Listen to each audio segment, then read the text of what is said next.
Please note that this content is for adults only. Viewer discretion advised.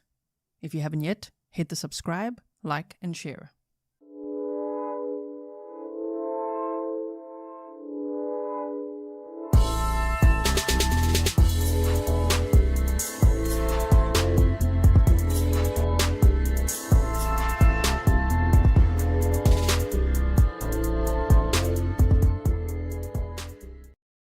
Hello everyone and welcome back to another live trial day with me, Grizzly. This is Grizzly True Crime and we are here to watch day 4 of the Brian Walshe trial happening in Massachusetts. He's on trial for first-degree murder for the murder of his wife, Ana Walshe. Thank you to Grizzly Cat for that lovely picture of Ana Walshe. She was 39 years old when she was last seen on January 1st of 2023. On November 18th of 2025, he actually pleaded guilty to the improper conveyance of a human body and misleading a police investigation. So, yeah, he's now just here on trial for the first-degree murder charge, which is interesting. If you missed day 1, 2, and 3, everything is time-stamped for you in the pinned comments. You can hover over the video. It's all been chaptered out for you. I hope you'll catch up if you haven't seen that yet. There's also a full trial prep video for you if you just want a good overview of the case. You know, the timeline especially, and the map locations, so that if you watch that and come back, if you didn't know about the case, you'll definitely know more about it after that. Are we ready for day 4? Let's quickly put the sound on, and we can go forward here a little bit now. Here comes Brian Walshe. There he is. You know, it really takes someone very depraved to be able to dismember someone. And to think that this guy is accused of murdering his wife, admits to then dismembering her body. Well, then do that, finish that task, then drive around to all these different dumpsters, throwing his wife's body parts away. Okay, he's going to do all that. Then he's going to get arrested. Then he's going to plead not guilty. Then he's going to plead guilty to 2 charges. Right, now he sits in court being like, cool. Will take my chance, you know, we'll see. Let's see how this works out. And you know what I think? I think someone like this is highly likely to take the stand as well. Like, it just tells you so much about this guy and this type of a person. Like, my word, dude, you willing to do all of that and still sit here today? The audacity. Thinking, well, maybe I'll get out one day. And it is true. He's innocent until proven guilty in a court of law, right? Maybe he'll get out one day. I hope not. But yeah, the state's got to prove their case. Okay. Sorry, and we're in session, everyone. I'm fine. Yeah, maybe it is 3-7. No, I'm not. You are unmuted. That's the court system, by the way. It's not me when they say you are unmuted.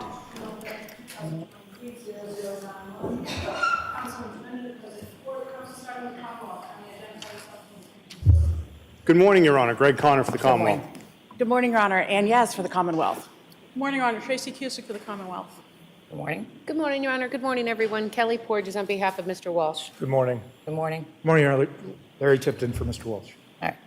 Good morning, everyone. Let me just get my computer up and running, and then I'll talk about a few things that I want to address with the counsel before the jury comes in. Just give me a minute.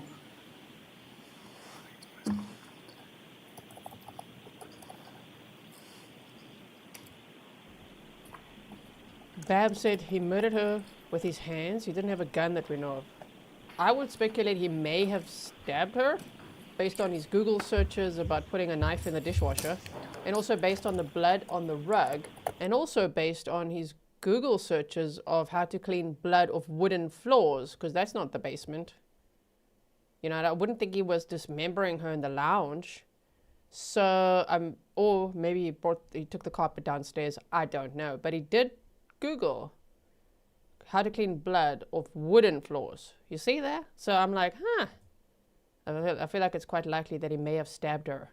And she may have already changed out of her New Year's Eve party clothes, and maybe they had a fight, and maybe she was going to leave him. Because it's also weird to think of the evidence of like her jacket with the car keys in the pocket. There's like her car keys and her lipstick and her earphones and her COVID-19 card, and then the boots she was wearing, you know? Maybe she was taking the dog on a walk. early, but it must have been before. It must have been like 4 a.m. or something. I don't know. But she might have thought or said, I'm relieving you, bro. Like, I cannot take this anymore. Just never know. We don't know. Only he knows. But yeah, okay. All right. So, I guess I'll hear from the parties first about the issue that we discussed at the side of the bench.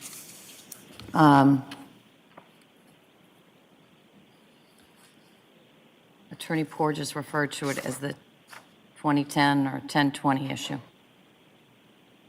Does Commonwealth have anything you wish to say to the court about that issue? Your Honor, only that looking at the memorandum the defense submitted, that also said 20 as a potential penalty would be the only thing the Commonwealth would add at this point. You mean the prior sentencing memo? Yes. All right. Defense. So, Your Honor, we were unclear at that time what exactly the colloquy was going to look like. And so I was giving the court the spread of the potential.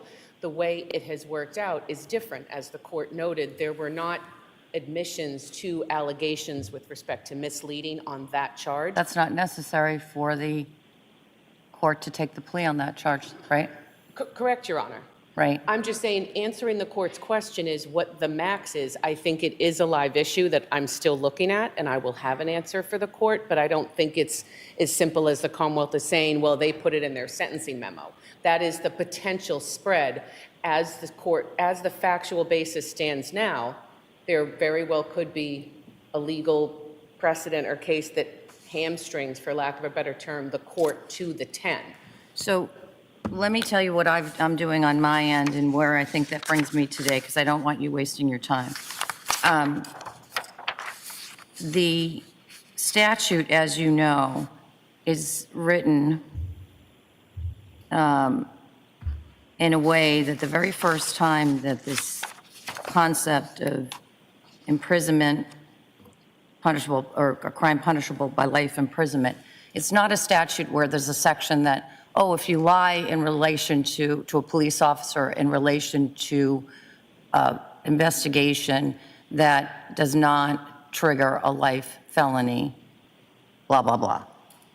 And that's punishable by maximum 10 years.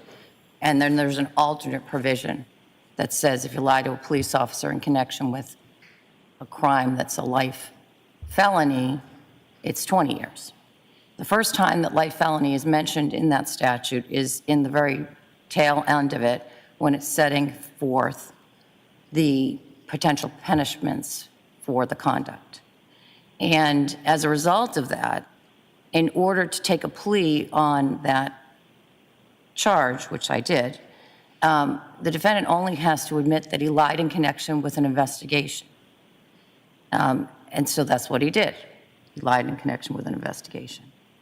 It seems to me the enhanced penalty, I'll call it enhanced, the higher maximum penalty of 20 years,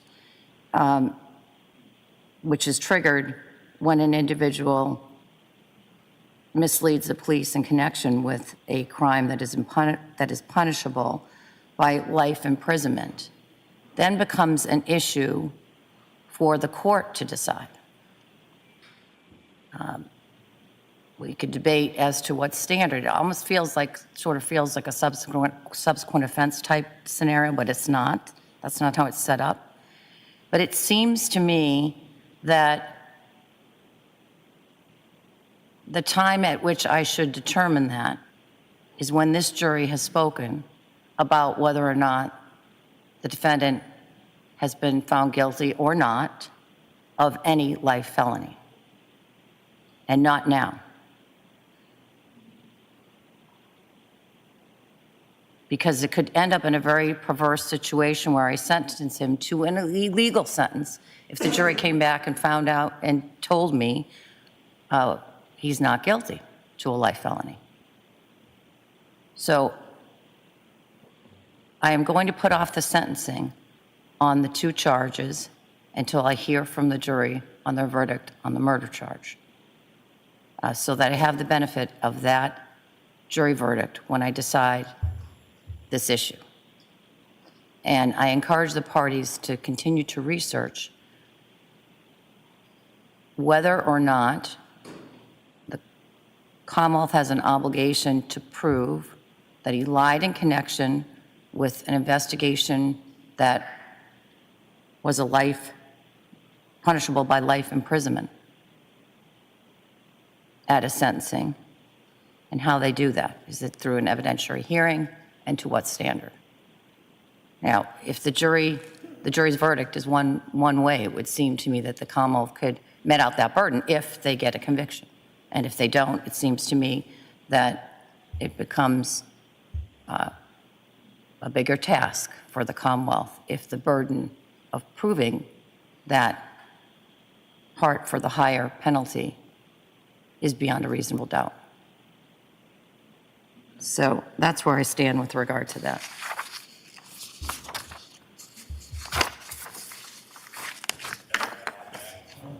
Yes? Me? Did you say something? No, I was just whispering to Mr. Tipton. Oh, maybe the whisper came out a little louder than you thought. The whisper was a little louder than they thought. Jessica Jones said, thank you for your sticker, firstly. You said, why doesn't the state ask him if he pleaded guilty to disinterment of a body? Why won't he tell them where he put the body? We know she is scattered, but if we could pinpoint they did pinpoint the dumpsters. It's just that the trash was incinerated, so there was nothing to recover.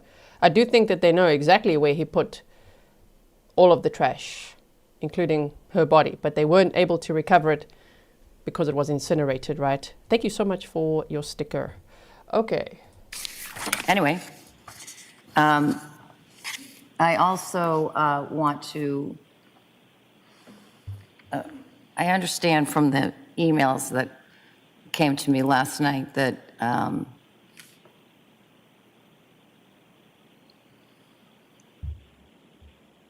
the defense is no longer agreeing to all the William Fastow messages coming in. Is that right? I'm not trying to hedge, but the court indicated that you were inclined to perhaps keep some out. And so my intention is, if any, then all, but I think Mr. Walshe deserves the benefit of knowing what the court's ruling is before I have to negotiate with the Commonwealth. So I apologize for that, but I am asking for some guidance there. All right. That's like a... Well, actually, can we approach? That might be Well, easier. no. No. Okay. So No. I'm not giving an advice. Well, no. The judge says, well, no. Actually, can we approach? I mean, yesterday, the defense said that they were fine with all the William Fastow messages coming in, which William Fastow was Ana's lover, and he's expected to testify today. They said Thursday. That's today, day 4. So looking forward to that. Also, yes, while I'm here talking, thank you to everyone who's supporting the mods and I with coffees. Really, really appreciate that. Okay, so let's just hope all the messages, okay, are allowed in, because we want to know. We want to hear them all. Opinion. And so here's what I'm going to say to you with regard to that. I'm going to read something in the record because I want it to be clear under what authority I am allowing those text messages in, so the record is complete. And this ruling relates to both the my thought process with regard to the William Fastow text messages, to the extent that they reveal some state of mind evidence of Ana Walshe. And also, just so that I'm clear, these thoughts equally apply to the reason why on an earlier motion in limine with regard to the expected testimony of Alyssa Kirby, why I believe these state of mind statements are coming in. So just bear with me while I read this into the record. And this is my oral order on the motion to admit the text messages between Ana Walshe and William Fastow. And again, same reasoning for what I expect at some point will become a similar issue with regard to a conversation Ana Walshe had with Alyssa Kirby, I think on the evening of 10/12/29/22. The Commonwealth filed a motion in limine to enter text messages between William Fastow and Ana Walshe as evidence of Ana's state of mind. Quote, an exception to the hearsay rule permits the admission of evidence of a murder victim's state of mind as proof of the defendant's motive to kill the victim, end quote. Commonwealth versus Castano, 478 Mass 75 at 85, 2017. Such evidence is admissible, quote, when and only when there also is evidence that the defendant was aware of that state of mind at the time of the crime and would be likely to respond to it. Period, end of quote. Commonwealth versus Qualls, 425 Mass 163, 167, 1997. There need not be direct evidence that the defendant learned of the victim's state of mind, so long as the jury reasonably could have inferred that he did learn of it. Citing again to Castano, 478 Mass at 85. In this case, there is evidence from which the jury reasonably could infer that the defendant saw the text messages exchanged between William Fastow and Ana Walshe. Specifically, during his interviews with the police on January 4th, 2023, Brian Walshe told detectives that sometimes Ana's iMessenger comes up on his phone and that he had seen messages people were leaving for Ana. That is at the 1/4/23 interview transcript at page 30. During his January 7th, 2023 interview, Brian Walshe told police that Ana took a bunch of photos on New Year's Eve and that she sent one to William Fastow around 10 o'clock. That can be found in the interview of 1/7/23 transcript at 86. And during his January 8th, 2023 interview, Brian Walshe told the detectives that they could get the exact time that his son went to bed on New Year's Eve based on the time Ana texted Fastow the photo. That may be found on the 1/3/23 interview transcript at page 7. From such evidence, which accurately noted the time Ana sent the photo to William Fastow, it is reasonable to infer that the defendant had seen her text message exchange. Contrary to the defendant's contention, the text messages at issue contain some evidence of Ana's state of mind at the time of the crime. In particular, she sends messages regarding her feelings of confusion in her married life, her intimate relationship with Fastow, and her desire to make future plans with Fastow. While there was some discussion of redacting portions of the messages that are not relevant to the state of mind evidence, and I will reserve ruling on those as I now know the parties' positions has changed. I will reserve ruling on those. I continue to believe that there are certain messages that are not relevant to Ana's state of mind. And if the defendant objects during the proceeding of Mr. Fastow's testimony to those, I will rule on those real time, as we do in many cases.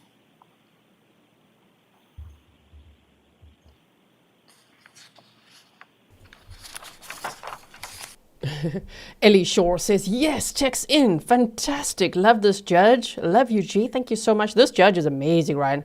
She's so professional, so punctual. Like how she runs her courtroom. Everything is great. So I'm really looking forward to day 4 with you. As I said, today we're going to hear from Ana's lover, apparently. That's what the state said it will be on Thursday, which would be today. If you're watching live with me, today is December 4th of 2025. So welcome, everyone. If it's your first time watching here, welcome. And if it's your first time even hearing about the case or you're just peeking in, I hope you'll stick around and just watch along with us because it's, in my opinion, a very interesting trial. Marentia Grief, thank you so much for your South African rand. ZAR21, thank you so much for your sticker. All right, also, while I'm talking here and interrupting, I just quickly want to say thank you to all the mods for keeping the chat grizzly and for this whole community because, as you know, we just never know who's watching. It might be district attorneys, detectives, it could be some of the witnesses that have testified already, or more importantly as well, it could be family and friends of the victim of crime here. They often watch with us and they would normally reach out afterwards or so, you know, and they always would say, based on other trials, that they feel safe here with us, and that's the goal. So thank you so much for keeping the chat friendly and welcoming for everyone. Okay, here we go. So that's that.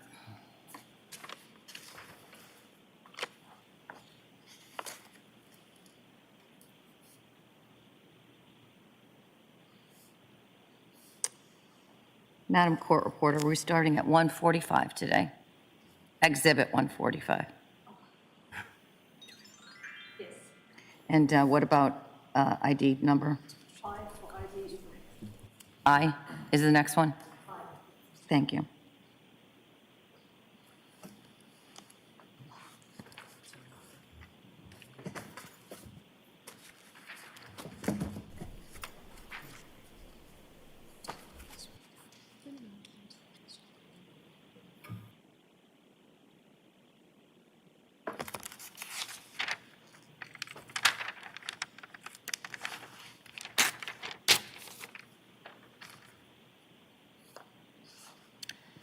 All right, anything, the jury's ready to go, is that right?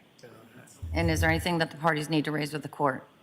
Your Honor, if I could have 1 minute, we have done some redactions of the Fastow messages that I think would take out some of the concerns that you had. We're having a printer issue this morning, so we couldn't make a color copy of it. But if I could just get a black and white copy for the defense and for you, I think that might help the situation. All right, as I said, I'm happy to rule on it real time. I'll just have And it I sent don't know to- how you're parsing through those messages and how you can present them as I rule on it. So maybe are you saying it's going to be difficult for you to do that job if I'm ruling on them real time? I think so. So I think it might be a little bit simpler if we could look at the redactions ahead of time, and I could just have that made. I'll have the copies made right now. I can start with Mr. Fastow, and then we can have those brought up. And when we're ready to do that, we could go sidebar. There's All right, peak. it's my interest in getting the my. jury out here and getting the day's work. And I'm ready to start. All right. Sorry, I'm getting very excited now. I'm like, oh my word. Okay, we're having William Fastow on the stand first. Is that so? Is that what okay. And then I took a naughty peek because we're a little bit behind on purpose, right? Oh my word. What is he going to say? What did Ana tell him about Brian Walshe? You know? Is there anything that comes into the timeline there? Let's hear it. Anything from... May Ms. Cusick be excused so she can take them right down? Sure. Thank you, Your Honor. And anything from the defense before we bring the jury in? Defense, is there anything that you wish to bring to the court's attention before the jury comes in? Bring them in.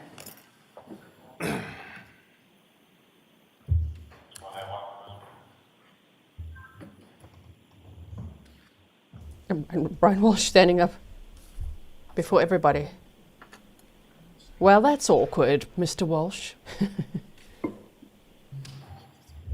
Yes.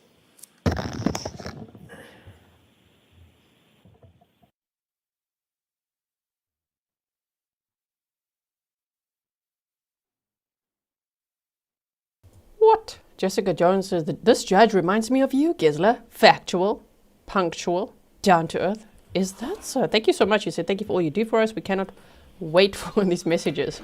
I know, right? Book Grandma. Thank you for the coffees. I like your name. I always like to say that. Book Grandma. I would assume you're from South Africa, right? Book Grandma. Yeah, let's hear the messages.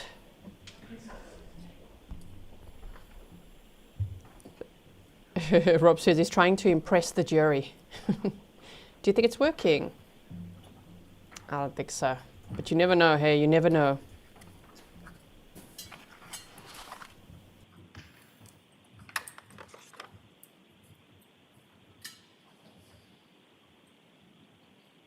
Hear ye, hear ye, hear ye. All representatives of the Honorable Justice standing in front of the Justice of the Level Superior Court.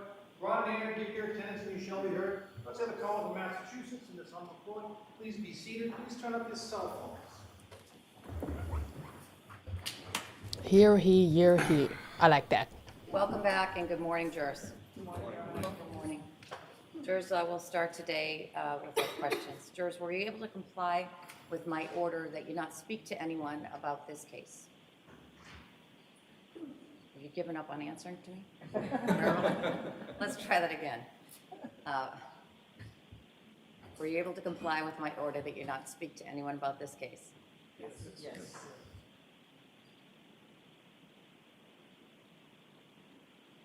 Were you able to comply with my order that you not go on any social media and not take in any news media? I won't be able to nod to that. Sorry about that. Uber Lisa. Were you able to avoid talking to anyone Thank you. about this case? Yes.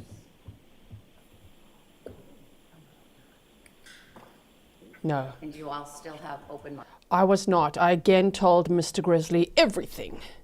All this evidence that they found and they showed yesterday. My goodness. Uber Lisa said, so glad to be here live today. It's usually too early for me. Welcome, Uber Lisa. Yes.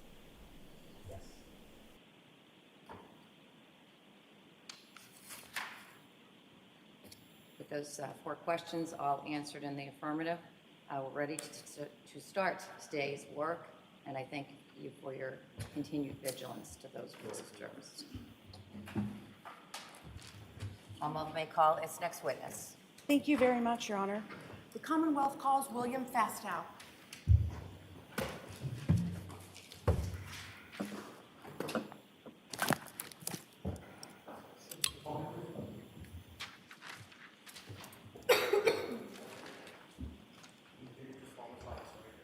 There's the boyfriend. Oh dear. This must be quite difficult for him as well, right? But yeah, here you are. Dexter, to me that. Oh.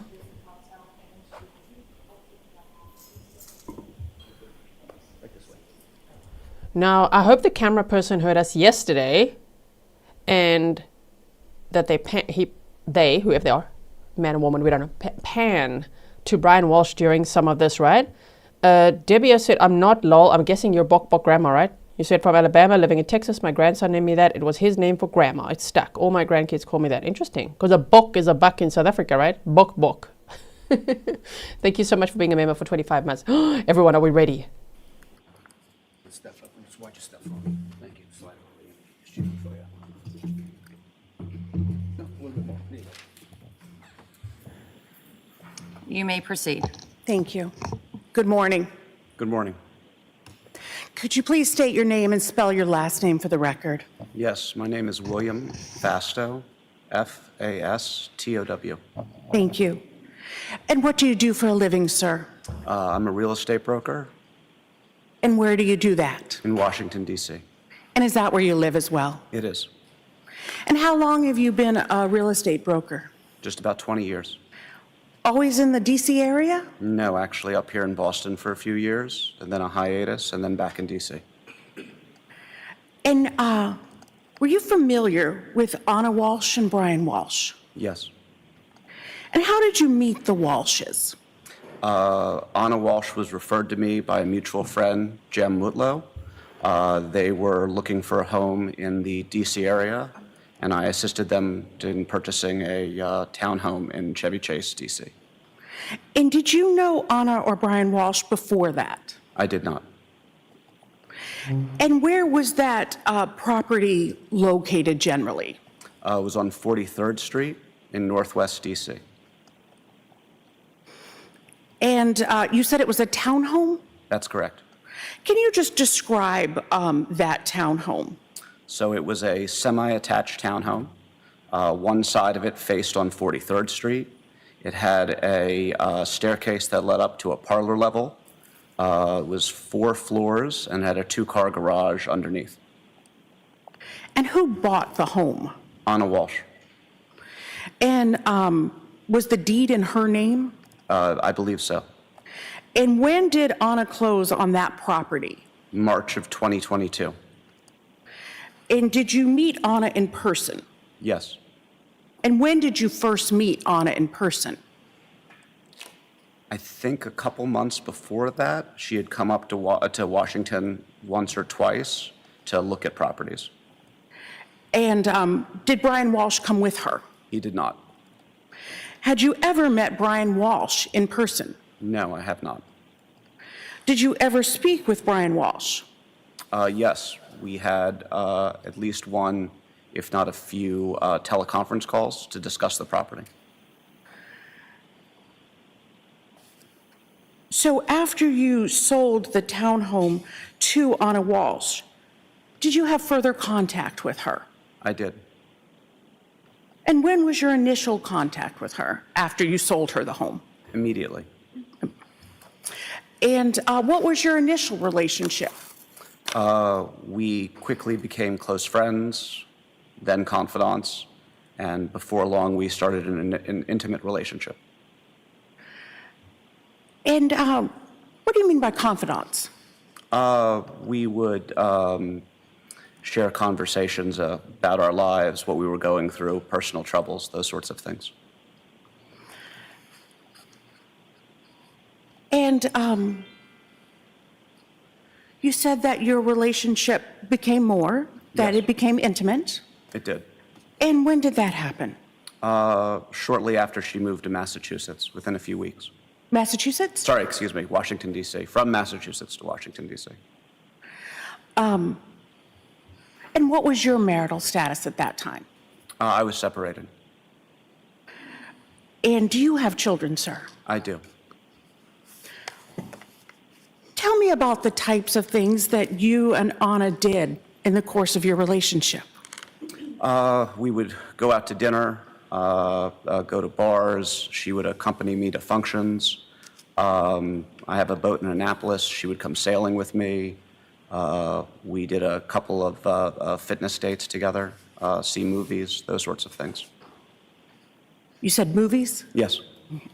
And you said fitness dates. What do you mean by fitness dates? Ana was very active physically. Being in shape was very important to her. I hosted an outdoor yoga event, and she had attended on multiple occasions. When you say Ana was very active, what do you mean by that? She was very focused on staying in shape, sort of recovering from her multiple pregnancies, getting her figure back. She was really, trying to dial everything in and be as active as possible. Did she exercise? She did. Did you see her exercise? Yes. What kind of exercise did she do? She had a home gym that she worked out in. I believe there was a treadmill and some weights and a small weight bench there, and then the yoga classes we discussed. I also think she may have taken a couple Pilates or other yoga classes on her own. So how often would you see Ana Walshe in the course of your relationship? Typically 2 to 3 times a week. And would you see each other on the weekends? Yes, when she was in Washington. And how often would you and Ana communicate once your relationship became intimate? Pretty much daily. And how would you and Ana communicate with each other? Phone calls, text messages, and a private messenger through Instagram.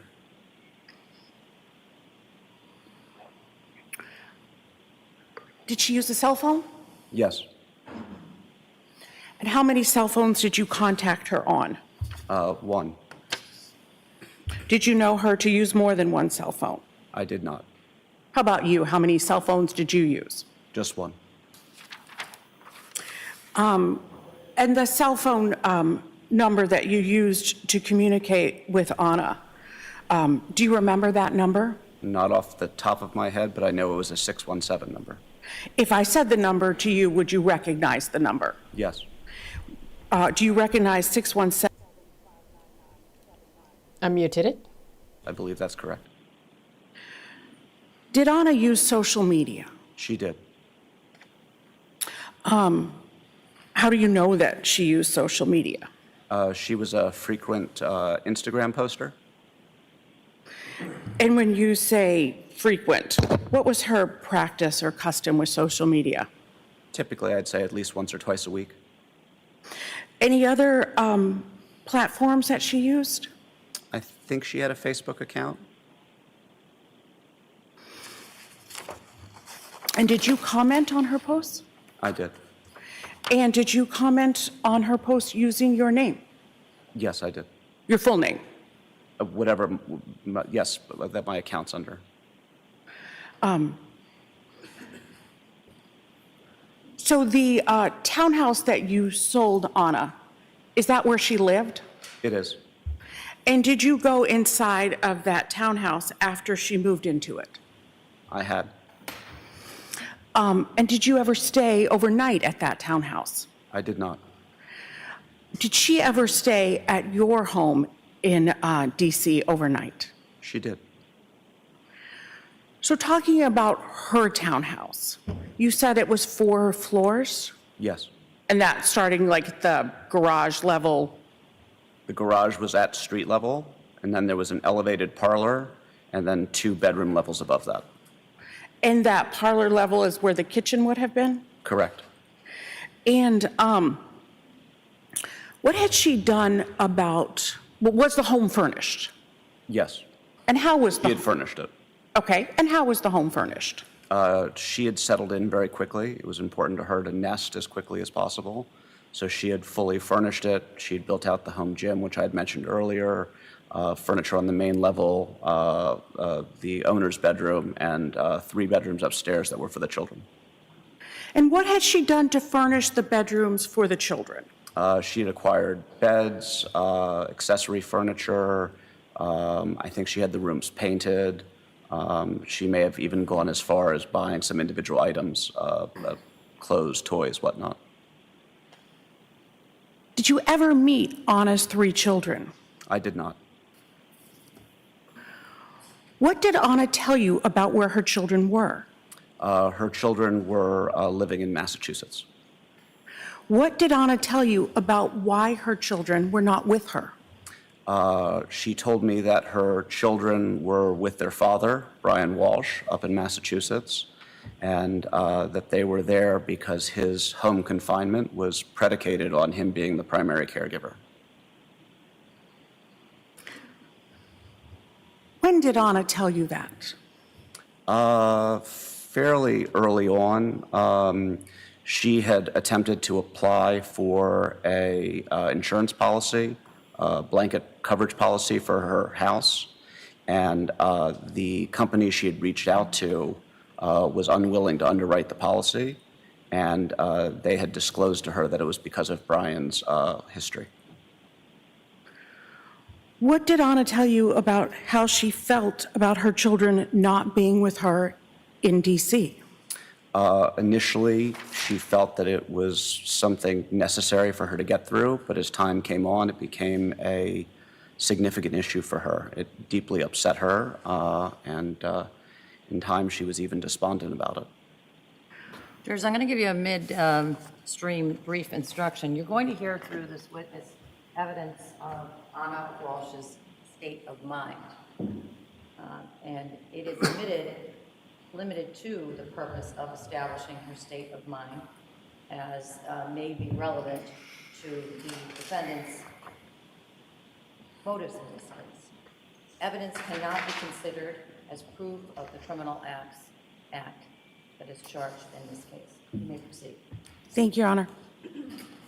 What do you mean despondent? She was deeply upset about it. She was troubled. I think she was concerned about her role. As to, I think. All right. Restate the question, and I'll have the answer. What do you mean despondent? Ana felt deeply disappointed that she wasn't in a position to be the mother the children deserved.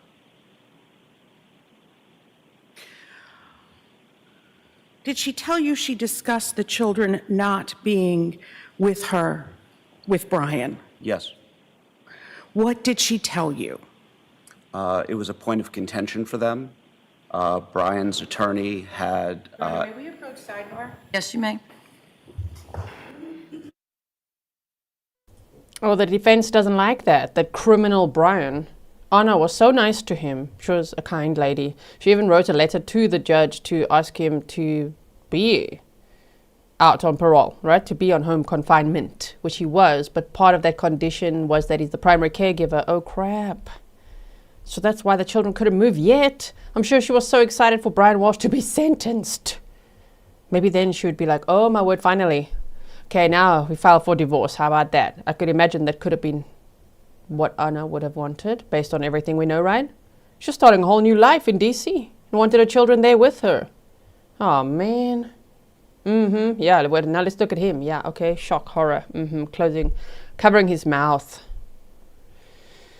Oh, boy. Joe says, this needs to come in, right? Okay. And now the kids are in state custody. They're with DCF. You like that, Brian Walshe? I mean, what does he even feel about that? He doesn't show any remorse for anything. And how does he feel with his kids being in state custody now, in their care? They might even be separated at some point. That wouldn't be great for them. That's horrible. And they could have had a great life, a new life in D.C. My word. Okay, so let's go forward a little bit now.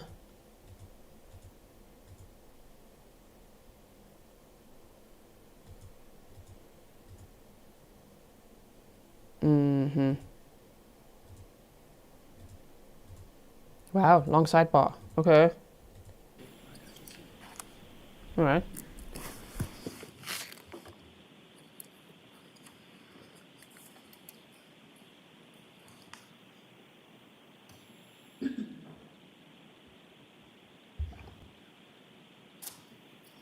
Did you keep your relationship with Ana secret?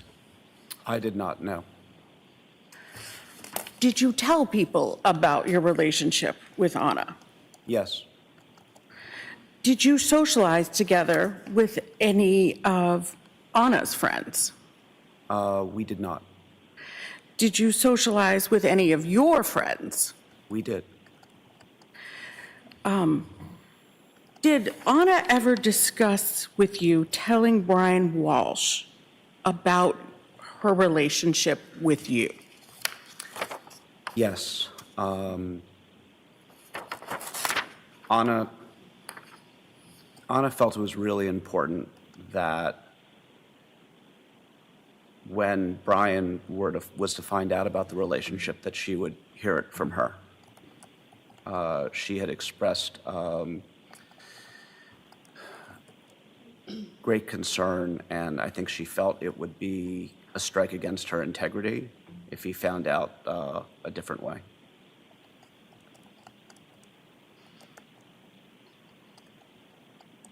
So, at some point, did your relationship become more serious? It did. When would you say that your relationship became more serious?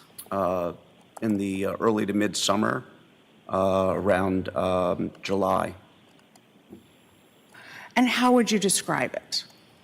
Ana had traveled to Massachusetts for Brian's sentencing, and the expectation was that she was going to be able to bring the children and him back to Washington, D.C., following a favorable sentencing for his art fraud issues. And that sentencing was delayed because of investigations of Objection, Your Honor. Yes, sustained. At that point, were you seeing other people? Prior to that, yes, And at that point, did you stop seeing other people? I did. And did you begin spending holidays together? Yes, And did you spend Thanksgiving together of 2022? we did. And what plans did you and Ana have for Thanksgiving of 2022? We had planned a trip to Dublin, Ireland together. And when did you get to Dublin? I believe we left on the 23rd or 24th of November. Did you fly together to Dublin? We did, And how long were you in Dublin? until the 27th. And then where did Ana go after Dublin? She flew to Serbia to see her mother via Paris. I'm sorry, via Paris, you said? Yes. Okay. And where did you go after Dublin? I returned to Washington. And did you and Ana have plans for Christmas Eve? Yes.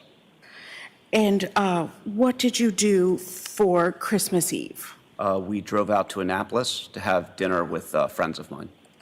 And where did you have dinner? The Annapolis Yacht Club. And where did you and Ana go after dinner in Annapolis? We went back to my home in Washington. And did you spend the night there together? We did. And what did you do on Christmas morning? It had snowed the night before, so Anna's flight had been delayed or canceled. She left because I was taking custody of my children either later that day or the next day in anticipation of taking a winter vacation with them.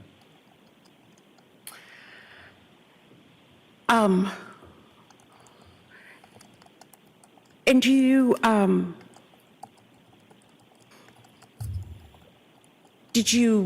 know where Ana went on Christmas Day? She eventually ended up driving back to Massachusetts. And, I'm sorry? I didn't say anything. Oh, sorry. So she went to Massachusetts, to Cohasset? Yes, I believe so. And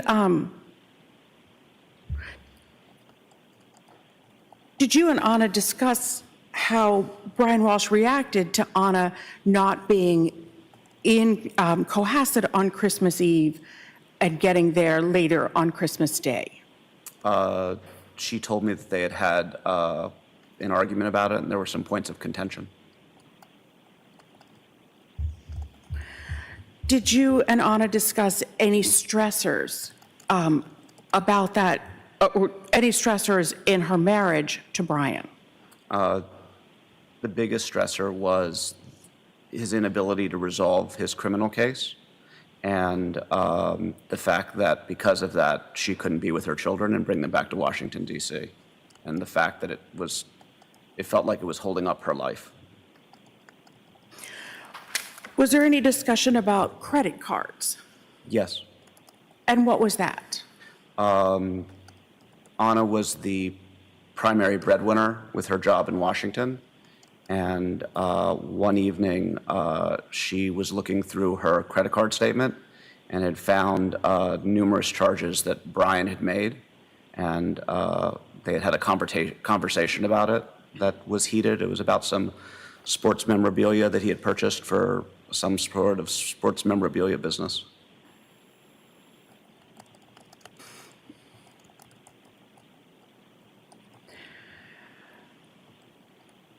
When was the last time, were you and Ana making plans to go on any other trips in 2023? Yes. I was in Idaho with my children for New Year's, was flying back to Washington, D.C., and we had planned to celebrate New Year's together on the 4th. And were you going to go to any other locations together, any vacation locations? While we were communicating over New Year's, we had talked about doing a trip to New York City. Tishman Speyer, the company that Ana works for, has an ownership interest in Rockefeller Center. So she had mentioned wanting to go to New York, and we had discussed it. I think we may have even planned it at one point. But I was concerned coming back from Idaho that I would need to be back on the job, and I didn't want to commit to travel before coming back to the office. So you said you went to Idaho. When was that? I left early morning, December 27th. And did you communicate with Ana while you were in Idaho? I did. And how did you communicate? Through text message and through Instagram. And how did you communicate through Instagram? Through the private messenger feature. And what is the private messenger feature? Within the application of Instagram, you can send a private message to users. And did you voluntarily provide text messages from between you and Ana to the Commonwealth? Yes, I did. Your Honor, may we be seen at sidebar? You may. Colleen of Singer says, gee, you nailed it. She was hoping for him to go to jail so she could have her children. So sad. And you know, he only got sentenced in February of 2024. Now, I don't know if he hadn't committed these crimes, you know, that he's on trial for. I don't know when he would have been sentenced. You know, I don't know if it would have been delayed that much. Who knows? Because it's a separate case. But can you imagine? I mean, shame. If Ana was still alive, she would have had to wait way longer than she thought for him to be freaking sentenced on his art fraud. That was, February 2024, sentenced to 37 months in prison. But he was already incarcerated for first-degree murder, lying to the police, and improper conveyance of a human body. My goodness. Okay. So, Court Locus said, sounds like they talked all the time. Ooh, he's staring. Is he look? Yeah, he's looking at Brian Walshe. Look at that. Yeah, you should look at him. Give him a stare down. Okay. Oh, is he staring back? Is this a stare down? It could be.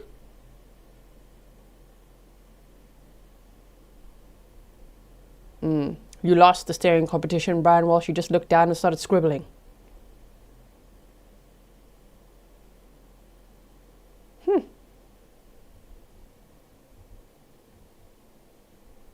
Okay. Ballet Shoes is says, is the mother there today? I didn't see.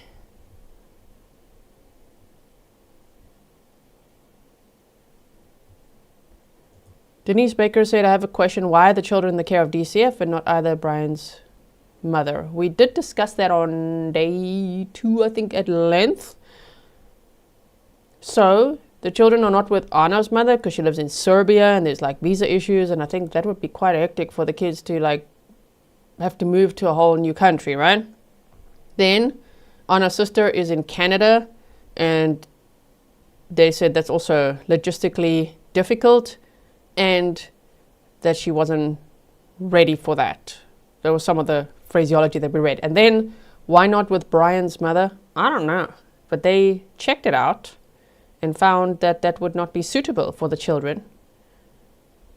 So, yeah, they're with DCF. They are aged 4, 6, and 8 now.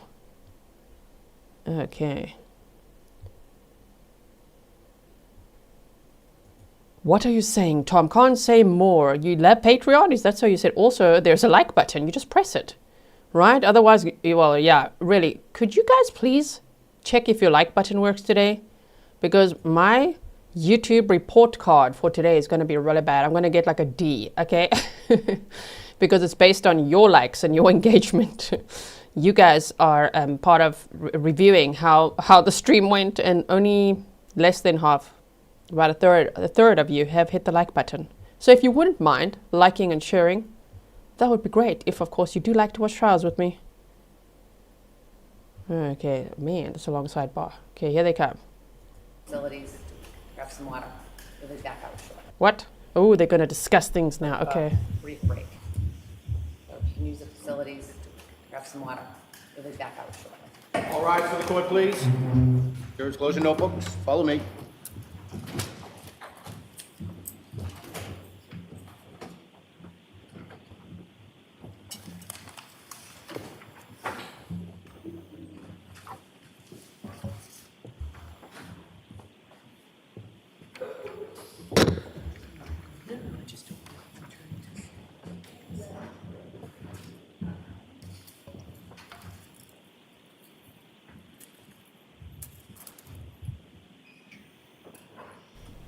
Oh boy, so now they're gonna what? You could see Mr. Tipton here, he's not happy about any of this. So what are they gonna argue about now, right? Rob says, we love Patreon. Your live video yesterday was awesome. Thank you, yeah. After the court day yesterday, we had a Patreon live stream. So if you guys didn't know, we do live streams over there too, right? So check it out if you want to. You can get off the stand for a minute. What's hard is you need I'll give you redacted. a few minutes to take a look at the proposed redactions, and Okay. when you're ready for me to come back out on the bench to address those, I'm happy to. Thank you, Your Honor.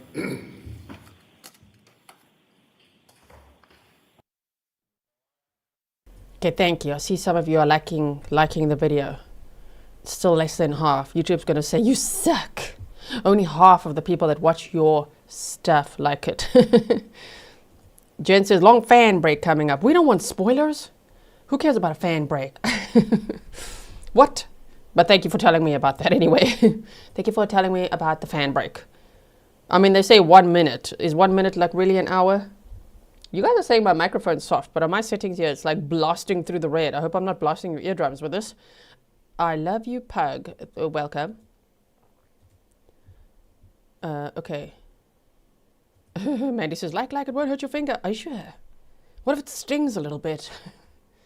Okay, so we go forward. Glad we started 15 minutes late today. Should have started even later. I knew it. Well, you've got that gut instinct, huh? I like to follow my intuition, and I'm like, we should start later today, definitely.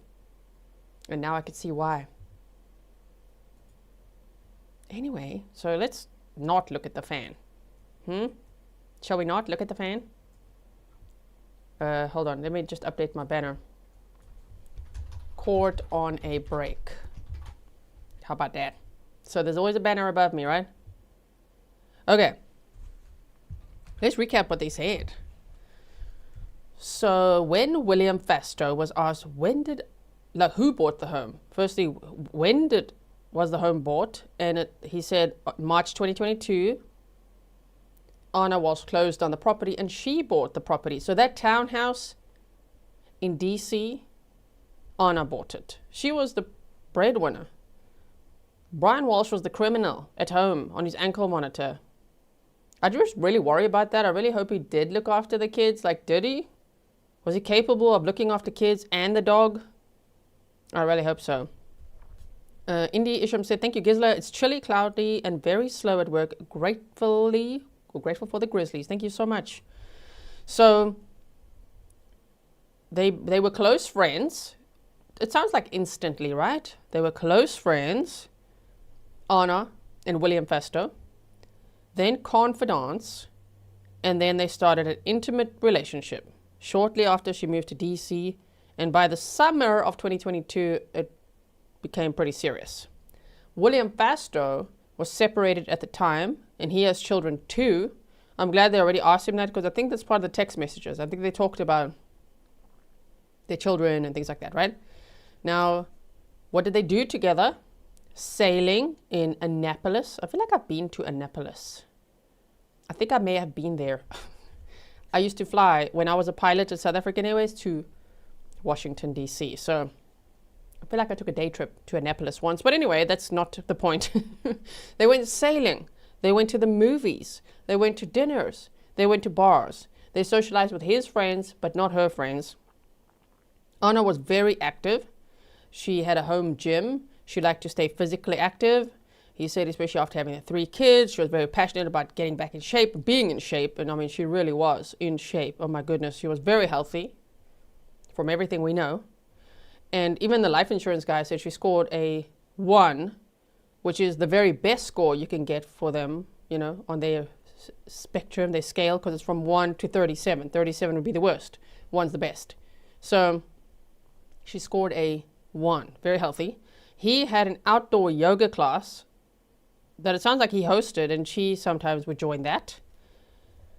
They would communicate via phone calls, text messages, and Instagram. She stayed at his home sometimes, but he says he never stayed at the townhouse. Okay, interesting. Joy says, you make me laugh so hard. It's too early. He lost the stare down. He did. Yeah, he just lost all round. Then the children were with Brian in Massachusetts because of his conditions of his home confinement, him being the primary caregiver. And that was a point of contention. he was going to have a winter vacation with his kids, and Ana's flight was cancelled. We did see flight records yesterday, and they did show that on Christmas Day there was a cancelled flight in the morning. So she was supposed to fly early on Christmas morning back to Massachusetts and spend Christmas Day and a few days there at home with her kids. I don't really want to say with Brian, but with her kids. And that flight was cancelled, so she actually drove from Washington, D.C. to Massachusetts. And she got there at like 8 p.m. in the evening, is what they told us before, and Brian Walshe was very upset about it. So Brian Walshe was not like, if I just say this for a second, if we look at it from one angle, he wasn't like, shame, you had to drive so far alone as a lady. I don't know actually how far it is. But yeah, he was just angry with her. Washington, D.C., let's do this. Yes, hold on, we're getting the map out quickly. And we're going to, their home was Chief Justice Cushing Highway. The drive is, what? That's a far drive. When I say it's far, it is far, hey? Damn. That's like 9 hours of driving. I feel like you guys in America, you are like 9 hours is nothing, right? When I was talking about Melody Buzzard's case and saying that Ashley Buzzard drove she drove so damn far. Some people are like, that's not even far. That's so far though, damn. Moonchild said Ana was tired of carrying Brian on her back. Absolutely. I really think she was on her way out, right? She wanted to leave him. She was just, I would say, being nice to him because he was already facing all these legal troubles, right? Someone says map time there. Pammy says map time. Let's do some.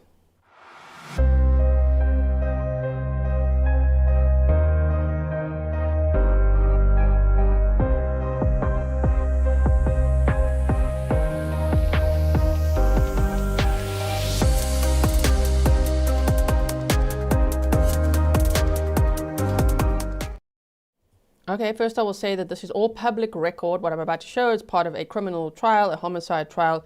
They've stated these addresses, locations multiple times, right? So someone says, yeah, Jenny Lynn says anywhere over half an hour is far for me. Yeah, same. Maybe an hour. But other than that, if it's like a 9-hour drive, that's far, in my opinion. Okay, so here we go. This is just like, I went from, okay, wait, they're coming back, I think, hold on. I went from, if you go from Washington, D.C. to their home in Massachusetts, 9 hours, look at that. 461 miles or 532 miles, depending on which route you take. This one is 10 hours and 18. So the shortest one is a 9-hour drive. Shame. I'm just saying. By herself, which is fine. She's a grown woman. I'm just like, whoa, on Christmas Day being like, go, go, go, go, doing her level best to get home, to be with her kids. And Brian Walshe didn't like it. And he just shouted at her, right? They had a fight. It was a point of contention, an argument. Okay, so just wanted you to see that, especially for those of you who aren't from the USA like me. I'm South African. I live in Switzerland, and I just always want to see like from where. So here's New York, right? Boston, Massachusetts.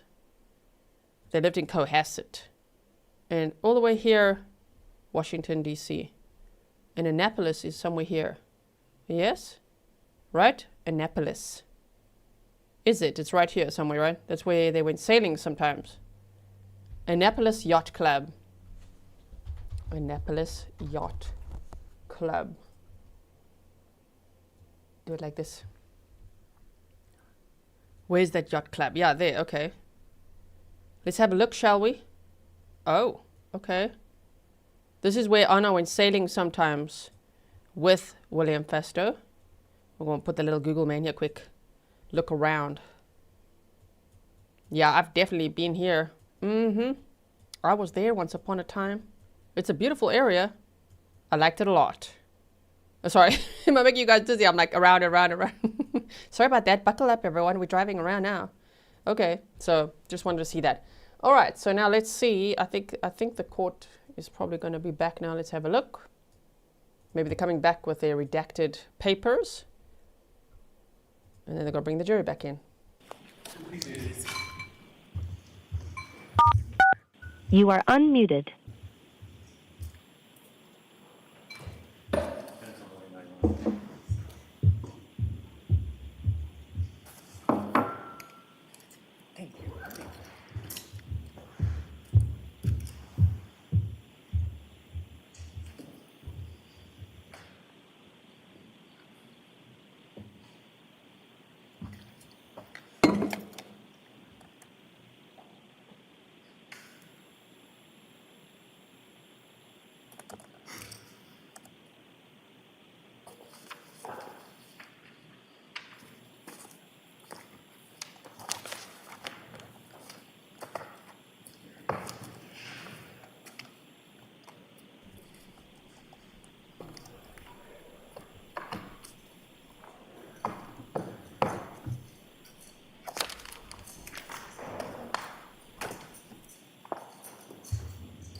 Somebody, Sarah, thank you for your email. Let's see, okay, Brian Walshe. Why doesn't he have red handcuffs now? Is he suddenly not a risk, a danger? Put the red handcuffs back on. Because you're the reddest flag in the room, bro. He's had red handcuffs all along, and someone left a comment on yesterday's live stream. See, I love your comments. Please leave comments after the live stream. And said that the red handcuffs would be because it's a high-risk inmate. I'm like, oh, is that so? Now look here. What Sarah had just sent me on email. William Fastow at TTR Sotheby's, real estate agent. She wrote him a review. Will Fastow team supported my family and I during our recent move to Washington, D.C. from Boston. We only had one day to fly in and tour the properties prior to the actual move and were on a tight timeline. Will showed us over 20 properties that day. However, none of them felt quite right. We ended up placing an offer on another home that Will showed us on FaceTime a couple of days later, and it turned out to be the best decision. Not only because it was a lovely home, but because Will was also able to secure us a great deal. Yes, it is possible even in this market. Will is highly competent, caring, responsive, and knows everyone in town. He's very knowledgeable, understands many other trades well, and was able to point out many concerns with properties that we were touring. Both Will and Alicia offered full service to us as clients and were there throughout the entire process and beyond. This sight unseen home purchase has been the best one yet. Thank you. Cheers, Ana. Shame. Okay. So she wrote that lovely review. Let me just see if I could see when. Can we even see when? The response from the owner was, thank you for your kind words. It was a privilege to work with your family and we are thrilled that you love your new home. I can't see the exact date that this was made. But okay. I love random information like that.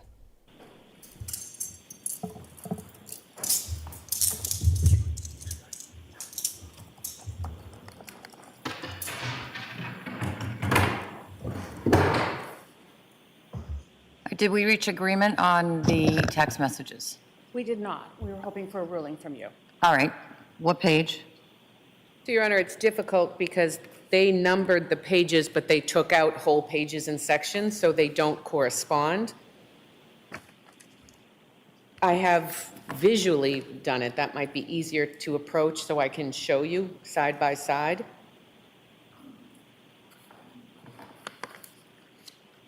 All right. Approach. Stefan says Grizzly might not get an A+ from YouTube. It's actually from all of you, because you don't hit the like button. He said, but she gets an A+ for her driving. Is that so? I think I'm getting a B- or maybe a C for my squats today. It's time for 20 squats, but there hasn't been a great moment for that right now. As soon as they get back into it, I will do my 20 squats, okay? Are we doing another stare down, Brian Walshe? Where's Will Fastow now? Where is Will Fastow?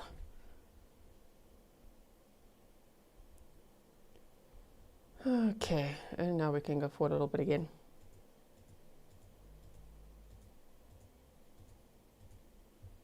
What? There's his mother. Diana Walshe. There she is in the courtroom. Yes, indeed.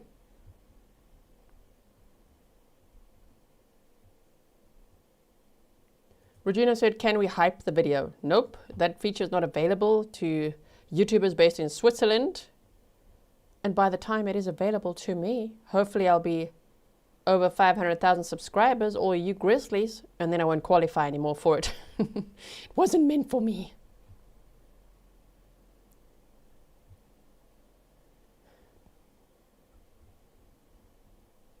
Okay. 4 Beefter calls 2 a.m. You said, wow, she looks like his wife. Somebody said that yesterday as well. Now, there's some mainstream news that said that that's Ana's mom. It is not Ana's mom. We saw the preliminary hearing, the final pretrial hearing. That's his mother. That's Diana Walshe.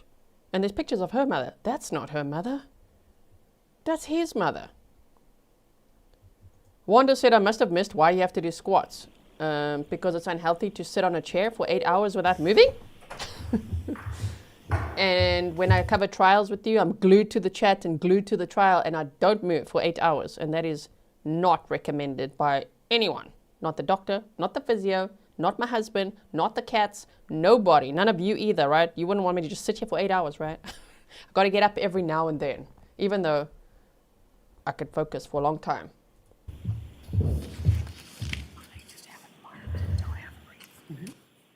Sorry, what? We've got a bit of a hot mic, and we want to hear all of it.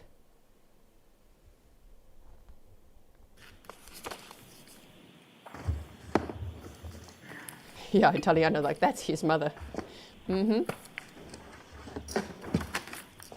can actually have the witness back on the stand so we can... Yeah, put the witness back on the stand so we can watch the stare down as well.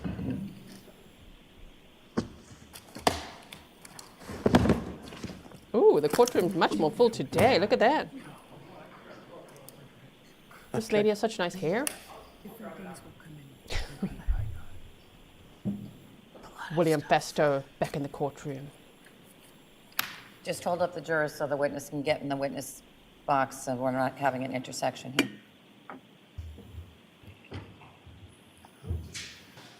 Mm-hmm. Brian's watching him. Look at Brian Walshe. He's watching every step. Mm-hmm. Thank you. All right, so the court, please. Jurors entering.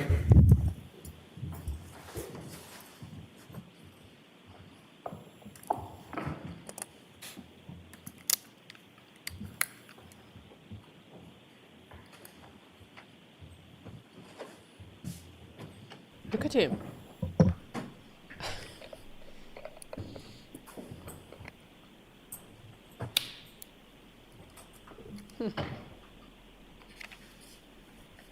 Just looking at the jurors like, well, you'll understand, right?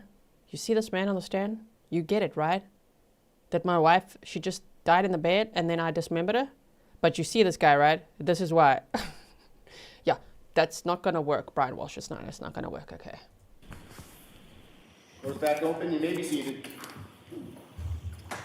And you may proceed. Thank you.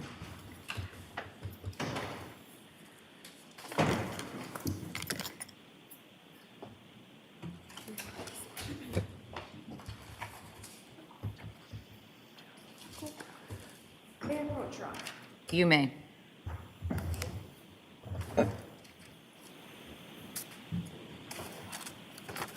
Mr. Fastow, do you recognize that document? Yes, these are the text messages that I provided law enforcement. Thank you. And who are these text messages with? They're between Ana Walshe and myself. I'd ask that this be the next exhibit. Subject to the prior objections, any new objections? No, Your Honor. The text message packet, how many pages is it? Well, I'll have somebody count that. 43 pages. 43 pages.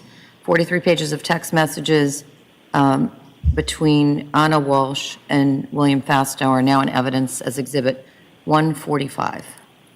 Thank you. Thank you.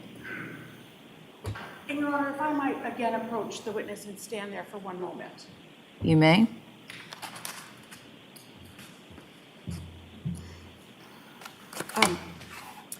Mr. Fastow, this is a printout that you gave, correct? Yes. And if you could just tell us who's in the blue and who's in the gray? Ana Walshe is in the gray. My messages are in the blue. Thank you. In the course of this, you and Ana Dec some pictures as well, is that right? That's correct. And going to page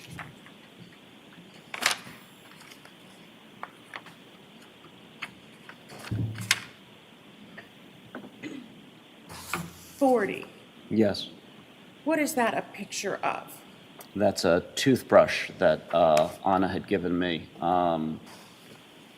that she had left at my house, and I had packed it to bring with me to Idaho. And what does that toothbrush say on it? It says Cohasset Dental. And sir,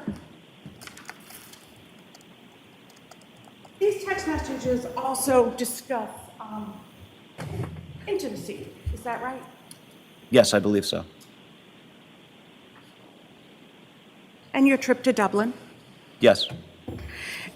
And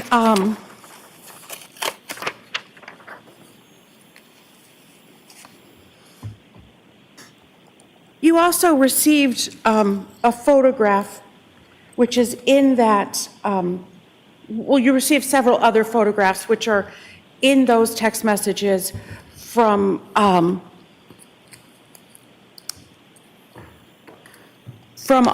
and one of them is on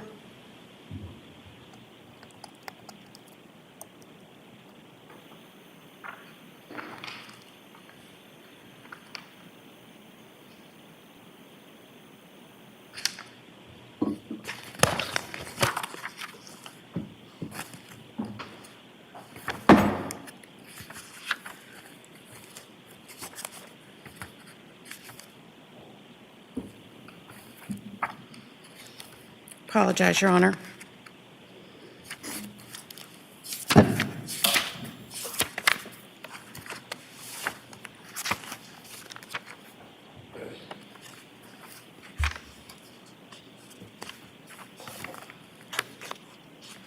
One of them is with her son, is that right? One of the pictures? Yes. Yes.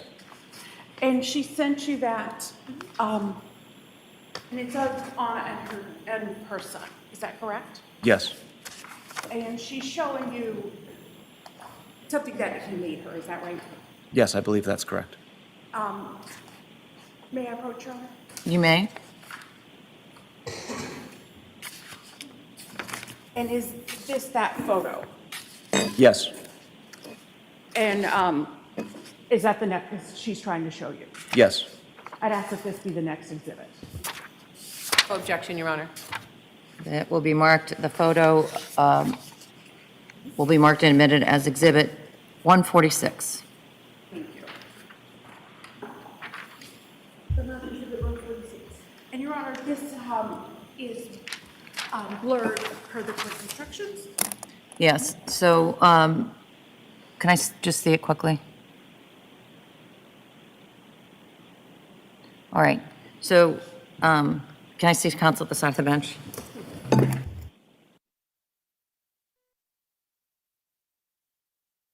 Another sidebar, another stare down.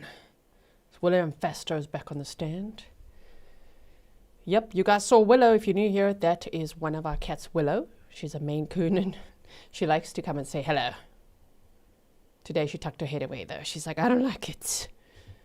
Okay, Walsh, do the stare down. Thank you, Andrea Swift, for the 3 coffees. I thought the jury was still out, but like in the break, because the sound was off for that whole like fan break and everything, and then they came back in. We didn't hear the bailiff be like, the jury's coming back in, but I think they're back in now. William Fastow's back on the stand. That's what I'm gathering.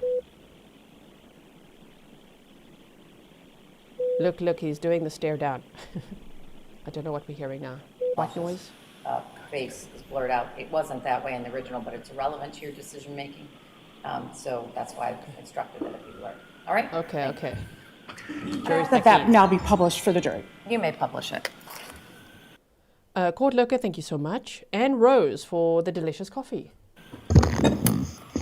Oh.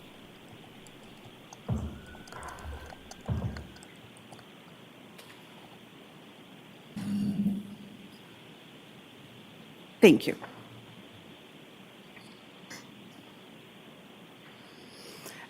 Did she also send you a photo on New Year's Eve as well? She did.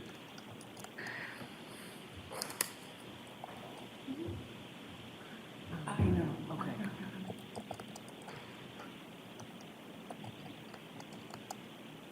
May I approach? You may.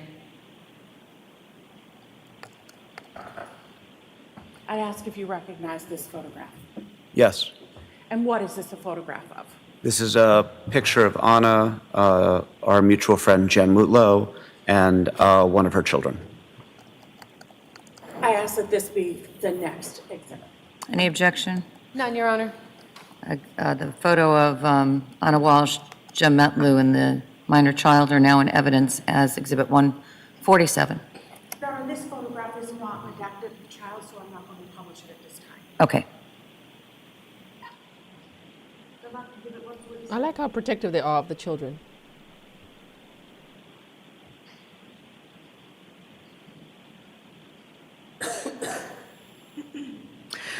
When did you plan to return from Idaho? I was scheduled and I left on January 3rd. And when did you return from Idaho? I believe I came back very early the morning of January 4th. I think it was probably right around like midnight or 1 or 2 a.m. And did you have plans to celebrate New Year's with Ana? I did. And when did you make those plans? When I was in Idaho and she was in Cohasset. And what were your plans for? When were your plans for? Our plans were to have dinner on January 4th to celebrate New Year's and discuss our 1, 3, 5, and 10-year plans. And what had you and Ana discussed about your future together? We'd had a number of conversations about what a life together might look like, what merging two families would look like, how that might work. But I had always said to Ana that she needed to figure out how she wanted things to be with Brian and what she wanted to look like for her life before, we could make any sort of commitments or decisions. And did you have dinner reservations for January 4th? I did. Did you have dinner on January 4th? I did not. What was the last contact that you had with Ana Walshe? I received a text message from Ana. It was a Happy New Year's message right around the stroke of midnight on New Year's Eve, East Coast time. Did you respond to her? I believe I did. And then did you send her anything? The following day, I had sent her a photo of me showing one of my children how to ski. I had sent her, I think, a waving hand emoji. I think I'd sent a question mark query and then a couple of other texts over the next day or two that went that were not responded to. Did you try calling her? I did. When was that? I believe I tried calling her on January 2nd, and it went straight to voicemail. I tried that a couple times, and then I called her from a landline, thinking that she may have blocked my cell phone. Did she ever answer you? She did not. Were you concerned? I was. Did you have any contact with Brian Walshe after you sold the townhouse to Ana? I may have had a call or two with him discussing the townhouse. I don't really recall. It would have been dealing with property matters. And then he called me on January 4th. And did you answer that call? I did not. What did you do? I pushed the call to my voicemail. Why'd you do that? I was in an intimate relationship with his wife, I had not heard from her in several days, and frankly, I was concerned that maybe he had found out and was calling to confront me. Did he leave you a voicemail? No. Did you call him back? I did not, but he called me a few hours later again. When was that? A few hours after the initial call, so maybe mid-morning, noonish. I couldn't tell exactly.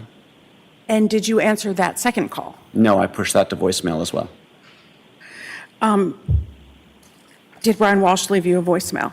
The second time he did. And did you provide that voicemail to law enforcement? Yes, I did.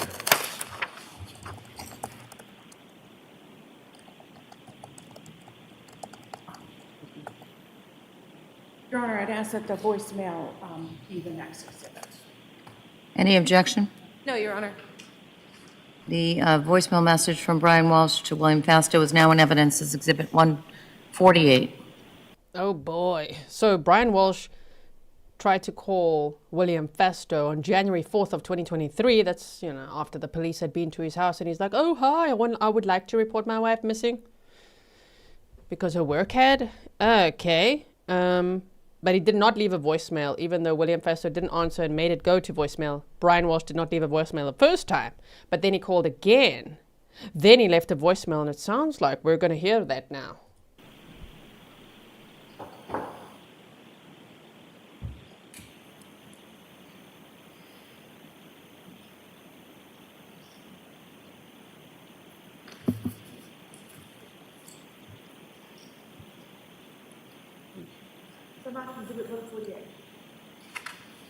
I'd ask Ms. Gilman to play that now.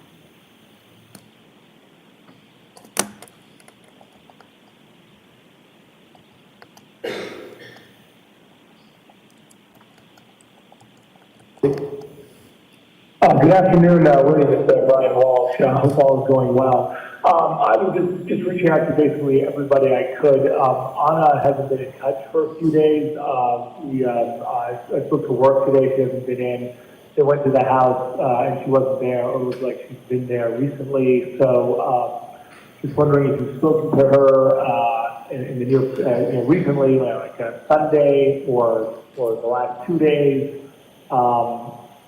Just so let me know, or if you know anyone that might have had contact with her, just calling everyone. So sorry to bother you. Sure, everything's fine, and you can reach me at 617-929-8646. Thanks.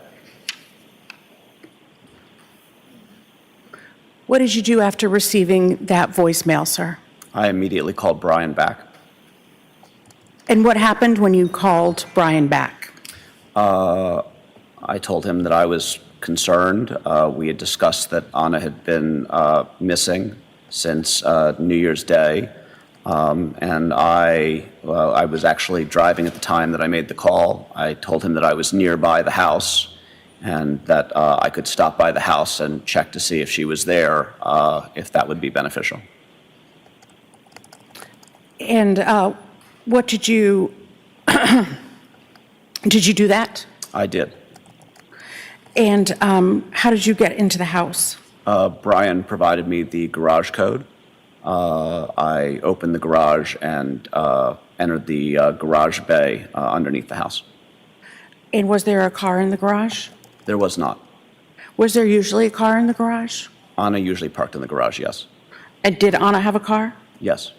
Do you know what kind? I believe it was a Volkswagen Taz. Did she have one car, two cars, if you know? Just one car that I know of. Do you know, did you look inside the house? I checked the door leading from the garage to the house. That door was locked, so I couldn't enter the house. Did you notice any damage to the house? I did not. And what did you do after going to the house? I called Brian, let him know that there was no sign that she was there, that her car wasn't there. It didn't look like anyone had been home. And then I actually came back later that evening and checked the garage again in the hopes that she might have shown up. And did you see anything at that time? No, it was the same.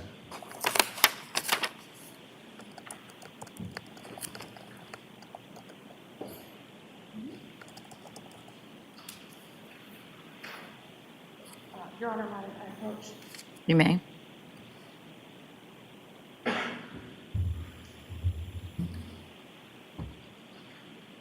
Do you recognize that necklace? Yes. What is that? It is it's a Gucci pendant necklace that Ana wore frequently. Thank you. I'd ask that this be the next exhibit. Any objection? None, Your Honor. Do you also recognize? Marked and admitted as Exhibit 149. Sorry, Your Honor.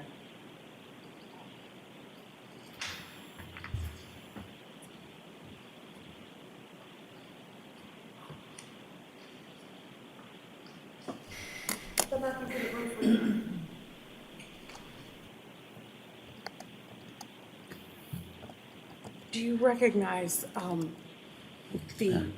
anything else in the photograph? She's wearing a Cartier watch, which was her primary timepiece. And I believe it's hard to tell with the resolution of the photo, but it looks like she's wearing her engagement ring. Thank you very much.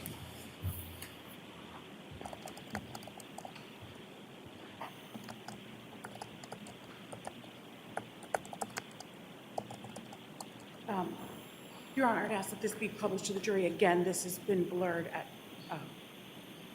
You may, and you can publish it electronically, and you can do it the old-fashioned way also. I'd ask to do it the more modern way. All right. Go right ahead, Thank you. as you wish.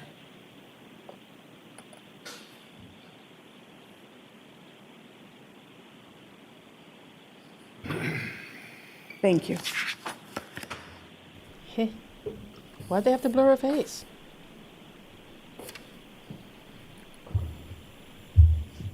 Okay. You had said that you had communicated with her after New Year's Eve.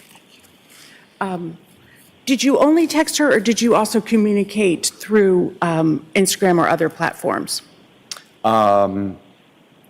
I tried to call her through using the cell phone, the landline in Idaho. I sent her text messages, and I probably messaged her through Instagram, but I don't recall.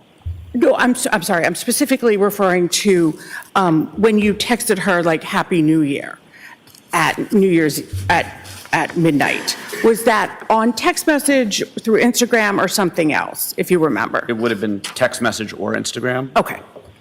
Thank you. And have you seen Ana Walshe since December 25th of 2022? I have not. Thank you, Mr. Fastow.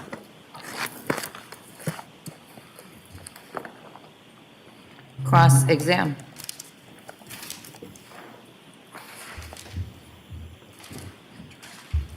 Good morning.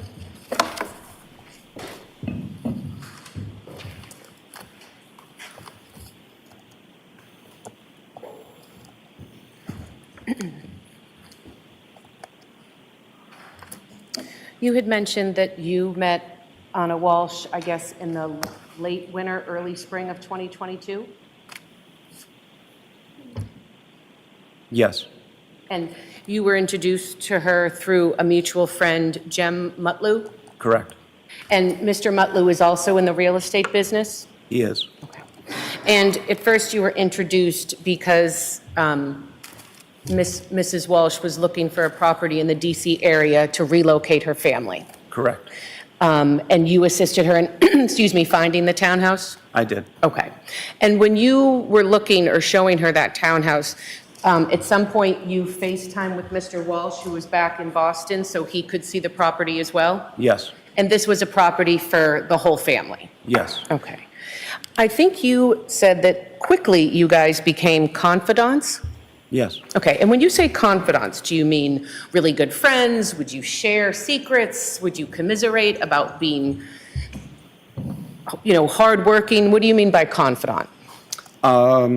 We were both at very vulnerable times in our lives. I was dealing with a separation and what was soon to be a full-fledged divorce. Okay. And initially unbeknownst to me, but became quite obvious, is that she was dealing with a pretty substantial family legal trouble.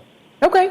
Let me start with, you had mentioned your separation. When you met Ana Walshe in that late winter, early spring, you were recently separated. My wife and I had been estranged since late November to early December I guess it would have been 2021. Okay, so just a few months. Yeah. Okay. And you had 2 young sons? Yes. Okay. And I think you had mentioned that Mrs. Walshe, Ana Walshe, had described an argument that she had with Brian Walshe about some charges on a credit card. Yes. So they had an argument about finances or money. Yes. Okay. During your marriage, did you ever have an argument or disagreement with your wife about finances or money? Yes. You had also mentioned that there was an argument, I guess, on or around Christmas Day between Ana Walshe and Brian Walshe, right? Yes. Okay. And am I correct?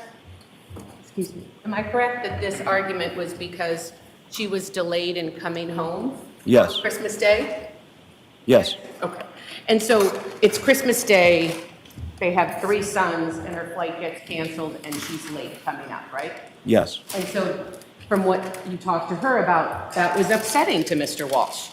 Yes.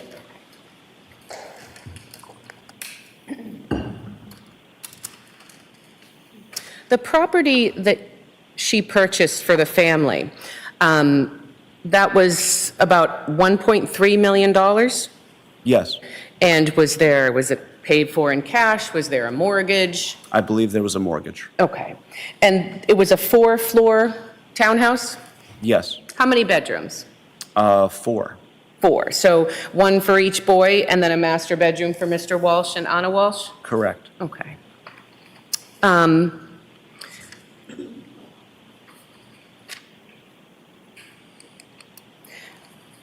When you initially became friends with Ana Walshe, I think you said you would communicate with her through text message and Instagram?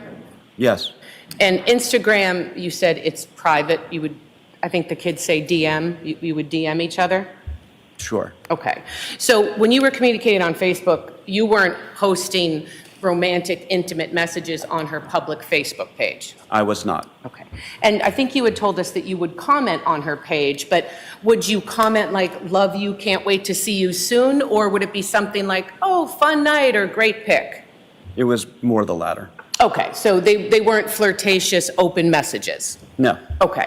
And you had mentioned on her Instagram that I think, or maybe you didn't, she would post a lot. Yes. Okay. You were never in any of those photographs? I believe that she referenced me in one of those photographs. She had attended a yoga event that I had hosted. Okay. And she had posted a picture of herself at that event, and I believe that she had tagged me in that photo. Well, you were the host, right? Yes. You set it up? Yes. So she went, it was like, hashtag thanks Will for yoga type thing? Yes. Okay. And your Instagram page, you weren't posting pictures of the 2 of you on that page? I was not. Okay.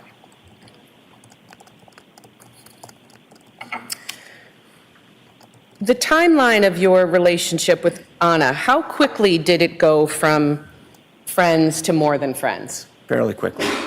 Bless you. So were you intimate with her after a week, after a month? When did you start becoming intimate? To be honest, I don't remember the exact moment, but I know it was very shortly after her move to Washington, D.C. Okay. You had mentioned, I think, that things had gotten more serious in July, so it had been going on for a few months at that point? That's correct. Okay.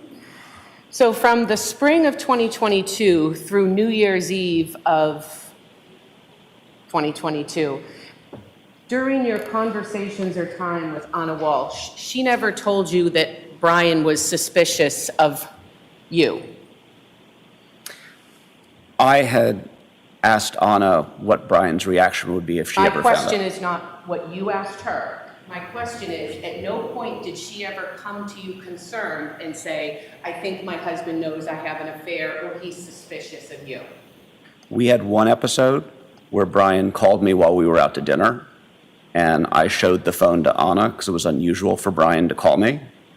Ana then later called Brian, and Brian had claimed that one of their children had taken his phone and called me by accident. That would be the closest thing that had happened where we felt concerned that maybe Brian had found out.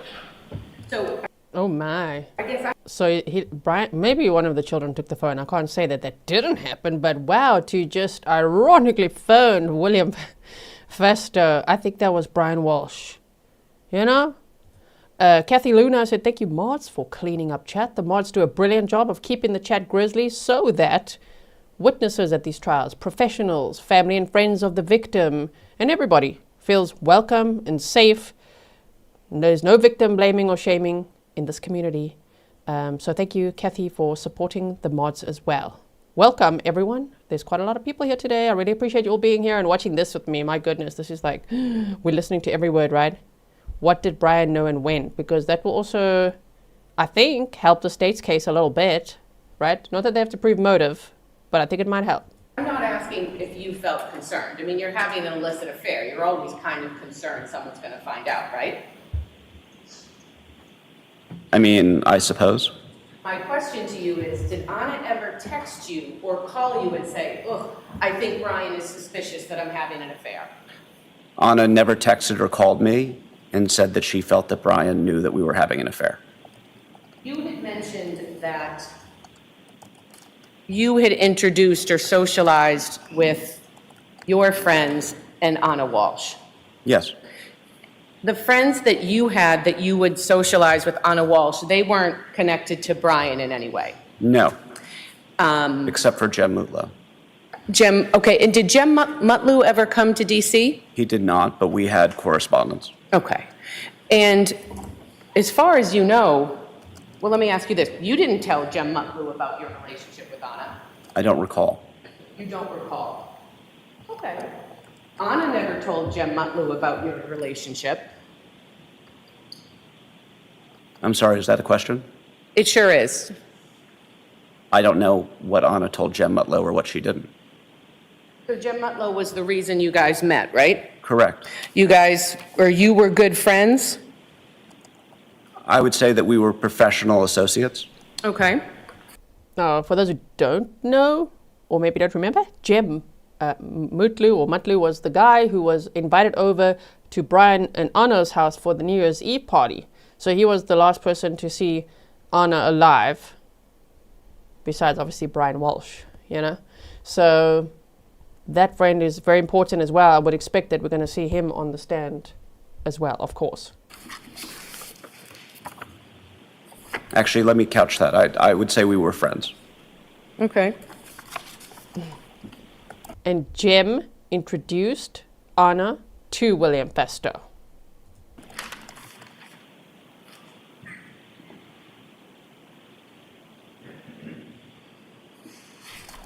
Sorry. And Ana used to work for Jem Mutlow as well. He had his own company, and she was the operations manager at Jem's company, and then she became a regional manager at Tishman Speyer in DC.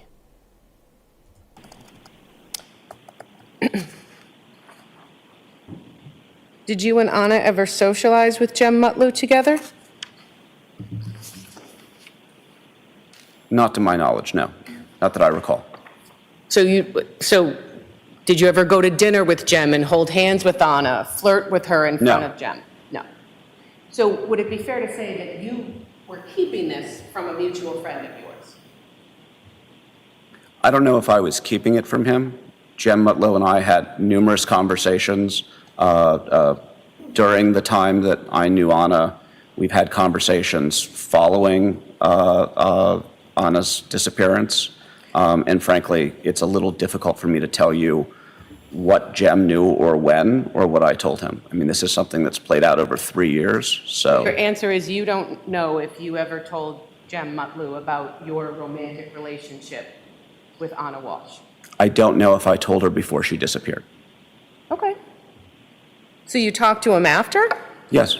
And you told him after that you were in a romantic relationship? He certainly knew after that we were in a romantic relationship. Because you told him? Yes, I believe so. But you don't know if you told him when you and Ana were dating? I cannot recall if I told him before or after. Okay. You had mentioned on direct that you and Ana had conversations about your future. Yes. And going into the Christmas holidays, I know you were going to Idaho, Ana Walshe was planning to head back. At that point, there was never any specific plan for Ana to tell Brian about her relationship with you. Not that I'm aware. Well, you've been asked questions and testified about this before, right?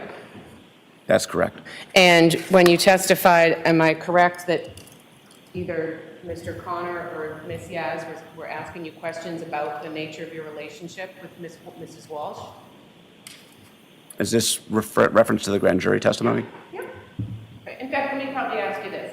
Have you had a chance before you flew up today to review your grand jury testimony? I reviewed my grand jury testimony with the state via a call that was, I think, over a month or two ago. Okay. So you were specifically asked in March of 2022 if there was any specific plan to tell Brian about your relationship with Ana, and you told the grand jury that day that there was not. That is correct. Okay. So there was no plan as Ana went home for Christmas to be with her family that she was going to come clean and tell Brian about you. As I said, there was no plan that I was aware of. She never told you, hey, Will, I'm gonna go home, I'm gonna talk to Brian, I'm gonna blow up my marriage and come be with you. She never told you that. That is correct. She didn't tell you, I really want to tell him I just want to be with you before she went home for Christmas. Objection. Sustained. That is correct. You guys never communicated on Facebook Messenger, right? We may have, I don't recall. Well, did you have a Facebook page? Yes. And did Ana have a Facebook page? Yes. And did you turn over any Facebook messages between yourself and Mrs. Walshe to the police? I don't believe so.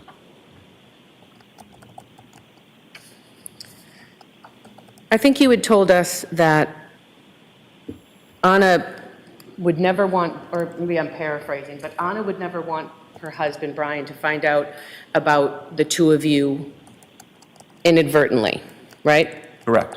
That I think you mentioned integrity was the word that she used, that if anyone was going to tell him, she wanted to be the person to do that. Correct. And at least in December heading into Christmas, there was no plan to tell him. Not that I was aware of. You had mentioned that you guys would go to dinners together. Yes. Did you ever go to dinner with a woman by the name of Alyssa Kirby? Not that I recall. And Alyssa Kirby is a good friend of Ana's that also lived in D.C.? Yes. And she would socialize with Alyssa Kirby? Yes.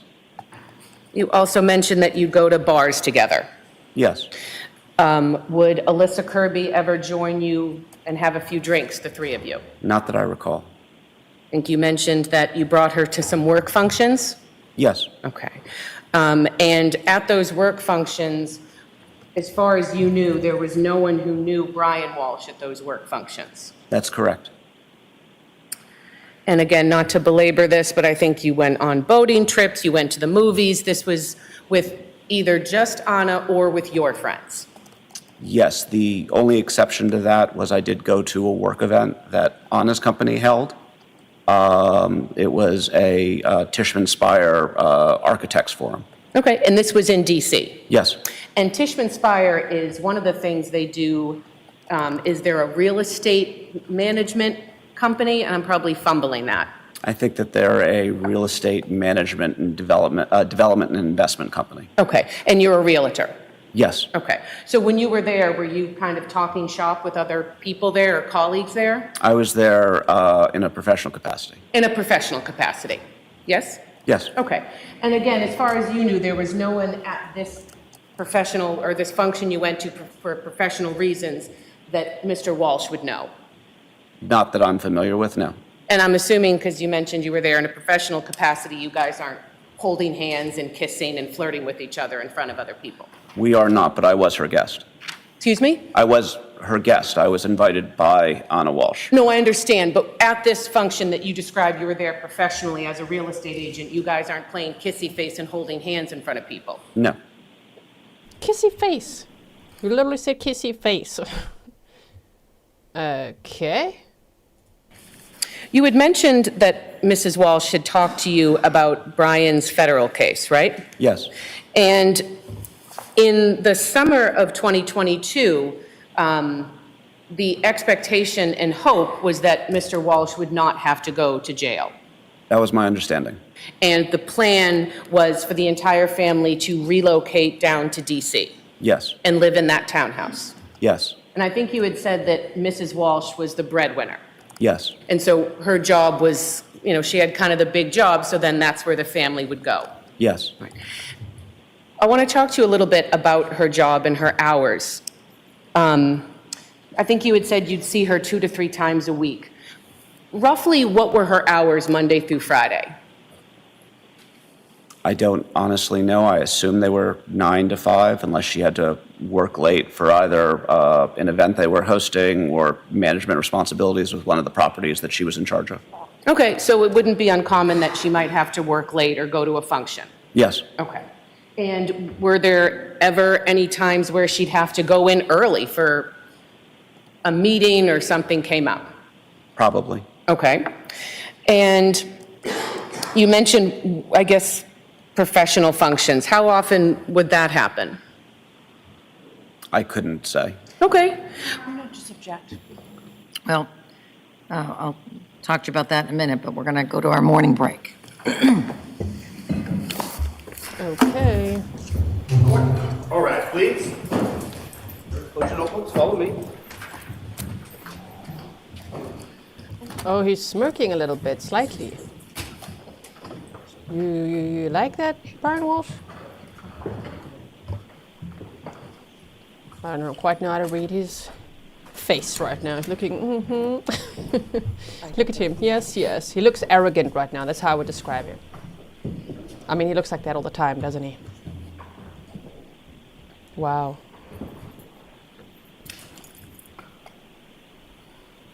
The witness may step down.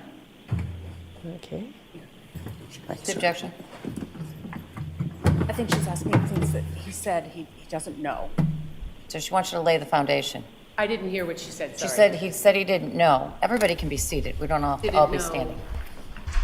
He didn't. Know what she did, her words. Oh, that's fine. She's just asking you to lay the foundation that he has a basis for knowing. Okay. Anybody need anything? No, thank you. All right. All rise. Okay. Yeah, Stefan said he's got his arrogant face back, shoulders back and all. He does indeed. Look at him. He's smiling his ass off. He's like, yeah, I'm just guessing now. Yeah, I just like how you grilled that guy on the stand. You take him.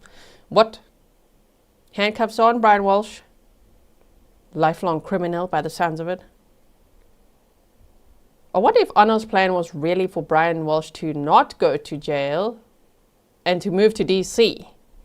Like, how would that work? And if that was going to work, then damn, she probably felt like he was her 4th child.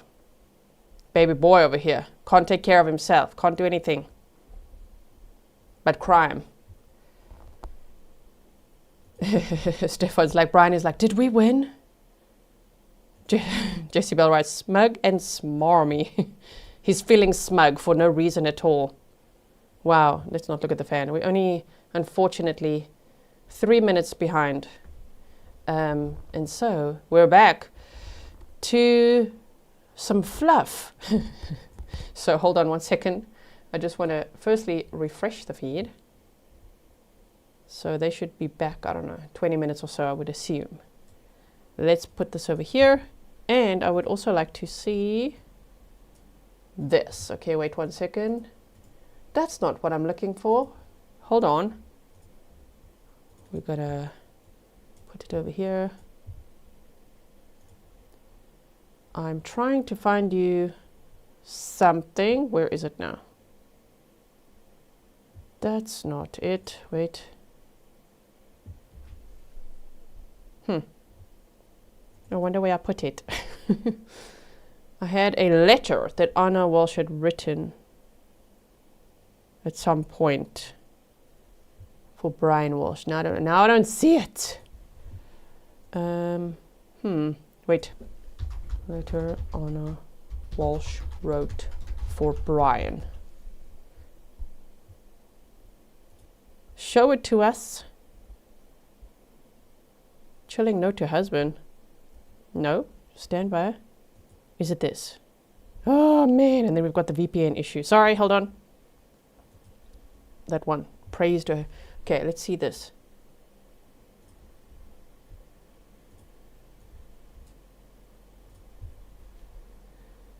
Okay, I'm going to just look one more time. Sorry, just bear with me, okay? It's better than watching a fan, okay? You can watch me scramble over here. Watch me scramble, everyone. What are we doing? Okay, wait, I just want to see, did I have... That's not it either. Right, I've got 2 folders for Walshe. PCA, that's not it. I found it. I knew it. Okay, wait. Now I can show you that. Did you enjoy watching me scramble a little bit? Okay. So this was a letter that Ana Walshe wrote on, it says 6/1/2022. And this would be, what, the 1st of June of 2022. Dear Judge Woodlock, this is about Brian Walshe's, art fraud case. I'm writing this letter to you to express my gratitude for having allowed Brian to spend the last 8 months at home, supporting his children and closest family members. During these 8 months, our family was able to be together many of the milestones. Our youngest son turned 1, our middle son started to speak, and our eldest son, who had just started kindergarten when we saw you last, is now only a few weeks away from completing the year and preparing for 1st grade. He also lost his first tooth. Shame. We also experienced some challenges. On December 21st of 2021, my mother suffered a major neurological event which caused heavy hemorrhage. Brian was the one who heard my mother's sighs for help within seconds and immediately called me an emergency. He was quickly able to establish that she was in severe pain and that she needed immediate medical help. Oh, so he does know when someone needs medical attention, how to immediately call emergency.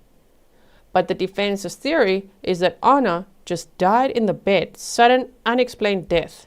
But there he had no idea how to call an ambulance, 911. He didn't Google anything about CPR, nothing about sudden, unexplained death, nothing like that whatsoever. In fact, he Googled, when does a dead body begin to smell? And later, things in the category of how to dismember a body. And then he went shopping for all sorts of sinister tools, right?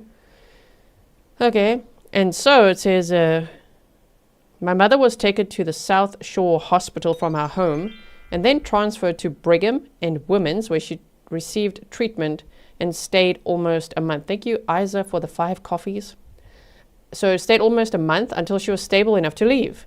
Now, months later, she's made about 95% recovery, and she keeps repeating that she wouldn't be here if it wasn't for her son-in-law. About 95% of... Wait, if it wasn't for her son-in-law, yeah? Brian. If it wasn't for her son-in-law, Brian. Imagine, I said this yesterday already, her mother, how she must feel now. Like, she felt like Brian was like a hero at that time.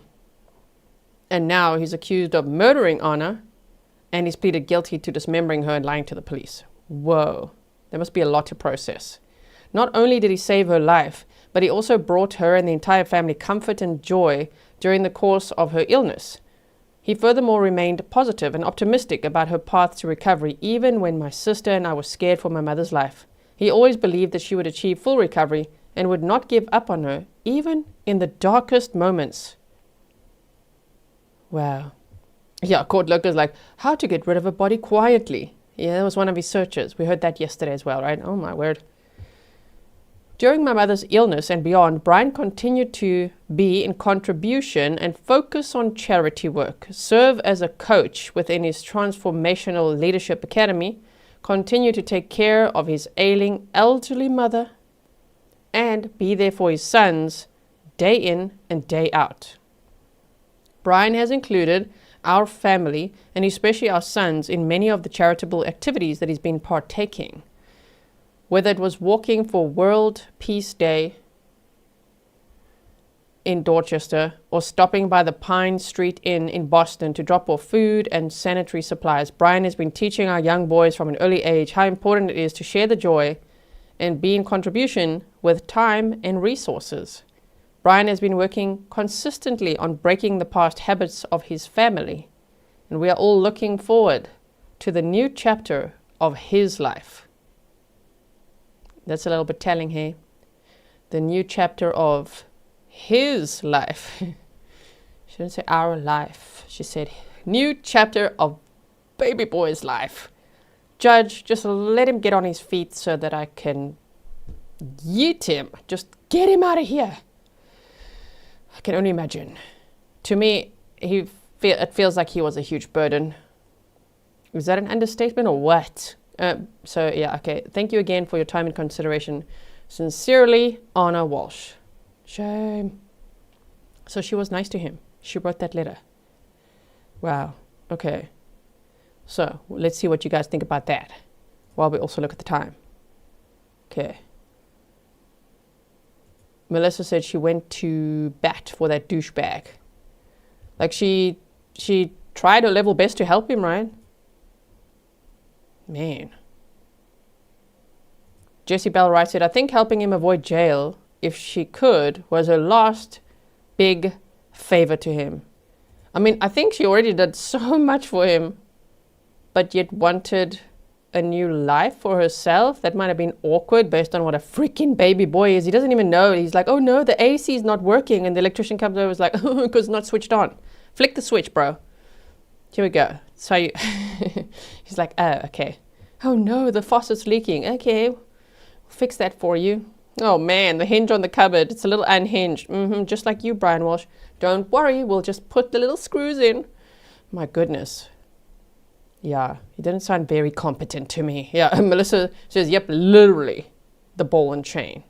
Marnie said she wanted to move her kids to Washington. I think Brian was almost like one of her kids, right? The fourth child in the house. So annoying. Okay, let's see. For everybody that is showing signs of binary thinking with like, oh my word, it's an affair. You see, this is what you get. No, many people have affairs. Nobody needs to be murdered and dismembered. It doesn't mean affairs are the right thing to do. Of course they're not. But it doesn't equal, yep, see what you got? No, that takes a special depravity like someone like Brian Walshe that's capable of dismembering someone and pleading not guilty, later pleading guilty to those 2 charges. But here he is, all smiles in the courtroom, cannot read a room, pleading not guilty to first-degree murder, taking his chances, and will probably get on the stand. Yeah, he's that guy. He's that kind of guy. So, yeah, it's just not... No victim is perfect, and it's just not the action to take. Brian should have divorced her. He was Googling that as well. What's the best state to get divorced for a man? He should have inserted boy. Okay, sorry. For a man. Okay, sorry, Brian, that wasn't you. Is that why you disqualified yourself? You don't feel like a man? Oh, okay. But that's what you should have done, Brian Walshe. Get divorced. Your wife has moved on. Her actions are saying, I've moved to DC. I have an amazing job. I'm tired of dragging my ball and chain around here. Please. And then the kids were going to move there too. Brian, get a divorce, fight for custody, share the kids. How about that? But instead, he's like, you know what I'm going to do? Allegedly murder her. And then just tell everyone that, what? She died in her sleep. And I panicked. And so what I did, after teaching my boys about all these amazing things, instead of them believing that their mother died naturally in her sleep, I'm in fact going to tell them she's missing. She left. She hasn't come back. She's gone. And then they're going to find out one day she was dismembered. Oh my word. What? Roberta said, "What? He's a fraud. What proof was there that she wrote that letter?" Well, apparently she did. And there were court hearings for this. And she was trying to... This is a court document, so I think that would maybe be the proof. I get that you doubt it. but I think that would maybe be the proof, right? Jenny Lynn says literally flipped a light switch the exact second you said that. Is that so? I do quickly want to look at this one document here. Hold on one second. We can look at this one as well. I want to quickly type in something here. That one. Wait. Visited. Okay. Lowe's. Yes. Sorry. Just the Trooper Garino. Was it Trooper Garino or Sergeant Schmidt? I think it was Sergeant Schmidt said that there was a receipt in the Volvo for Lowe's, and the date he said was January 4th. And I'm like, why? Why is it? Did he go to Lowe's again? Maybe he went to Lowe's a second time, right? So hold on. It says investigators, this is from the search warrants. Investigators obtained surveillance video from the Lowe's Danvers location and determined that Brian Walshe was present at Lowe's on January 1st of 2023. He's seen shopping, and then at approximately 6:05 p.m., he's seen purchasing over $450 worth of tools, such as a hacksaw and cleaning supplies. The surveillance video shows Brian Walshe is by himself and not in the company of any children, relatives, or friends. Brian had not previously disclosed this trip to investigators. There's more pictures of him. That's why I want to see the surveillance. They've got all these grainy pictures in this document. We've seen some of it, right? Okay, so based on what I said earlier, and just please know, I'm not like fighting with anyone. I just feel like standing up for the victim and even for the guy on the stand. Not that I support affairs, but there's reason for what I'm about to say. So at November said, generally speaking, if you want to be intimate with another person outside your marriage, get a divorce first. We can all learn from others' mistakes. It's not always that easy, especially if one is a domestic abuser like Brian Walshe is apparently. There's police reports about that. It's not easy to leave someone who's violent, who's a domestic abuser, who would threaten your life, and she probably had that gut instinct about it. If he knows about this, like, we have to find a way to gently tell him that, I don't want to be with you anymore, Brian Walshe. So it's just not black or white. It's just not a binary thinking situation. She was moving on. I'm actually proud of her for taking all those steps.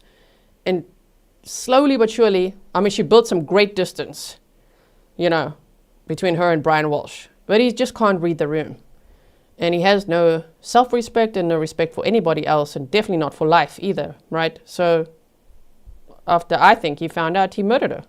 That's my speculation. That's what I think the major motive is. And the second to that would be money, because he was already looking how he could inherit properties that she owned at 6 a.m.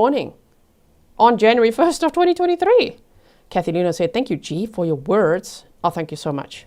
I just think there's more complex situations than just this like black or white thinking of, oh no, you can't do that. It's just not that easy, especially when the person you're trying to leave is a coercive controller or an abuser. It could get really freaking complex and awkward, and you might actually want a tall, strong, soon-to-be divorced man, he was separated, to help you. Maybe she felt really safe with William Fastow, and maybe it was like, let's just take this one step at a time because this guy is dangerous. And she was right. Brian Walshe is so freaking dangerous. Not only is he capable of alleged murder, he's on trial for murder, right? I believe he murdered her, whether the jury does or not. So not only is he capable of that, this guy's capable of dismembering somebody. That takes a special kind of depravity.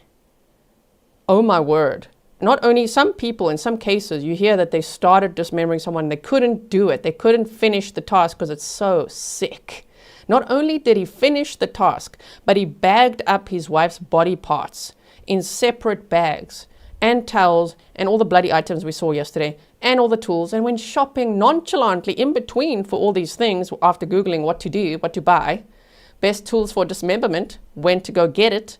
He did all that calmly, methodically, finished the task, and then dropped the body parts at various dumpsters while not panicking, not breaking a sweat, because they've got him on surveillance, right? We're going to see some of that at some point in this trial. Whoa. And then gets arrested and smiles at his arraignment. Do you remember that? He's like walking out there, all smiles. We're like, why is this guy smiling like that? He is beyond depraved. So Ana was right. This guy's dangerous. And he had violence in his past. He was a violent guy, based on police reports. That was reported. We went over it yesterday in the mini lunch break we had together. Emma said, I feel until you are in the situation, it's wrong to judge. Yeah, I know. I totally understand the whole, like, don't have affairs. That's fine for the ideal situation. There's very rarely ideals in life, right? And I would not judge someone who was a mother of 3 who was murdered and dismembered. Or the guy that she wanted to start a life with. It's a little tricky, you know? Emma, thank you so much for being a member for 15 months. Evie said, sadly in DV, yeah, exactly. That's the other thing. DV is the deal breaker. Yeah, like you whether can or this happens. Well, in DV, the most dangerous time is when you're trying to leave the abuser. And how do we know that she hadn't tried to leave him before? Even if she was polite, even if she was writing letters to the judge to like, please just help him, like not go to, you know, prison or whatever it was. If she was kind and polite and went that extra mile for him, we don't know if she tried to leave him before. He did threaten, apparently, to kill her and a friend in 2014. Okay. Threatened to kill. That's dangerous. And then he ends up being here at a murder trial. So I think she obviously knew a lot more about him than us. And she obviously knew this was dangerous. But she still wanted to fight for her life, for her right to live, for her right to have a happy life. And I'm pretty sure divorce was very much on the horizon. Bonjour, Vusto said, rest in peace, Ana. Okay, so we have that. Now, what else can we do in this break? Let's quickly watch the time. Oh, they should be coming back very, very soon now. Do you have any questions? Should I keep reading this? Let's keep reading this a little bit. Now we're on page 400 of 462 of the search warrants. It says, investigators conducted an interview with the Walshe's nanny, Robin, who I wonder if she's on the witness list. I do think so, actually. I do think so. Wait. This one. Thank you to Grizzly Cat for sending these documents to me. If you want to buy her a coffee, that link is in the description box. Southern Cali said she probably wanted Jem there on...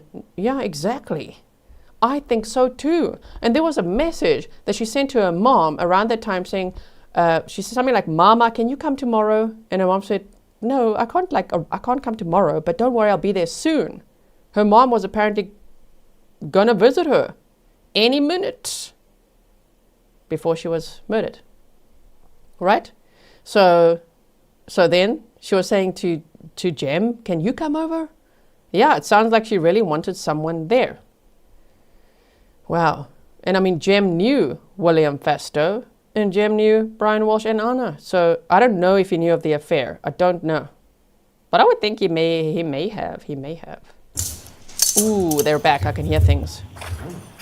So stand by. I'm going to pause quickly. I wanted to quickly go here and just go civilians. Let's just look for the name Robin. There we go. Here, the babysitter. We do want to hear from the babysitter. Now, if you are thinking, no, we do. Hold on. Let's go to that page quickly we were on. It says, investigators conducted an interview with the Walshe's nanny, Robin. How? Robin stated she did not work on December 31st, but Brian asked her, of 2022, to watch the kids on January 1st of 2023 from 2 p.m. to 7 p.m. Brian told Robin that he needed her to watch the children on January 1st so he and Ana could go out to brunch. Robin texted Brian at 12:02 p.m., are we still good for 2? But did not receive a response. Robin stated when she arrived on January 1st, around 1:45 p.m., Brian told her that Ana had to return to Washington, D.C. for a work emergency. Brian told Robin to stay since she had planned on watching the children that day and he had errands to do. Robin described Brian as a calm and collective person, but on this day, Robin stated that he appeared to be preoccupied with something. Robin stated when Brian leaves the house, he typically tells her how long he'll be out for. She stated that Brian left after sharing that Ana left early to go back to Washington, D.C. Brian left in his Volvo SUV by himself at approximately 2 p.m. and then returned a few hours later between 4 and 5 p.m. Robin stated when Brian returned, he dropped off pizza for the children and then left again. Robin observed one of the children, Thomas, to have a new iPad that day since the old one was cracked. Robin said Brian's mother, Diana Walshe, this is public record, but okay, let's just make sure we just, for now, not highlighted. Stop it. We wanted to actually take that out. How about that? And that. Do it. There you go. Public record, YouTube, public documents. I'm not sharing anything I'm not supposed to be sharing, okay? That Diana Walshe was always buying new phones and iPads for the kids. Robin stated throughout the day that children never mentioned Ana, which was out of the norm. Brian returned home around 8 to 8:30 p.m., and at this time the children were all in bed asleep. As described above, surveillance footage and native location data evidence that on January 1st of 2023, Brian Walshe traveled by himself to the north shore of Massachusetts, including Danvers and Swampscott, had custody and control of the phone they've discussed greatly at this trial, the iPhone SE, and stopped at several locations that he did not disclose to investigators. Okay, so yeah, we can always revisit this. There will be a lunch break as well, of course. So hold on 1 second. Let's do this. Bring the court feed back up. Okay. Here we go. And we're back.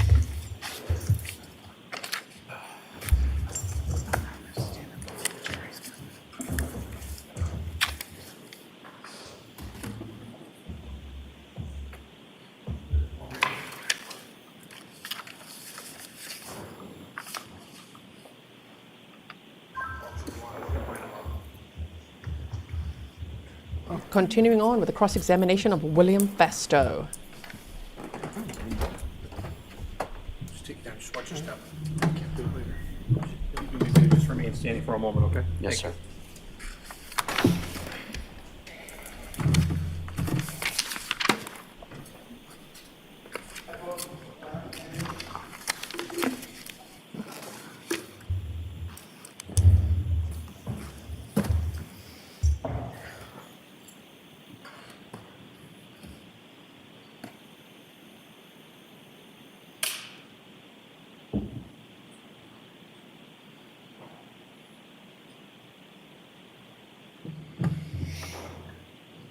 Is he looking who? At the jury or William Fastow? Damn, bro. Looking so mighty sure of yourself today or what? Court Loco said the fact that the 3 boys and the babysitter were in the house for a lot of his dirty chores is so disgusting and diabolical and despicable. I can't imagine. I know, right? What the hell?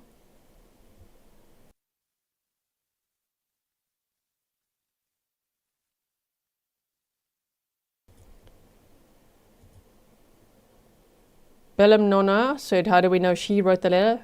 Because it's part of court records and says she wrote it. That's the reason I can give. She signed it, she wrote it. I know that Brian Walshe forges things. I get that. But it's part of the court records of her written letter to the judge.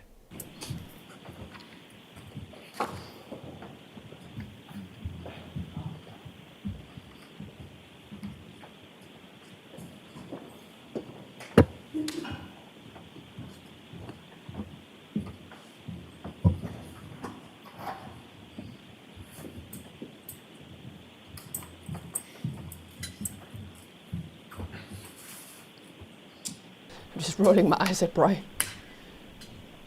Court is back in session. You may be seated. You can have a seat. Thank you, sir. Keep your voice up for me, please, okay? Thank Yes, you. sir. Thank you. You may proceed. Thank you, Judge. Good afternoon, or good morning again.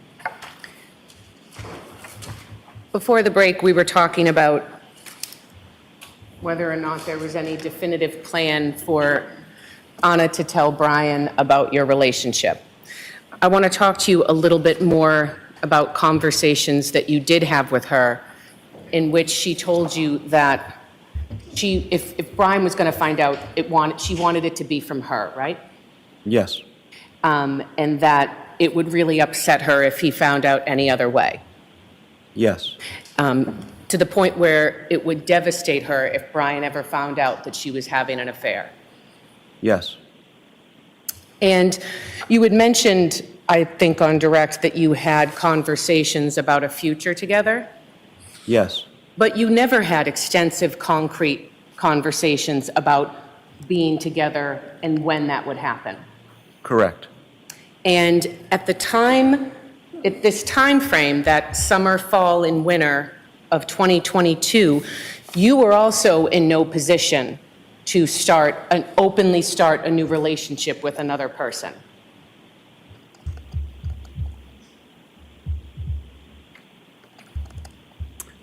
If you mean that I had not finalized my divorce, that is correct. No, you were in a position that because your older son would have been devastated if you started bringing another woman around. Yes, I did say that. And if I'm correct, I believe on page 36 of Exhibit 145, which are text messages that you turned over,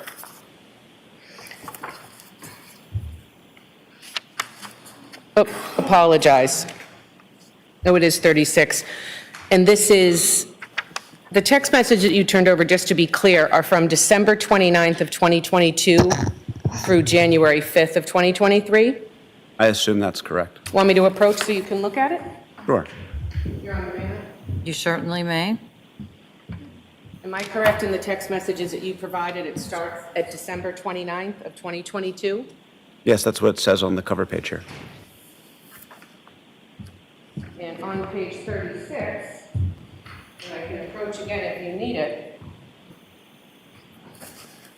you say, "He can't imagine me with someone else. Like all children of separated parents, he deeply wants us to reconcile.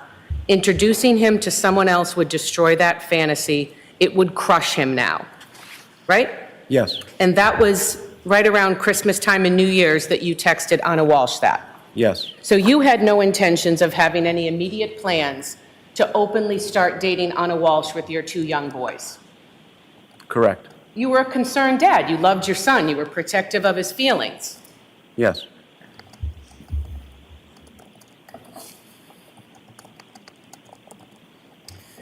At the same time you were having conversations just about her marriage and your relationship, you knew that it was always a possibility after having these conversations that Ana would stay with Brian, the father of her children. Yes. And while she would talk to you about arguments they had about finances or the stress of his federal case, she always spoke to you about him in a positive light. Yes. And you knew from her words, that she cared for him deeply. Very much so. And I believe during these times when you would talk about her relationship with Brian Walshe, she wanted everyone to see him in the light that she saw him. Very much so.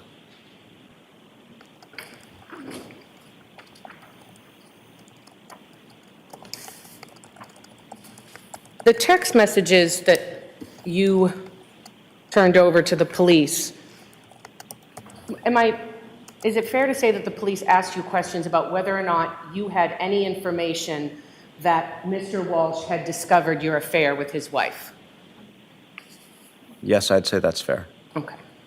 And you understood that anything that could help them in determining if Mr. Walshe had discovered your relationship, you would turn over or it would be helpful. Yes. And so I asked you about Facebook and you said you don't remember. That's correct. Well, so you don't remember if you would send any flirtatious, sexy, or intimate messages or posts on Facebook? Isn't that something you would remember if you're trying to keep it a secret?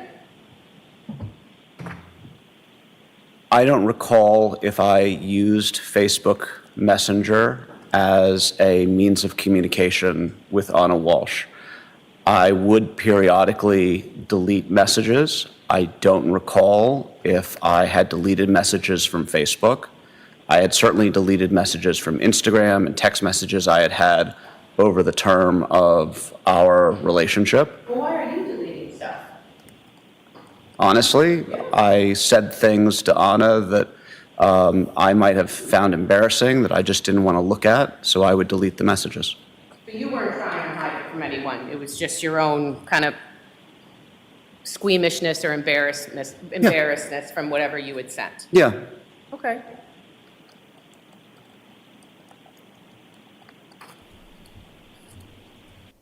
Good point of pause. Misty said, solidifying the fact that Ana was an amazing person, right? Yeah, so I do think she wrote that letter. I don't doubt it. And she was always seeing the best in everyone, right?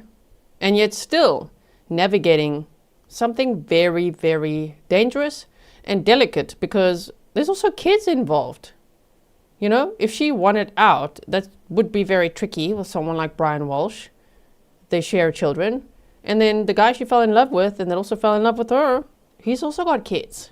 And he was also navigating that. He was separated from his wife, and he said soon to be divorced. So, man. But I do think there was an exit strategy happening in progress. And one does have to be careful with that, right?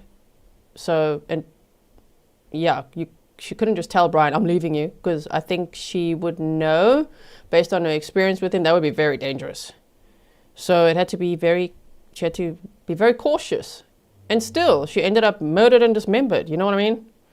Allegedly murdered, this is a murder trial. He's innocent till proven guilty in a court of law, but he's pleaded guilty to dismembering her and lying to the police, okay? And he committed a lot of art fraud. So there's already that he's guilty of. My goodness. John said, is the private investigator that Diana hired on the witness list? I don't think so. We can look again in the lunch break together.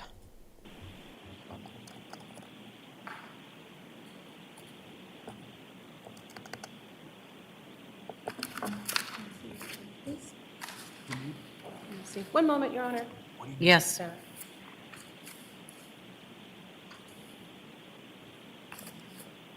Nothing further. Thank you, sir. Redirect. Nothing, thank you. Sure. The witness may step down. Okay, let's just watch him leave and watch Brian Walshe as well while he does that. Also, Nave Del Amor said, I can probably suspect that Ana was afraid Brian could hurt the children to hurt her. That's also a possibility. You know? Maybe she was being even more extra careful, not only thinking he would fight me for the children, he's been this primary caregiver based on his home confinement because he's such a damn criminal. Just being nice to him, but that now cornered her a little bit, you know what I mean? Like, oh man, now his conditions of home confinement is because he's primary caregiver, which is why the children couldn't move with her to DC. That sounds like she was in a pickle, right? But on top of that, maybe him threatening that he would have the children himself, fight for them, all of that, sure, for his own selfish reasons. I don't think anything else. Or maybe that she knew he was dangerous and could hurt the children. That's another factor. Anyway, there's so many factors. I think it's very complex, the situation. So let's have a look as he leaves, if they show us now, and how Brian Walshe stares him down. And maybe he stares at Brian Walshe too. Let's look.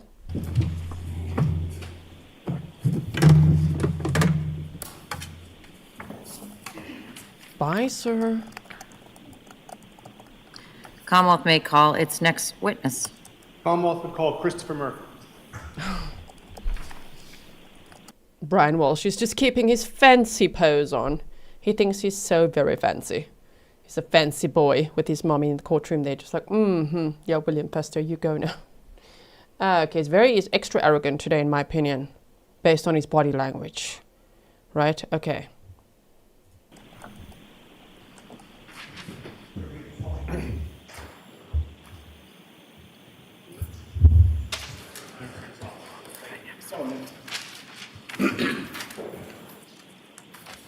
You're going to face the correct one. Raise your right hand.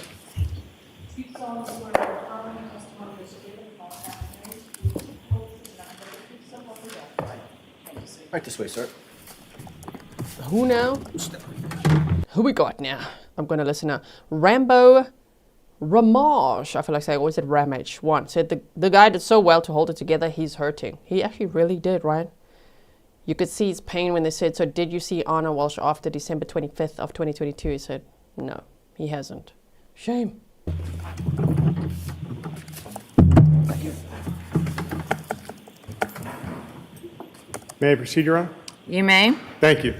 Sir, could you please state your name and spell your last name for the record? Christopher Murphy, M-U-R-P-H-Y. What do you do for work, sir? Construction. Where were you working in January of 2023? I was working at a painting company. I'm sorry, I haven't been working there for 3 years, so. It's okay.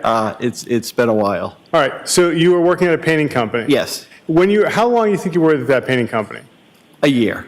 And in that time, what were your responsibilities at that company? I was a salesperson. Okay. In January of 2023, were you running any specials at that point in time? Yes. What was the specials? We were offering 15% off any work that people needed to have done. And so how are you contacting people at this point in time to offer the special? We were calling all our past customers that we had, we used to work for. And we do like a cold call kind of thing. And I called, a bunch of people that day, and the defendant was one of them. Well, let me get to that. Okay. So when you were calling people, do you remember what phone number you were calling from? Was it a work number? It was a work phone, yes. And if I were to tell it to you, would you, actually, I'll ask you right now, do you remember that work number right now? No, I don't. Because it's been 3 years, you haven't had enough time to remember where you worked. I don't remember my own number. But all right. So at that point in time, was the number 774-534-2005 your work number? Possible. Okay, possible. So. Okay, sorry, normally I like to mute that, but it is public record as part of a trial that we are watching together. It's a homicide trial of Brian Walshe in Massachusetts. Darlene Ann said Anna, it's spelled with one N, was very concerned about Brian's reputation and lifted him up to everyone. She may have been concerned of hurting him with a divorce. He unalived someone who cared about him. Shame, right? I think so as well. I think she was trying to do the kind thing, taking it one step at a time, slowly, and look how he rewarded that. Now, you said that you were calling people offering this special. And so at any point in time, did you have the opportunity to reach out to Mr. Brian Walshe? Yes, I did. Okay, can you explain to us how? Well, we got a list of customers that we had, that were past customers, and each salesperson got a certain list. My area was in the Hingham area. So I just went down the list and called customers, and he was, one of the customers on the list. What day did you make this call?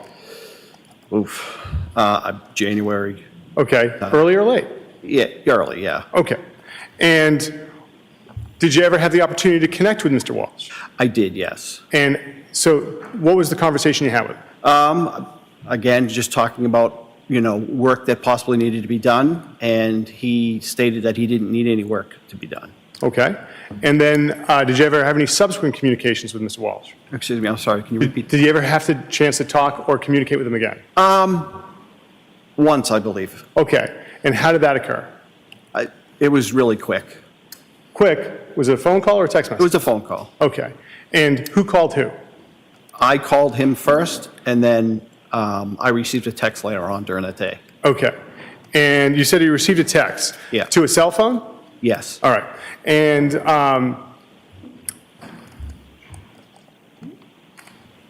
on my phone? Yes. Thank you, Italiana. Do you recognize these images, sir? Yes, I do. What are they, sir? They were pictures sent to me describing a ceiling that needed to be repaired. Okay. Now, the pictures that you're looking at here, sir, are they the pictures that were sent to you, or are they pictures of the phone with the pictures on them? No, they're pictures of the phone, but they were sent to me, yes. Certainly. And are they your phone? Yes. This Commonwealth would seek to have these marked as the next two exhibits. Any objection? None, Your Honor. Pictures of the phone, of the messages, are now in evidence as Exhibit 150, 151.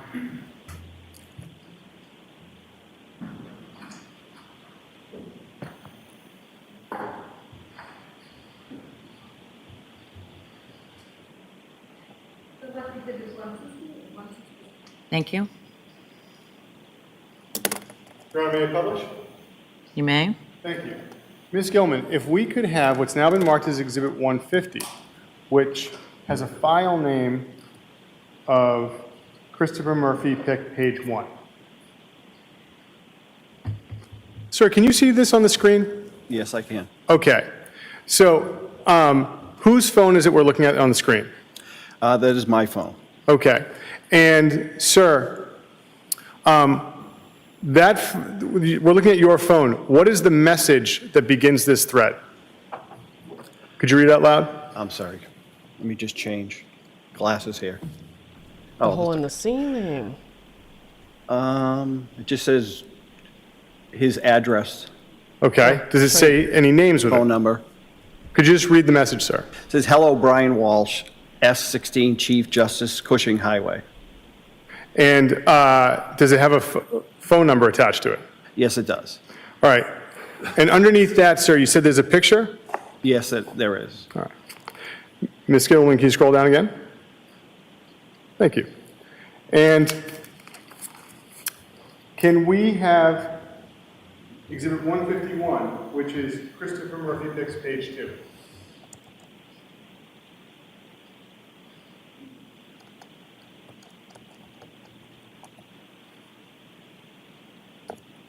Sir, I'm going to direct your attention to the bottom of this thread. Ms. Gilman, if you could enhance this. Sir, at the end of the thread, what is the message? It says, "Good morning, let me know about the ceiling. Best, Brian." And what's the date on the message? January 6th. So, sir, did you have any phone communications with Mr. Walsh besides the initial one in relation to this damage to the ceiling? No. Okay. Nothing further, Your Honor. Any cross-examination? No questions, thank you, sir. The witness may step down. Thank you. Do you guys think there's any relevance to that? All it makes me wonder is what the hell happened to that ceiling and when? Right? Yeah, Margot says, I am very curious about the hole in the ceiling. Me too. I want to know. Do they have any more evidence about it? I don't know.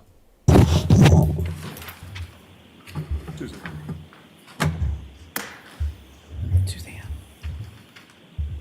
Commonwealth may call its next witness. The Commonwealth would call Suzanne Garland. Suzanne Garland. Was that text message? I actually missed it. Was there a date? I'm going to go back slightly. Friday, January 6th. What a priority, bro. Like this guy. He was already arrested on January 8th of 2023.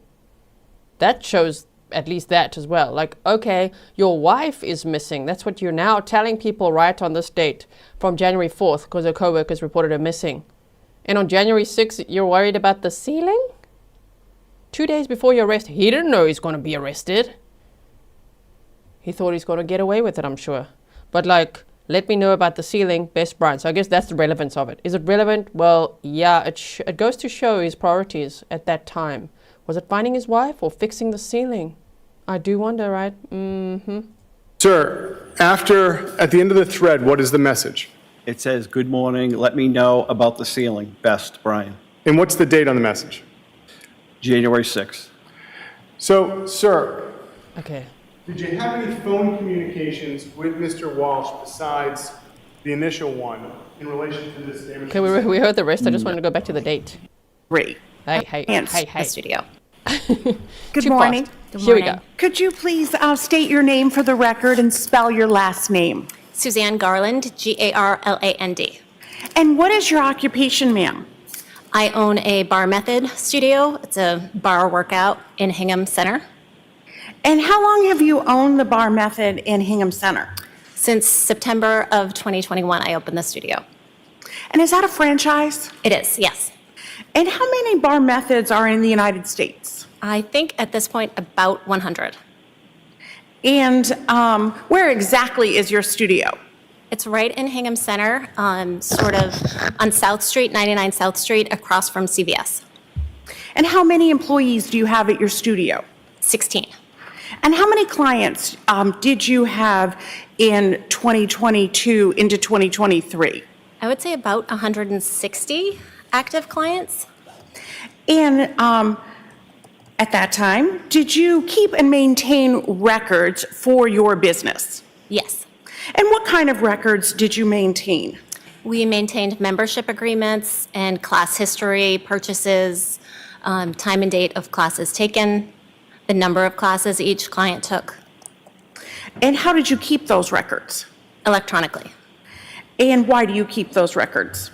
For regular course of business, but also to report to our franchise. And do you have a corporate email? Yes. And what is that corporate email?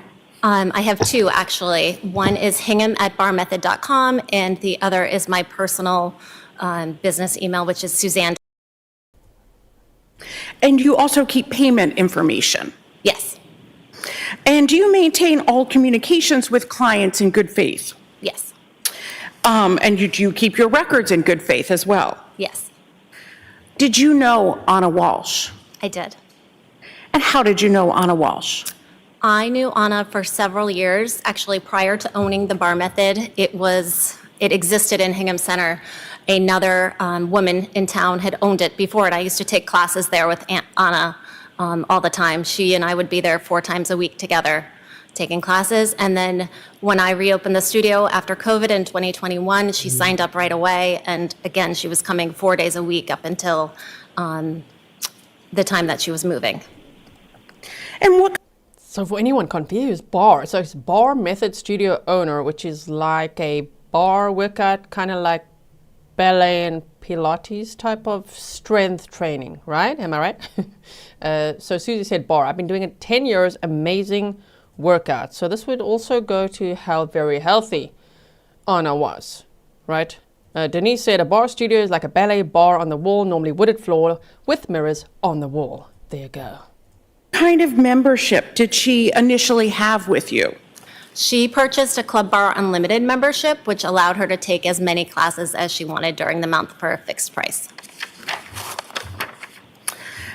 And did you have a membership agreement with her? I did, yes.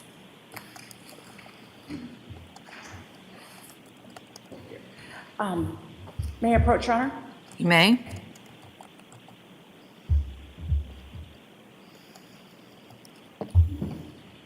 Ma'am, do you recognize this?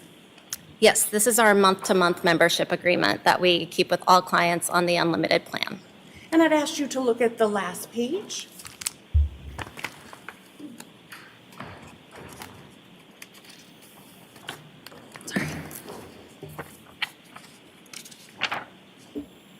This is her signature. It's at the agreement with Ana Walshe. Yes. Thank you. Your Honor, I'd ask that this be the next exhibit. Any objection? No, Your Honor. Marked and admitted into evidence, the membership agreement of Ana Walshe for bar method is in evidence as 152.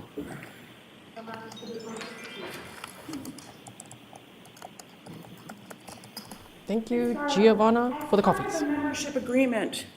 Our members asked about their health. Yes. And do they have to sign off for medical information? They have to sign that they are fit to take classes. Why is that? For liability purposes for the studio. So in December of 2022, how often would Ana Walshe attend bar method? So she would be coming whenever she was in town. She was doing quite a bit of traveling back and forth to DC at that time. So I think she was there 3 or 4 times at least. Whenever she could come in, she wanted to be there. So do you mean 3 or 4 times a week or something else? I think December of 2022, she was there 3 or 4 times total, right? Okay. And did she have a membership at that time? She did not. She was paying drop-in classes. And did you have communication with her about the classes via email? Yes, she had emailed me when she found out that she was getting the new job in DC. She emailed me that she needed to discontinue her month-to-month unlimited class membership and that she would, drop in when she was around. And then when she came back to DC in December of 2022, she emailed me, I believe it was December 30th, saying that she had purchased a drop-in class, but she would rather do a special we were offering, which allowed her to take an unlimited amount of classes over the next month because she was going to be in the area more. And you said when she came back, she came to DC, but did you mean when she came to Cohasset? I'm sorry, when she came to Hingham, yes. Okay. And did you maintain the email communication that you had with her in your normal course of business? I did, yes. I kept my email from her and I have it to this day. Okay. Your Honor, may I approach? You may.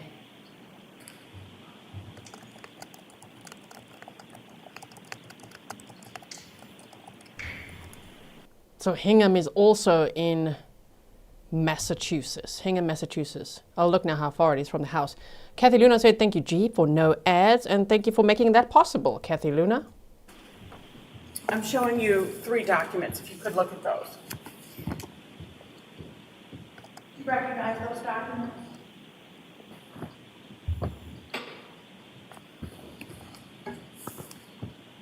Yes. And what are those documents? These are email communications from Ana to me. The first one is letting me know that she had gotten the new job opportunity in DC and telling me how wonderful her experience at the bar method had been. However, the last 10 years, she's taken classes in DC and the Boston locations. She said we have developed an incredible team culture and feeling of being cared for. She loves the energy of the studio. She asked if we were ever considering opening one in DC. That was the first email. The second email was the one that I mentioned on December 30th, asking if she qualified for the 30-day unlimited special we were offering for $79. If so, could she exchange the single class that she booked for it, which is $29, and apply that towards the $79 special? And then I responded to her on January 1st because I was away on vacation at that time. And I said, technically, you don't qualify it since she had been in the studio recently, but I would honor it since her situation was so different than the norm. Your Honor, I'd ask that those be the next 3 exhibits. No objection. All right, they'll be marked and admitted into evidence. So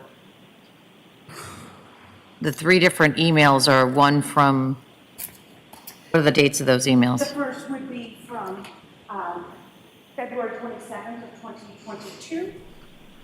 Okay, that's in as 154. So the bar method, Hingham, it was only 10 minutes from Ana's house, 4.4 miles to the west. So, yeah, quick 10-minute drive from the house there, and she was keen to know, are you going to open any in DC? Which also tells us, see, she wanted to start a whole new life in DC. And of course she wanted to work out there. I'm sure with the workout she loved while she was there because she worked in DC. Ann Potter said, thank you for no ads. Thank you for your support.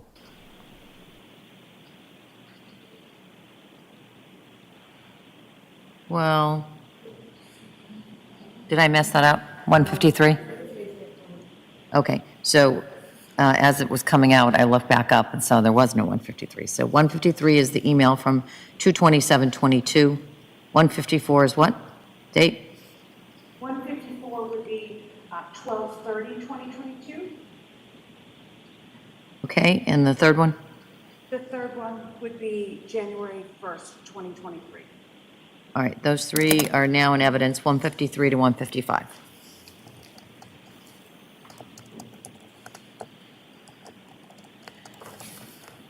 It's 153, 154, and 155.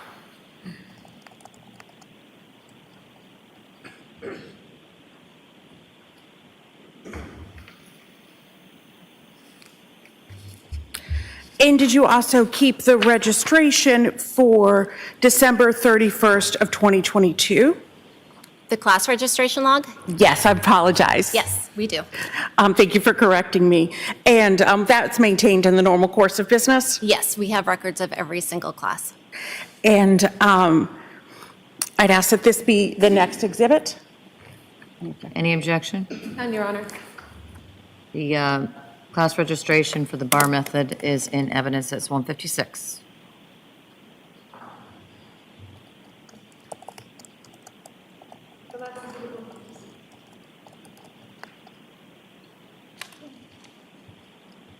May I approach, Your Honor? You may.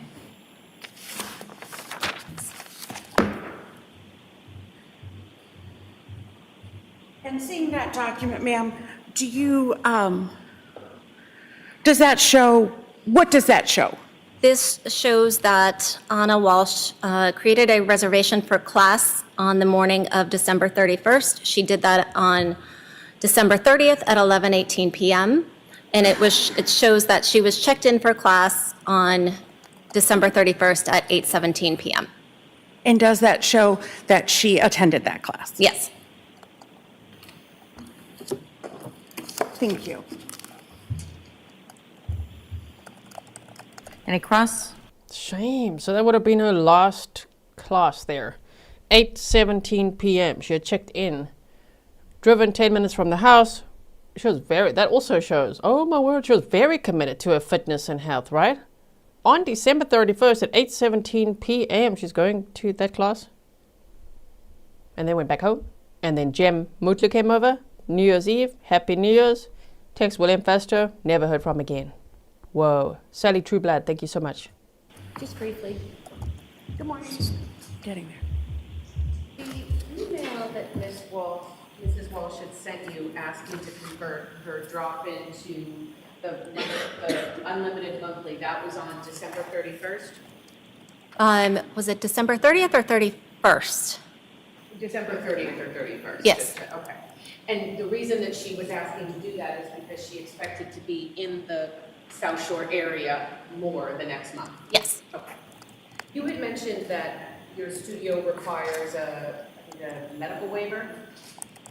When you sign the month-to-month agreement, you do acknowledge in there that you are healthy and that you have conferred with your doctor. Okay. And she does that, or that a person, for example, does that once when they first start coming to you as a client? They sign that every time they sign a contract. Okay.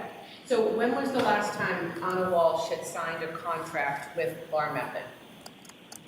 I believe it was September of 2021. I don't think she was actually ever able to book that last contract she wanted to. Okay, so the health waiver that you're talking about, or the medical waiver, was September of 2022, excuse me, September of 2021? Yes. Okay, and the medical waiver that someone signs, do they have to provide any type of medical documentation to confirm they are in fact good health? No, we don't require a letter from a physician. So it's just self-reporting? Yes? Yes. Nothing further, Judge. Any redirect? No, thank you. The witness may step down, thank you. Do you want this? I'll take that. It's been an interesting day so far, hey? Starting off with William Fastow, who dated Ana in 2022. And now we've seen a few other witnesses today as well already. Christopher Murphy from a paint company. We also heard a voicemail, that was interesting too, from Brian Walshe to William Fastow. Anyway, the paint guy, and then now Susan Garland from the bar studio. So the sudden unexplained death is just, it never made sense to me, but I think maybe for the jury it'll make less and less sense. Ana was, you could still have a sudden unexplained death, but she was extremely healthy, 39 years old, went to this bar workout December 31st, hours before she was allegedly murdered, right?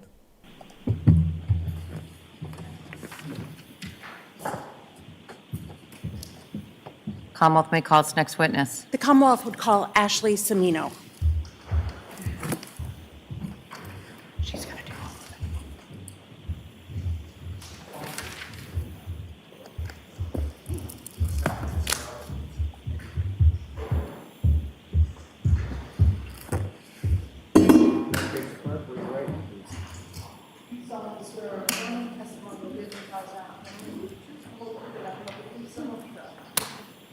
Right this way. Just watch us. Leanne said, did he commit the art fraud before or after they were married? After. I think it was in 2016. They got married in 2015, shortly after. But he was probably busy doing all sorts of things like that before as well, that nobody knew about. Step forward. There you go. Thank you. You may proceed. Thank you. Good morning. Good morning, how are you? What is your name? My name is Ashley Cimmino. Can you just pull the microphone just a little bit closer? Thank you so much. And can you spell your last name for the record? Yes, Cimmino, C-I-M-M-I-N-O. And what is your occupation, ma'am? I'm a special education teacher and a bar instructor. So how long have you been a special education teacher? About 7 years. And you said that you're also a bar instructor. Yes, that's correct. And where are you a bar instructor? Currently at the Bar Method in Hingham. And where else have you taught bar classes? The Bar Method in Boston, both the Back Bay location and the Financial District location when they were open. So how long have you been an instructor for Bar Method? So I started working there in about 2010. And so it's been about 10 plus years since I started instructing. And how do you become an instructor for Bar Method? So we go through an intensive training. We sit with a trainer from headquarters.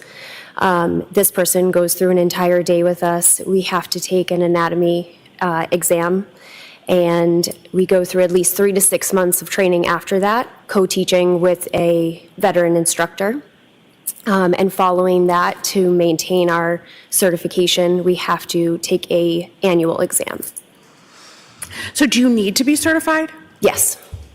And you have to maintain that certification yearly? Yes, every year we take an exam. Were you familiar with Ana Walshe? Yes, when I first met her, she was on a NIP. And where did you first meet Ana NIP? At the Bar Method in Boston. And when was that? Do you remember? It was probably around 2011. At that time, I was working at the front desk, and she would frequent the lunchtime class. And which Bar Method in Boston? The Back Bay location. So that was on Clarendon Street.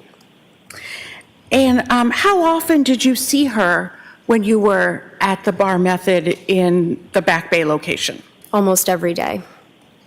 Did you ever see Ana NIP outside of the Bar Method studio in Boston? Occasionally, if we were bumping into each other on the street, but that would be it.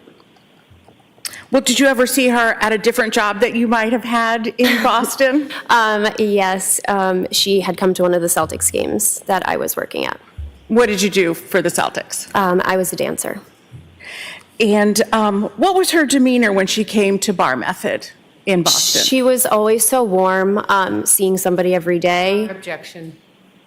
Overruled. We'll let the answer stand. Move on. While in Boston, did you ever meet Brian Walshe? He did come into the Bar Method, yes. And how many times did you meet him? At least once or twice. Now, directing your attention to Saturday, December 31st of 2022, were you working that day? I was. And where were you working? At the Bar Method in Hingham. And which class were you teaching? I was teaching both classes. There's one around 8:15 and one around 9:15. And who was in your 8:15 a.m. class? Ana was. Okay, here we go again with the details. AM. Okay, well, December 31st. I was going to say, are they open at night right before New Year's? Okay, AM. 8:15. So she checked in at 8:17 p.m. for the class. The class started around 8:15 a.m. a.m. Let me just correct my little timeline here. Okay. And how long had you been an instructor at Bar Method in Hingham at that point? That was my first day teaching at the Bar Method in Hingham. And when did you first notice Ana Walshe? So I wasn't familiar we all get class lists of our class prior. So one of the Bar Method qualities is that we are able to call our clients by name as we're teaching them. And actually, it was because of Ana in Boston that we always clarify with our clients, is it Ana or is it Ana? So I had asked our front desk staff that day, and she was like, I believe it's Ana. So when I started class, I just made a little note of it, but she wasn't there at the start of class. When did she come in? She came in about 10 minutes late. And what did you do when she came in? It was kind of like this oh my God moment, because with COVID, we had closed the Boston studios, and I had, had 3 children simultaneously at the time, so I took a little step back from teaching. And when those studios in Boston closed, I decided it was either going to Wellesley or Hingham, and I chose Hingham. And what type of interactions did you have with her during the class? During the class, I was instructing her. I was giving verbal adjustments, hand-on adjustments. But when she came in, we kind of had, oh my God, I can't believe that you're here. And what type of exercise do you do during a bar class? How does it work? So a Bar Method class, you work all your muscles in your body. You work your muscles to exhaustion, and then you stretch them to become longer and leaner, but also stay healthy and safe with your body. So can you explain how you do that? Sure. So we start off with a warm-up. You could do up to 60 push-ups in class. We move into a portion of class where you're working your thigh muscles. You work a portion of your seat, you go into curl, and there's some stretching in between. And typically a class is 45 minutes to an hour, and you use light to heavy weights depending on the client's choice. And do you remember how long that class was? That was a 45-minute class. And how did Ana Walshe perform during that class? She was a powerhouse. Clients are given the option during my setup that they can do push-ups on their hands and knees, hands and feet, or up at the bar for a modification. And she was doing the push-ups on the balls of her feet, on her hands. She was completing the motions. She was someone that you wanted to take class with because she made you work harder. Did you notice any injuries on her during your class on December 31st of 2022? No, and she did not make me aware of any that would change any of the exercises that we were doing. And after the class was over, what interactions did you have with Ms. Walshe? We chatted, and actually I remember having to tell her, I'm so sorry, I can't finish our conversation because the next class was starting. So there was at least 15 to 20 minutes between when her class ended and the next one started. And what, if anything, did she say about coming to the gym in the future? So she had been so excited to see me because she had told me that I was one of her favorite instructors, and she was so happy to see that I was in Hingham. She was planning on coming to a lot more, and she wanted to know my schedule. And have you seen Ana Walshe since Saturday, December 31st, 2022? I have not. If I might just have one moment, Your Honor.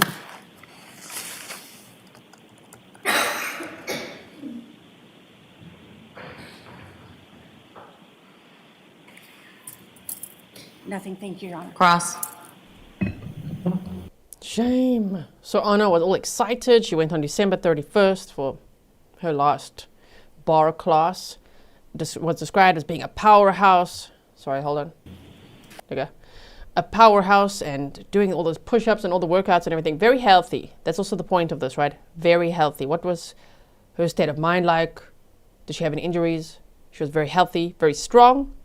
Why is that important? Because the defense's theory is that Ana just suddenly died in the bed while Brian Walshe was cleaning the kitchen in the early morning hours of January 1st of 2023. Good afternoon. Afternoon. When was the last time you spoke to the prosecutors or police about your testimony today? August, I believe? Okay. You didn't speak to them today or yesterday? No. Okay.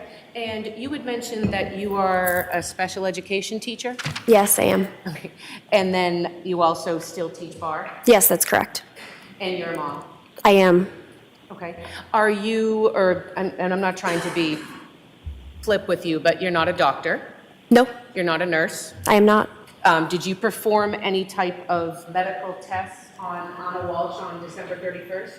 No, I do not. Are you aware if she had any pulmonary issues that were undiagnosed? Not that I saw. Are you a pulmonologist? I am not. Are you aware of any undiagnosed cardiac issues that she may have had on December 31st? No. Are you aware of any neurological issues that she may have been suffering from on December 31st? No. And prior to December 31st, what was the last date that you saw Ana Walshe? I couldn't tell you. Over a year? Probably. Nothing further, Judge. Any redirect? No, thank you. The witness may step down. Thank you. Thank you.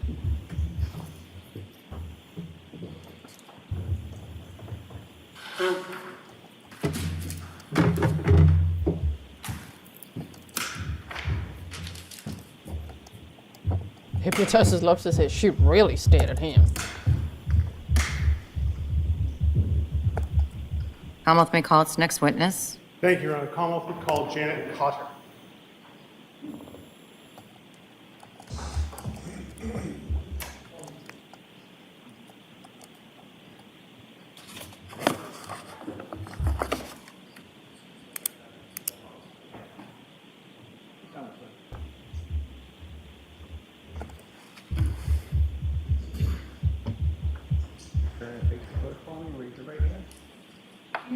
swear or affirm the testimony you give in the class hearing.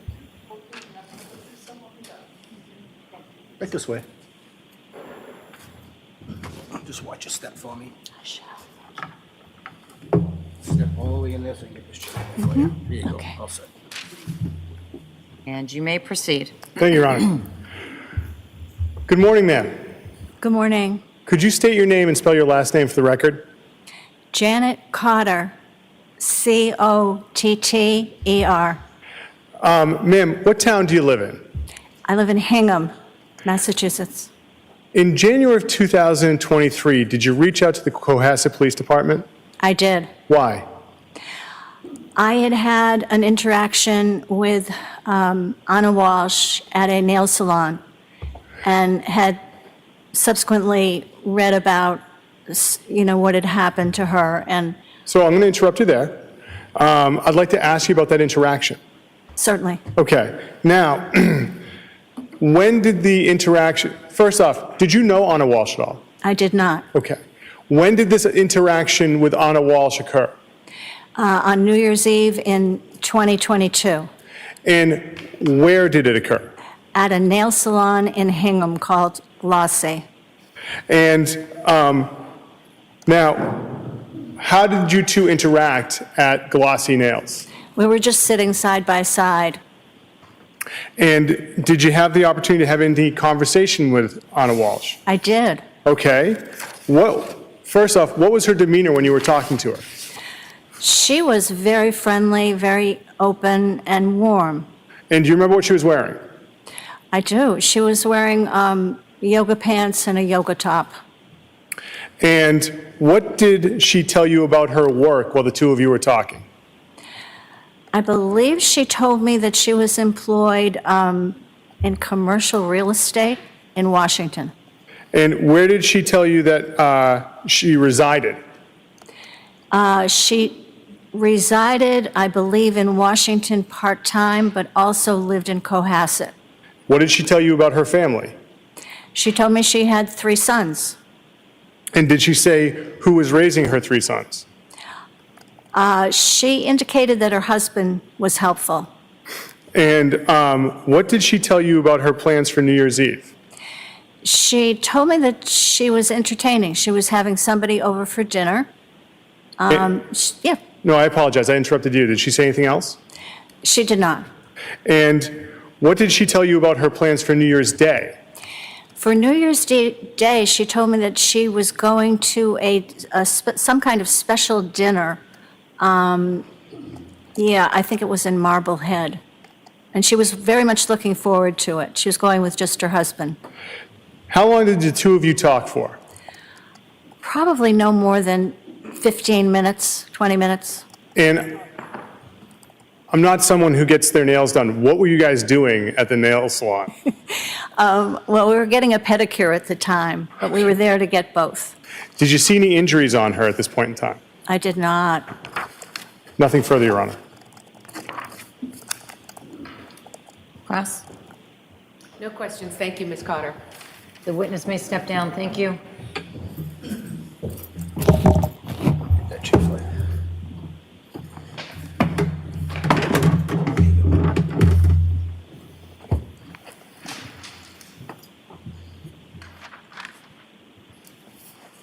Commonwealth may call its next witness. The Commonwealth would call Julie Basler. Sorry.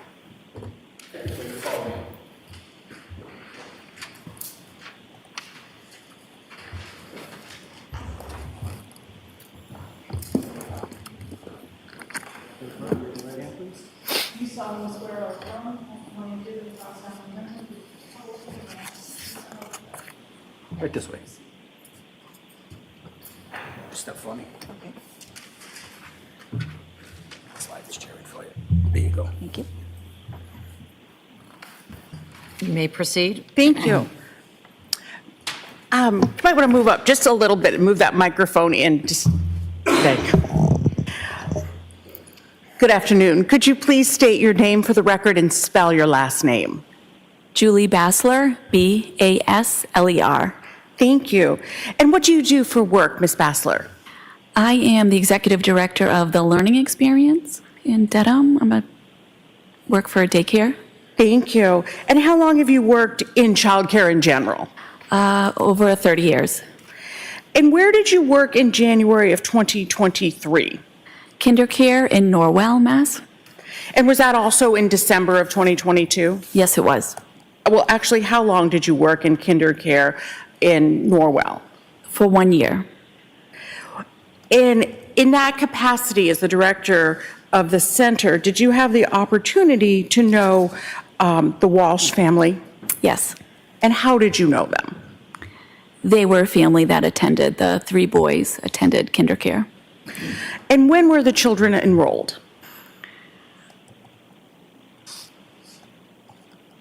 I believe probably September, around September maybe. I might be wrong. September 2022. And how many children were enrolled? 3. And what were the ages of the children that were enrolled? The youngest was around 2, maybe about 15, 17 months. The middle child was 3, and the oldest, I believe, was 5.5, 6 at the time. And did the oldest child stay at Kindercare, or did the oldest child move to the public schools at some He went point? to the public schools, yes. So in December into January of 2023, how many children were in the school? 2. And how many days a week at that point, and I'm talking about December of 2022 into January of 2023, how many days a week did the 2 children attend the center? 5 days a week. And who dropped off the 2 Walshe children? Brian Walshe and sometimes the grandmother would be with them. And by the grandmother, do you know the name of the grandmother? I unfortunately forgot. And do you know whose mother? Brian Walsh's mom. And what time was the typical drop-off for those children? What time did Brian Walshe typically drop them off? I really can't remember, maybe 8:39, maybe 9, closer to 9. And what about pickup? Who would do the pickup? Brian Walshe as well. And do you see Brian Walshe in the courtroom today? Yes. Can you please point him out? Yes. And can you say an article of clothing? A pink tie and white shirt. Your Honor, might the record reflect that the witness has identified the defendant? The record will still reflect. And how often did you see Mr. Walsh's mother at the center? Maybe once a week. And what time of day would that be?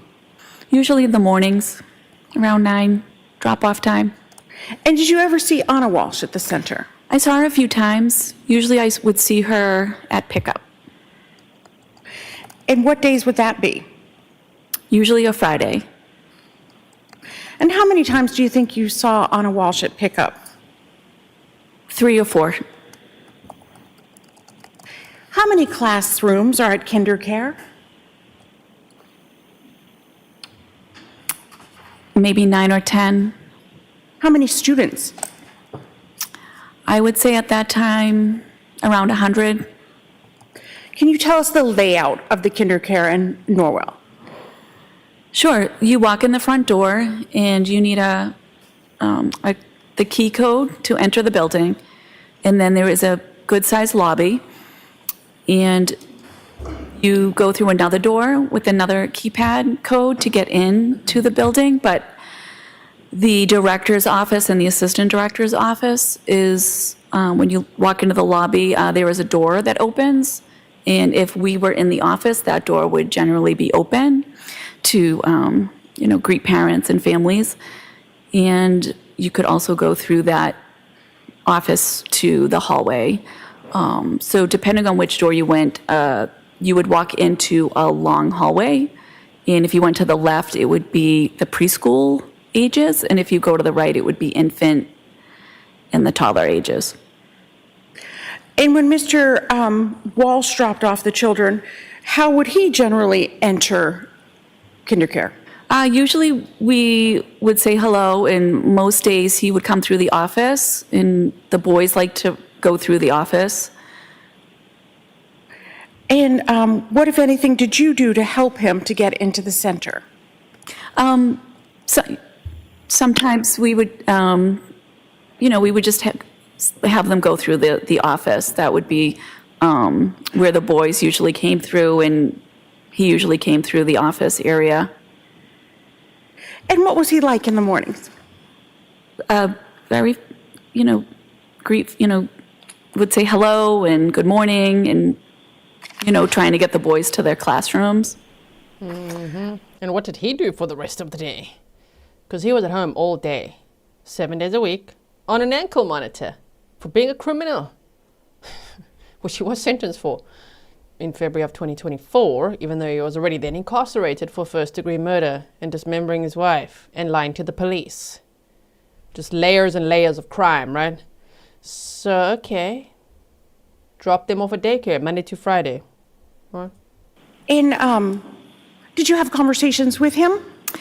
Yes, we would talk. We would say hello, and we would ask each other how was your day? Just small talk. Like I said, part of my job was to build relationships with the families, get to know them, and check on the boys, ask how the boys morning was or how their night was, things like that. At any point, did you and Mr. Walsh speak about the children leaving the center to move? I think that we did once. I think we did once about possibly him taking them out. Yes. To go where? To go to Washington. And did you ask him about that? I did. Yes. And what, if anything, did he say? It just wasn't definite yet. It was in the works.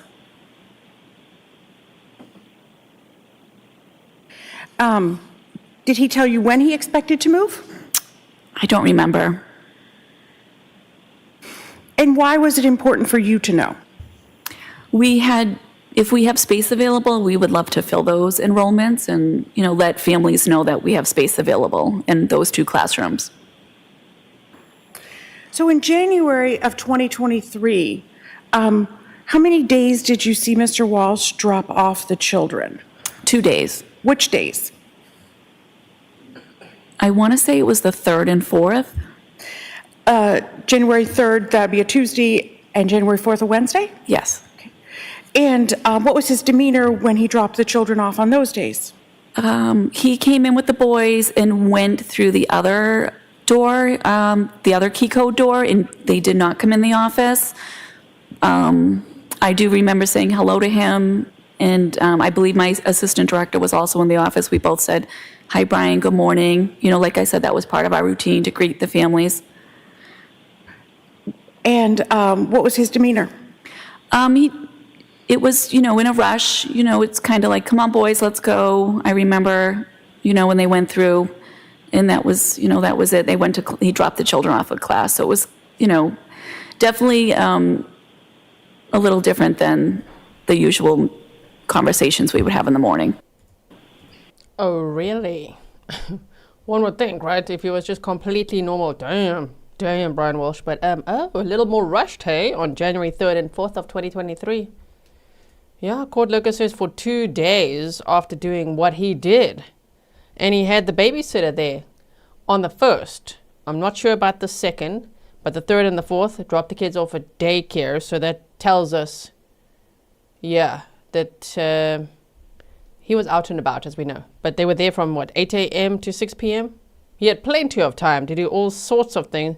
And I believe it was on the 5th that his mother was there helping with the kids. So, wow. Okay. So, moving on. And his demeanor was what? Oh, not the usual.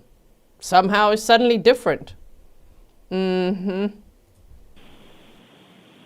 Did you talk about anything those days? No. One moment.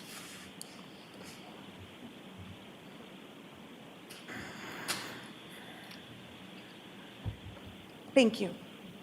Any cross? Thank you. Good afternoon. Hello.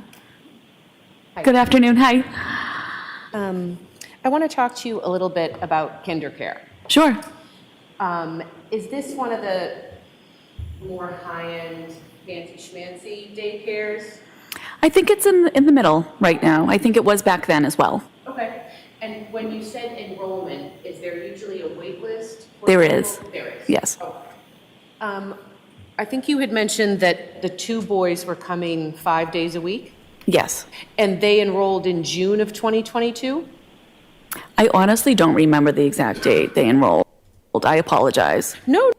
Sorry, I'm trying to find a natural pausing point because somebody said, wait. Norma. He would still have the oldest boy since there would be no public school. And that's also why he took the eldest to that press juice bar where they have surveillance of him. I think that was on January 2nd. He had the eldest son with him, going to a juice bar for, at some point he said an ice cream, later he said a milkshake, at some point he said a smoothie, so who knows. But he's there on surveillance, so No, not at all. You testified before with the prosecutors about this case? Yes.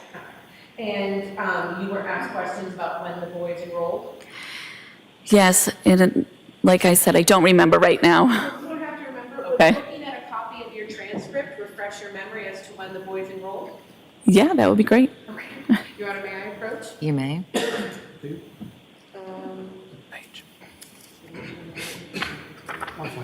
Just what page? Just ask what page. Sorry about that. I don't have my glasses, so I think it's Okay. I used to not need them. Okay. But I think it's either that page or that. Just take a look and let me know if it refreshes your memory as to when the boys enrolled.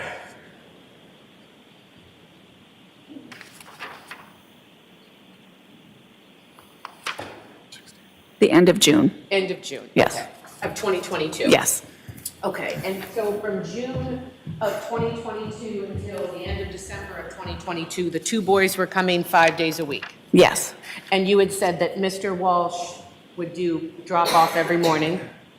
Yes. And I think sometimes you said his mom would be with him? Yes. Okay, and then he would also do pickup? Yes. And in those 6 or 7 months, you had said that you had met or seen Ana Walsh, I think 3 or 4 times? Yes. And those pickups, were those on Thursday or Friday night? Usually Fridays, or I might have seen her once on a Thursday night. Okay. And you had mentioned, let me ask it a little bit better. Ms. Yaz was asking you about Mr. Walsh's demeanor those 2 days in January when he dropped the boys off. And you had said that it was different. Yes. That he didn't say anything to you or have a conversation. Yes. You said it was different than the other mornings when you speak with him. Yes. So the other mornings when he would drop off his 2 boys, he was friendly. Yes. He would say good morning. Yes. He didn't seem rushed. Yes. Would he chat with you about how you're doing, Yes. how's work? Oh, yes? Yes. Okay. This was different. Yes. Okay. When someone brings their kids to daycare, do they have to bring a lunch for them? No. Do you provide lunch and snacks? Yes. Do they have to provide diapers, formula? Yes. Yes. Yes. Do they have to provide a change of clothes? Yes. So each day, whoever is dropping off the child, parent, friend, auntie, they have to bring a little bag for each kid? Yes. And it's something that presumably the parent would pack each night or each morning? Yes. Okay. And when Mr. Walsh would bring his 2 little sons, he would have 2 little bags that would be packed for both of them? Yes. And again, change of clothes, diapers, anything else that they'd bring? If they had like a favorite stuffed animal, maybe, Okay. things like that. Okay. And am I correct that when kids are at daycare, sometimes they'll make little art projects or drawings about their parents or about Yes. their life? Yes. And then those would be given to the parents when they come pick them up? Yes. Okay. And in those 6 or 7 months, was there ever a parent-teacher conference or a school night or anything? Yeah, we would have some school nights, like babysitting nights. A what night? Like a babysitting night, like it's parent night out. Oh, okay. I don't remember if the boys ever attended that. Okay. But would there be, I guess, options for parents to communicate with the teachers or staff at KinderCare about how their kid's doing if there's any issues? Yes. Okay. And did you ever have conversations with Mr. Walsh about how his boys were? I believe once. Okay, and it was good, everything was great, the boys are cute, fine, there were no issues? Yeah, they was just, we talk daily, ask questions, things like that. When you say you talk daily, you mean with the little kids? Yes, and with the parents. Okay, and that is something that was common with Mr. Walsh, that when he would come in or pick the kids up 5 days a week, that he was friendly, right? Yes. He was engaging? Yes. He was invested in his son's lives? Yes. And he would talk to you about their progress? Yes. Nothing further, Judge. Any redirect? No, thank you. Witness may step down, thank you. Thank you. Yes, he was amazing. I mean, he would pack a little bag and he'd be really friendly as he dropped his boys off for the day to be there from 8 a.m. to 6 p.m. while he had nothing else to do for the rest of the day. Maybe getting some sports memorabilia with Ana Walshe's credit card. And as Stefan says, I think he harvested corn all day long. I think so too. Definitely not the most productive days that he was having, in my opinion. The LL said for those not on Grizzly's Patreon, there's a lot of great information for free. Oh, thank you so much. There's support tiers, of course, and there's a lot of exclusive content there. But yeah, there are free memberships as well, and you can get notified of upcoming live streams. Thank you, the LL, for your support. And let's see, this day is like, wow, it's very interesting. And they're flying through witnesses, right? We've seen quite a few already. William Fastow, Christopher Murphy, Suzanne Garland, Ashley Cimmino, Janet Cotter, and Julie Basler. There's like 6 witnesses already today. Damn, okay. Kerry says, including a whole new section of completed trial certificates. That's true as well. We do have that on Patreon.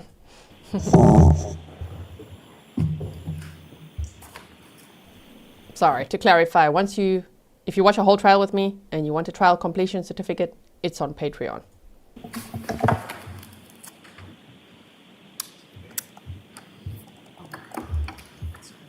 Commonwealth may call its next witness. Commonwealth would call Sandra Waldrup.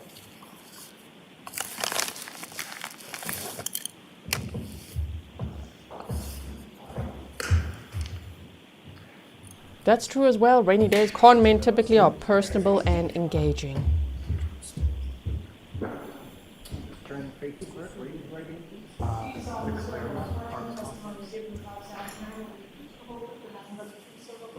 Okay. Right this way. Just watch your step. A little bit further in. Oh, there you go. And I sit down? Yep, you're all set. You may proceed. Thank you, Your Honor. Good afternoon, ma'am. Good afternoon. Could you please state your name for the record and spell your last name for us, please? Sandra Hempel Waldrup. Last name is Hempel, Hempel, Waldrup, Waldroup. Where do you work, ma'am? I work at the Claremont in Abington, an apartment complex. Where is the Claremont located in Abington? At 500 North Quincy Street in Abington, Massachusetts. And what do you do for the Claremont? I'm the general manager. And how many units are at the Claremont? 91. What are the responsibilities of the general manager? Well, my responsibilities, I'm also head of maintenance, so I do everything. If there's nothing that I do not do, I do everything. And how long have you held that position at the Claremont? Since 2018. What does the Claremont have for surveillance videos on the outside? Could you rephrase? Sure. Do you have any surveillance cameras at the Claremont apartment complex? Yes. Okay. And how many cameras do you have for the outside of your apartment complex? Oh, for the outside? Yes. Give me 1 second. Sure. 2, 3, 4. 4 on the outside. I believe 3 in the back parking lot and 1 at the front. Now, how many dumpsters are there at the Claremont? A total of 3 dumpsters. 2 gated areas, 2 dumpsters in one, and 1 dumpster on the top hill. On the top. Okay, are we going to see surveillance footage? I cannot wait. Are we going to get to that section of the trial now? Surveillance footage time, is it? Why? Brian Walshe literally Googled Claremont Apartments. Also, these other points he went to. Hold on. One was called the Point Apartment Complex, and let's see the other one. Claremont Apartments, the Point at Abington, and Chatham West. And that is to the southwest of their home. I can show you the map after this witness if you like. I'm sure it'll be lunchtime soon as well. Yeah, he was Googling that, and then he went to those dumpsters. And that, sadly, is part of the trash that was incinerated. So, if he had thrown his wife's body parts in there, incinerated, they never found her body. Yeah, so we're getting to the dumpster surveillance, hey? Maybe, let's see. Top of the hill. And the Claremont, is it near any other apartment complexes? Yes, it's so right behind us, our back parking lot, there is the Chestnut Glen. Years ago, it used to be the same owner. It used to be connected. In Chestnut Glen, is that an apartment complex or is it assisted living or like what is Chestnut Glen? It is a home for the elderly and disabled. Okay. And now, I had asked you about their surveillance videos. In January of 2023, did you have the opportunity to produce any surveillance videos to law enforcement as a result of this case? You did? Okay. And have you had a chance to review those videos on a thumb drive? I didn't review it I saw it on the screen, actually, yes. Okay. And let me ask you this about your videos. Are they kept in the normal course of business? Yes. Are they kept in good faith? Yes. And I take it your cameras, they're always recording? Yes. Okay. Now, I'm going to show you this drive and ask if you recognize it.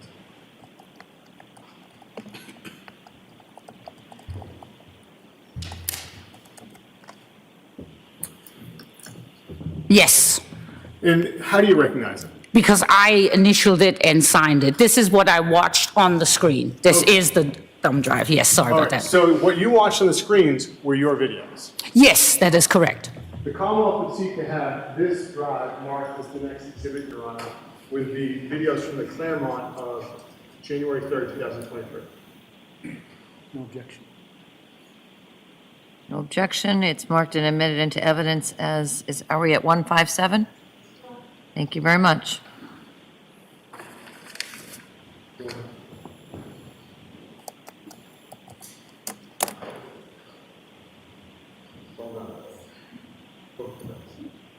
Your Honor, may I publish? You may. Thank you. Ms. Gilman, could we have what's now been marked as Exhibit 157? Could we go to the video channel 14? And if you could bring us to 3 minutes and say 15 seconds. Stop it. Sorry, but I've been waiting for this the whole trial. Just like, oh my word, we're going to see surveillance footage finally. And then please move it on to, not now, I don't mean like rush it. I just mean I cannot wait to see him being all freaking shady in Home Depot and all those stores he went to. Home Goods, Home Depot, CVS. He didn't go to Walmart. Rock Chalk says, thanks to you, my husband and I are exercising every hour. He's a lurker sometimes. Nice. Okay, well done. Maybe we should all do that. I try to get up every hour. So when you see the little stretch break, it's not because I want to. It's because it's a healthy thing to do. Get up. Even my watch tells me it's so annoying. Are we ready to see this footage? Do you want to see? Well, I'll show you on the map afterwards, right? Where this apartment complex is. Not far from their home. In fact, if I just quickly look here. We'll look after. I'll show you the map after this witness. Okay? Here we go. Pause, if I may. Ms. Waldrup, what area are we looking at of the Claremont? This is the front entrance, the right when you come in. So, yeah.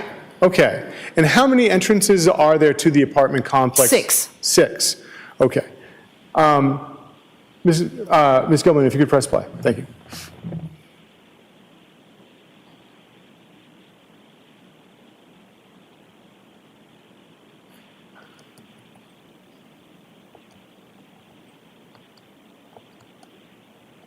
Ms. Gilman, could you pause? All right. Now, Ms. Waldrup, I have some questions about your videos in and of themselves. Yes.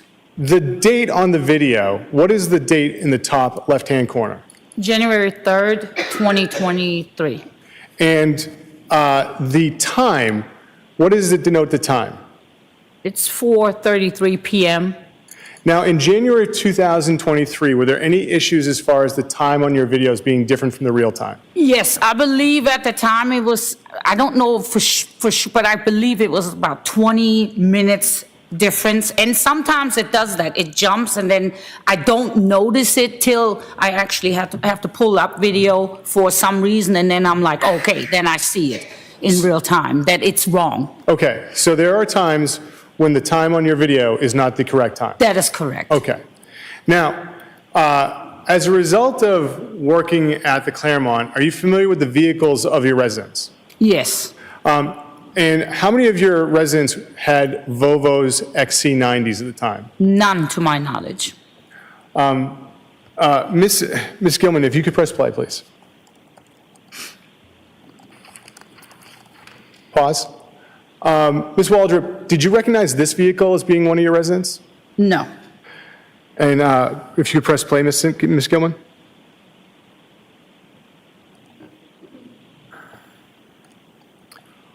On this same video, Ms. Gilman, could you bring us to 13 minutes and 59 seconds?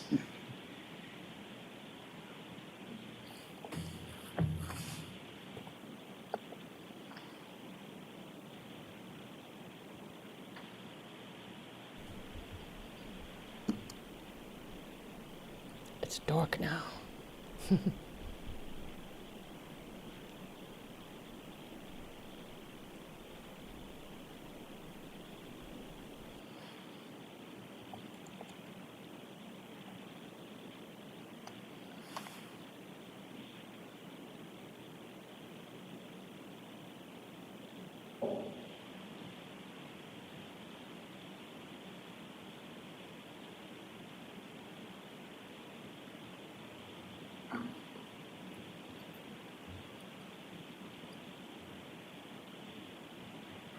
Ms. Gilman, I'm going to ask now if you could bring us to the next video from Claremont, which I believe is titled Claremont.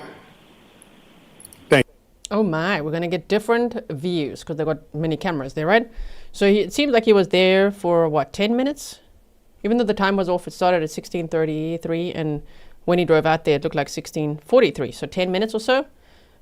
Margot Pack said, so this was when he went to the juice bar? No, negative. He went to the juice bar on January 2nd. This is January 3rd. And on January 3rd, what he did was go to different apartment complexes. So if I just go to my little presentation here quickly. Firstly, on January 3rd, he, at 1:02 p.m., so 3.5 hours-ish before he went here, he Googled, what happens to hair on a dead body? And then, what is the rate of decomposition of a body found in a plastic bag compared to what's found on the surface, compared to body found on surface in woods? And then at 1:20 p.m., can baking soda make a body smell good? So then they say in the search warrants and PCA and all that, location data also showed that on January 3rd, this day, of 2023, Brian's cell phone was in the area of the Claremont apartment complex in Abington from, and the time on the documents is 4:27 p.m. to 4:39 p.m., so it's 12 minutes. Investigators observed video from the area showing a man consistent with Brian's appearance exit Brian's Volvo and walk towards the dumpster, carrying a garbage bag that appeared to be of significant weight. So we're going to see that. Subsequently, at approximately 4:48 p.m. to 4:52 p.m., Brian's device was in the area of the Point apartment complex in Abington. But there was no video of the dumpster's area. Brian's device then went to the Chatham West apartment complex in Brockton from 5:10 p.m. to 5:16 p.m. Video from that area shows a man consistent with Brian's appearance exiting Brian's Volvo and discarding items in a dumpster. Investigators worked to track the dumpsters at various locations, but the items had already been shredded or incinerated by the evening of January 8th of 2023. So this is January 3rd. If you look at the timeline, if Ana was murdered early morning hours of January 1st of 2023, and then that day he went to Lowe's to buy the hatchet and handsaw and cleaning products, he may have started the dismemberment process January 2nd or 3rd or something like that, and then gone around on January 3rd to all these different dumpsters and throwing away relatively heavy objects, is what they're saying, a relatively heavy trash bag. And sadly, they never found Ana's body, And I would speculate it's because of these dumpsters where they had taken the trash ready to be shredded or incinerated. Thankfully, they found the trash that he had put near his mother's house in Swampscott, which is much further north from where he was on this day. And again, I'll show you the map afterwards, after we watch this video. But when he went to his mother's house around there, yeah, that trash they found, and we saw that evidence yesterday, and it's all timestamped for you. So if you didn't see it, firstly, trigger warning, it was very hectic to see all those tools, the Tyvek suit, the bloody slipper, Anna's clothing and items. They showed us all of that they found in the trash bags. That came from the dumpsters in Swampscott. The trash was then taken to Peabody or Peabody. Don't say it like a local yet. And that's what they found there, which was very, very incriminating. Noni Ann says, tell us you are guilty without saying it. Right? Thank you so much for your support. Thank you. Ms. Waldrup, before you, if you could just pause it at this point in time. Ms. Waldrup, where are we looking at the Claremont apartment complexes in this second video? So this is the, right when you come to the back, this is actually at the bottom of the hill or of the backside where the two dumpsters are located in that fenced area right there. In that fenced area. And you said they're gated. Is there a lock to them or anything like that? No. And what access do you give the general public to your dumpsters? It's people who don't live there. Can they use them? No, they're not supposed to. No, and there's signs that, you know, that, yeah, it's private property and they are on the surveillance. I mean, it's on surveillance. So they're not meant to use our dumpsters, no. Could you press play this, Gilman?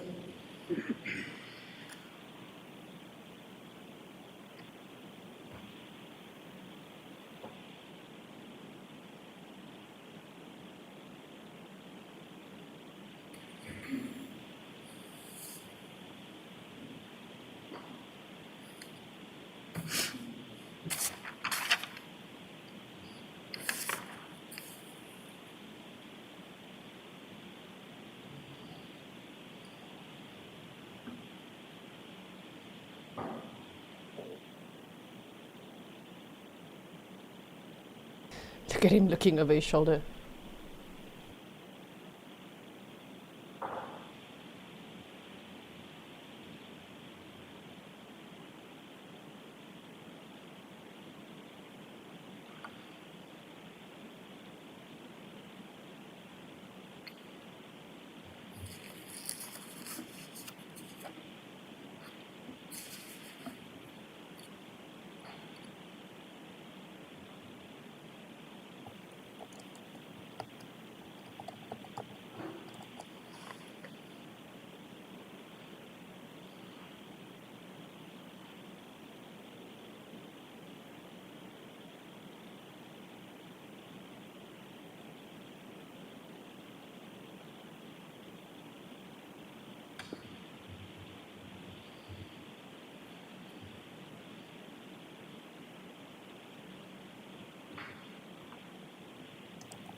And this apartment complex and dumpster was 35 minutes drive from his house, about 16 miles.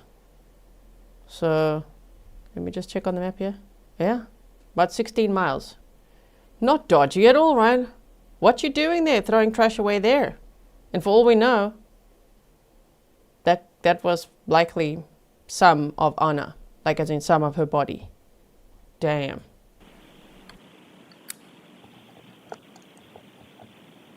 Thank you, Ms. Gillen.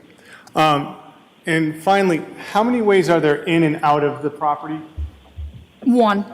There is really one. So there used to be, there's a smaller little, almost like a narrow walkway now that people used to use sometimes. They weren't supposed to because you can't actually have a vehicle. It's not the width of a vehicle. So technically, could you take another way? Yes, but there's only one driveway, yes. One entrance, front entrance, sorry about that. I think that my earlier question was probably an article. When I asked you how many ways are there into the property, you said 6. You talking about Oh, entrances. I thought you meant entrances as in the doors. We have 6. I'm so sorry. We have one way to get into the complex, one driveway to get in, 6 exits or entrance doors, and there is a little pathway coming from Chestnut. Yes, but it's not a driveway, it's not, but if somebody, I've seen it before when there was a road blocked and then people would just, but it's not meant to be used, so my apologies. No, you don't have to apologize. I didn't ask the right question. You fixed it, so thank you. My question was, how many ways are there into the property, I guess, from the street? One. One. Okay. And then there's this path area that sometimes people should use, but they could use. Yeah, rarely now, I haven't seen it actually in years, but there was a time, and then, yeah, it stopped. And that pathway would lead to Chestnut Glen? Yes, and into their parking lot. Got it. Yes. And as far as how to get in and out of the buildings, there's 6. Correct. Nothing further. Thank you very much. Cross? A few questions. Sure. Good afternoon. Good afternoon. Glad I get to ask you a couple of questions. Sure.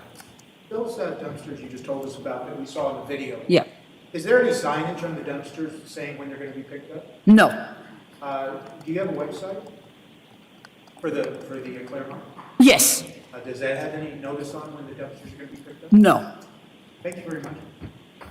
May I ask one on redirect? You may. When was the dumpster picked up?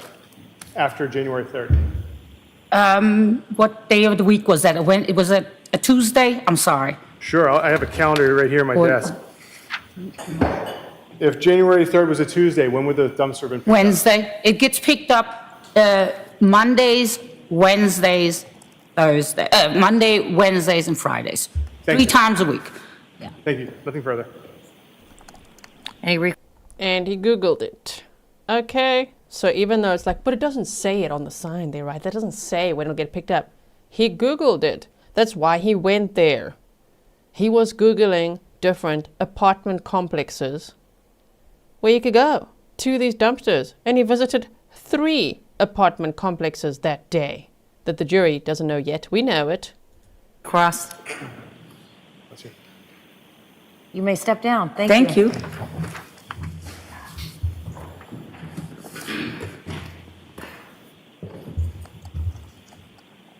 The Commonwealth would call Connor Keefe.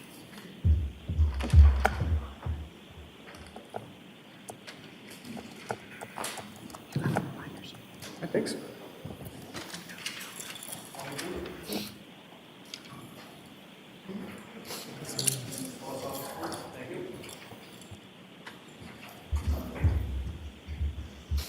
Try to fix flip one, raise right hand. You saw this where our own testimony should be when falls down and then should be truthful and with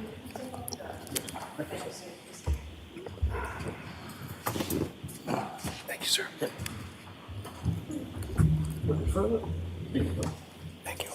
Thank you. You may proceed. Thank you, Your Honor. Before I drop that, I'm just going to put some of this stuff over here on this chair because I can see where that is going. Now, sir, can I ask your name and could you please spell your last name? Yes, it is Connor Keefe, last name Keefe. And sir, where do you work? I am a trooper for the Massachusetts State Police. How long have you been a trooper with the Massachusetts State Police? 8 years.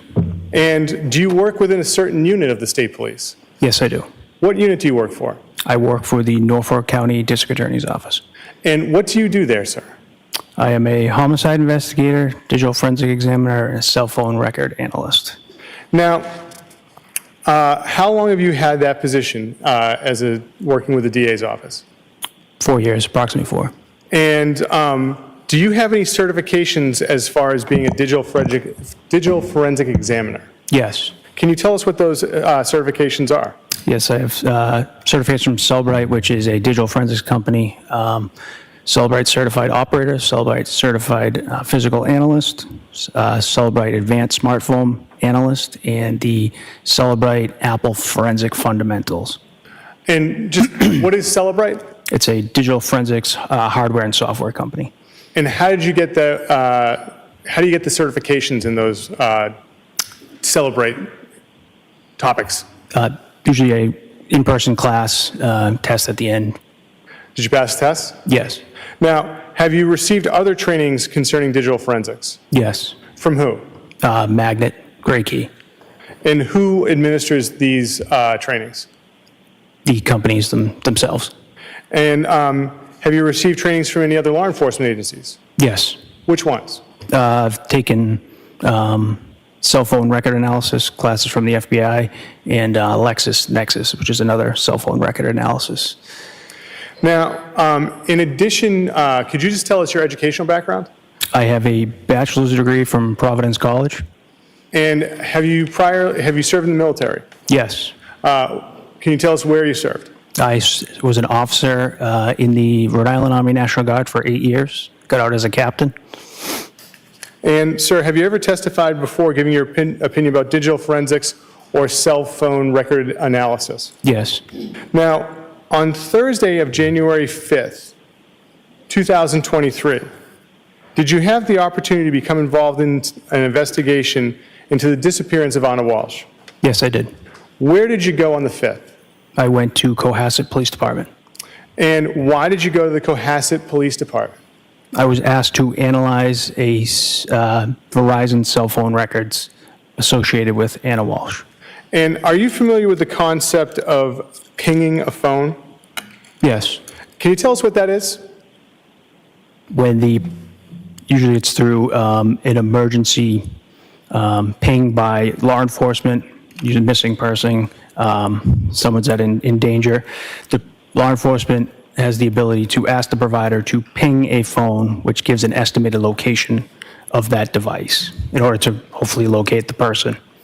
And so when you went to Cohasset Police Department on January 5th, did you have the opportunity to review any data corresponding to that type of pinging activity? Yes, the data we received then was called RTT data from Verizon. It is round trip time, and in that report, Verizon is able to provide an estimated distance that a device is from a cell site, a cell tower. And so I take it the data you were reviewing had been provided by Verizon? That is correct. So at this point in time, I would seek to admit the data from Verizon for 3 different phone numbers, one being 617-599. Muting it.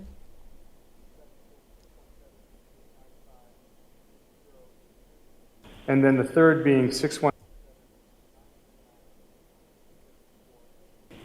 Verizon data. If there's any objection.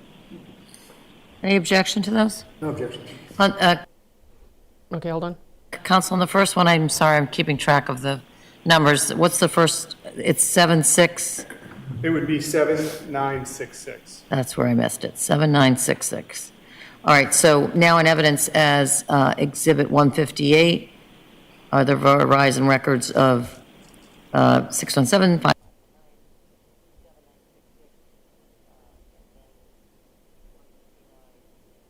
ending in 8082, and 160 is the phone number ending in 8648. Yes, Your Honor. They're in evidence. Okay, hold on. And there you go.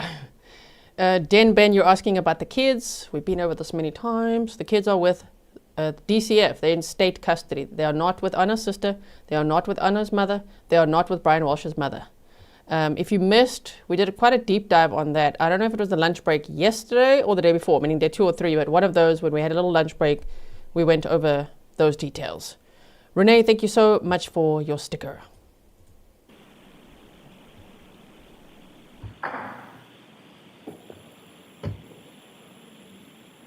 Yeah.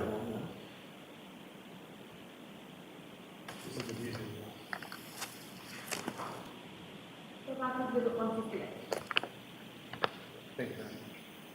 Ms. Gilman, could we have the RTT file for 617-599-7966?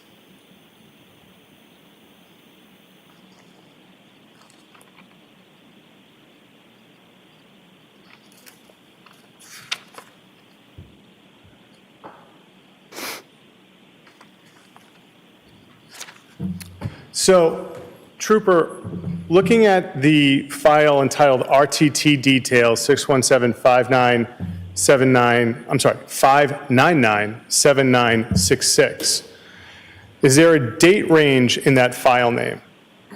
Yes, there is. What is the date range? It is January 1st, 2023 to January 5th, 2023. And these are some of the records you had the opportunity to review for the ping data, is that correct? The estimated distance data, the real-time tool data from Verizon, yes. Thank you for correcting me. Yes. So this is a bunch of numbers. What are we looking at? This is a bunch of numbers. What are we looking at? Do explain, sir. I'm sure they're going to break for lunch any minute now. Darcy said Brian Enton said a family friend has them. If that's the case, okay. I'd be happy for them. I hope they're all together. I don't want to give out the whereabouts of the children. For their own safety, they are minors, number one. And two, the public record says they within the custody of the state, DCF. So I'm going to leave it at that, right? Do we need to be nosy and know exactly where they are? I don't think so. They're in state's custody, even if they're with a family friend. Maybe it's a foster home for now. It might not be permanent. We don't know. But I hope they're together. I hope the state is taking good care of them. This is traumatic, man, to like lose their mom and their dad and then later learn how and why. That's terrible. I mean, there were only 2, 4, and 6 at the time. So now they'd be 4, 6, and 8. Shame. I can explain. I'd love for you to do that. Yes, please. Can I touch this, or is it you'll go through the columns? Or I'll tell you what. I'll ask you about the columns. Okay. What's record source mean? Record source is the technology used for this event on the network. So for this, 12 is Samsung and 1 is Nokia. So the technology on the tower that completed this event. All right. And when you say event, does that mean it's a phone call? No. What's an event as far as data goes? So for these records, it's a signaling event from the cell site, the tower, to the device and back. Verizon's able to estimate a distance that the device is from the cell site. And what is start time and end time? That is the beginning of the event, the signaling event. And then I take it end time's the end of the event? Yes, sir. All right. Subscriber MSISDN, what's that? That is the phone number associated with these records. And what is an IMEI? That is the International Mobile Equipment Identifier. It's the unique identifier of the device itself. And so then a device will have its own identifier in addition to a phone number? That's correct. What is an IMSI? That's the International Mobile Subscriber Identity, and that is essentially Verizon's number for this account or device. So it's for the subscriber on that device. What's manufacturing, or I'm going to, MFG model, what's that? The manufacturer model, so Apple iPhone 12 Pro Max. And Ms. Gilman, if you could scroll over. Sir, are there any columns that are blank here? Yes. What are those? Those are the Ericsson, so that there was no Ericsson technology used in these records. So then that's why they're blank? Yes, sir. All right, if we could scroll over to say column L, thank you. What is market 4G, then column M, ENB, what are those two? Those all pertain to the cell site, so it's essentially the cell site number and the sector in which the event occurred. And so which one's which? There's a cell site and there's a sector, so maybe I'll take it one at a time. Okay. What's market 4G? Why is there a 5.7 there? 5.7 indicates the market in which the event happened. So think of it as an area code like Boston 617. So Verizon knows to route this transaction to the right area. And then eNode B, column M is 52. That is the cell site number. So that's the cell site number in which the transaction occurred. So there's a cell site, like a tower, within a sector or within a market? That's correct. Okay. And so I don't want to use the word sector because that's the next column. What's sector? Sector is on a cell site. It's typically three-sided. They have antennas on three sides. So sector 4G, sector 3 was the transaction started on sector 3, and then carrier 4G, so the transaction ended on sector 2. So the event occurred on one and then moved to another? That's correct. All right.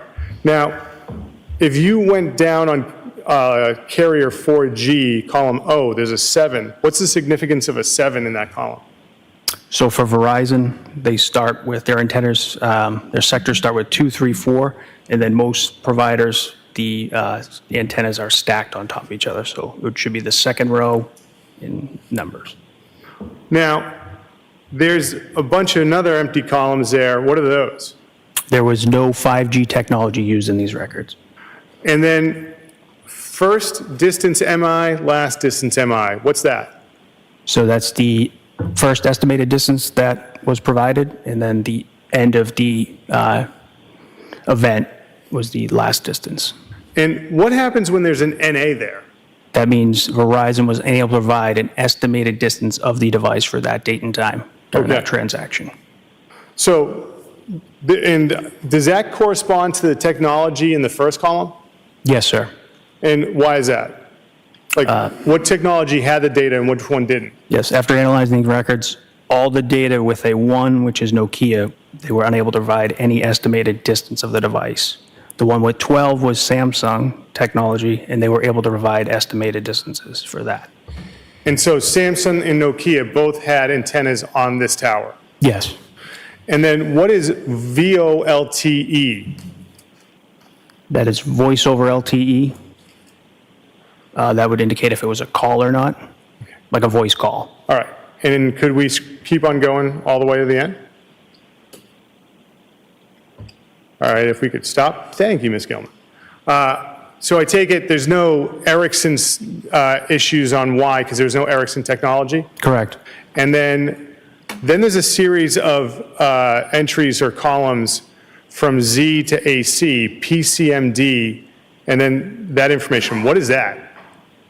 Column Z is the per call measurement data, and the 2 indicates that it was not an emergency call.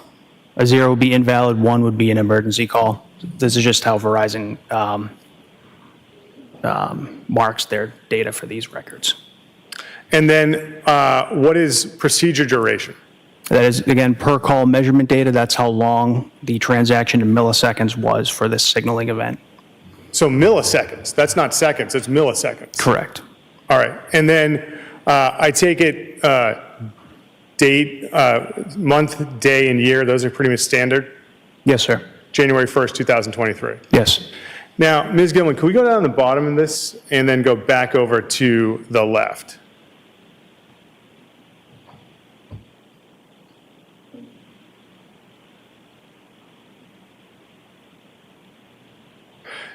And now, sir, there's a series of columns now at the bottom of this spreadsheet. What is it that we're looking at down here? This is the tower list for the transactions that occurred in this data. So these are the tower lists, and all this data occurred within this tower. So the tower list is located at the bottom. And then there's longitude and latitude. What do you do with it? What is that? That's the GPS or the lat long of the cell site location. Could be a building, could be, in this case, it's a water tower. And scrolling over, street address, city, I take it that's pretty standard, self-explanatory? Yes, sir. So now, Ms. Gilman, if you could go back all the way over to the left, thank you very much. Looking at these records, sir, were you able to come to a conclusion as to the last time Verizon was able to estimate a distance of where the handset was when it interacted with the network? Yes. Okay. How were you able to do that? Or I should say, when is that, according to these records? That's a better question. That would be line 828. It would be January 2nd, 2023 at 3:14 a.m. And how do you know it interacted with the network at that time on line 828? If you could scroll over, please. The technology is 12, so that means it's a Samsung event. And then if you could keep going over, please. If you could just highlight 828 if you don't mind, just so I could see the column. Thank you. Okay, so 828, we see .024. What's that? That is the estimated distance that Verizon believes the device is from the cell site located on Reservoir Road in Cohasset, Massachusetts. And so is that measured in feet, inches, or what? Miles. So approximately quarter mile, Yes, right? sir. Okay. Now, how do you know what direction it is from the tower in Reservoir Road, according to these records? So is it, are you talking that it's a circle or what? So it would be the azimuth in which the antenna is facing. Oh, okay. And so help me out with that because I don't know what azimuth is. What is the azimuth of where the antenna is facing? What does that mean? So the provider puts these antennas on the cell site in certain directions, 360 degrees, usually it's 120 per azimuth in which they're placed on the tower. And so as far as the direction of where the phone was from the antenna, can you tell us, based on these records, what the general direction of the phone was when it interacted with the network on January 2nd at 3:14 a.m.? It was from the cell site, the tower, it was southwest in the area of 516 Chief Justice Cushing Highway. So it was in the area of 516 Chief Justice Cushing Highway? Yes, sir. All right. Now, Ms. Gilman, on this file, there is a second folder. Could we go to that second folder?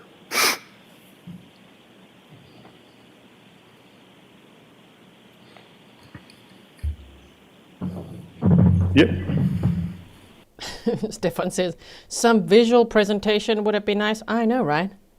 I don't know what the jury can see there. Maybe just what these columns is like an Excel spreadsheet or what's going on here.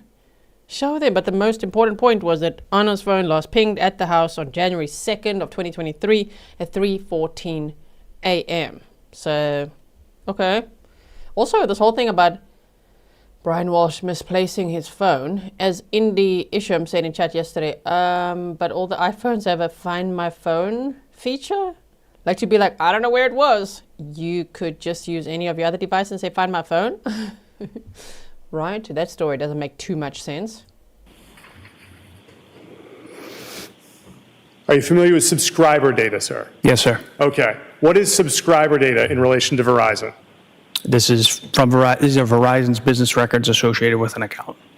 Looking at the spreadsheet that is on the screen, subscriber MTN 617-599-7966.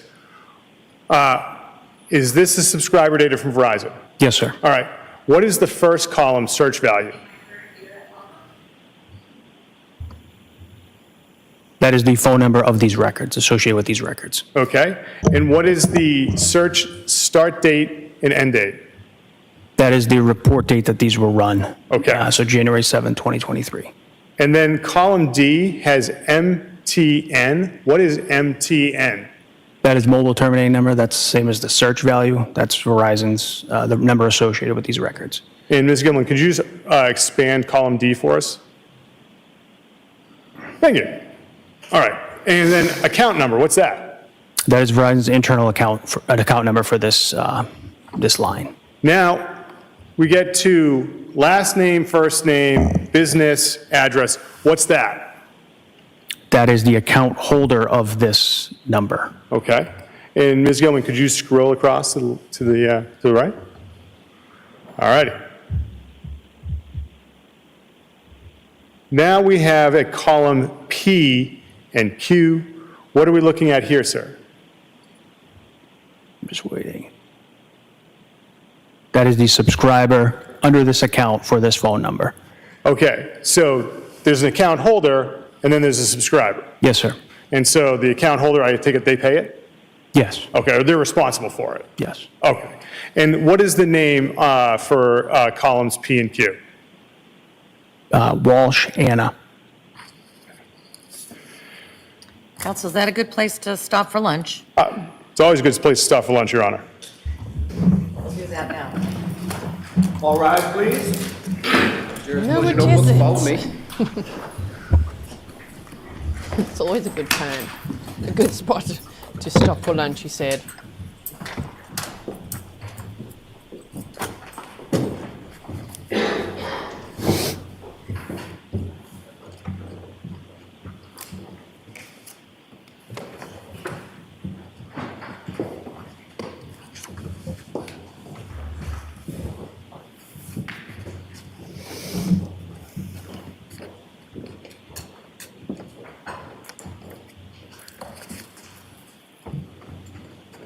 Great stuff. Thank you, Your Honor.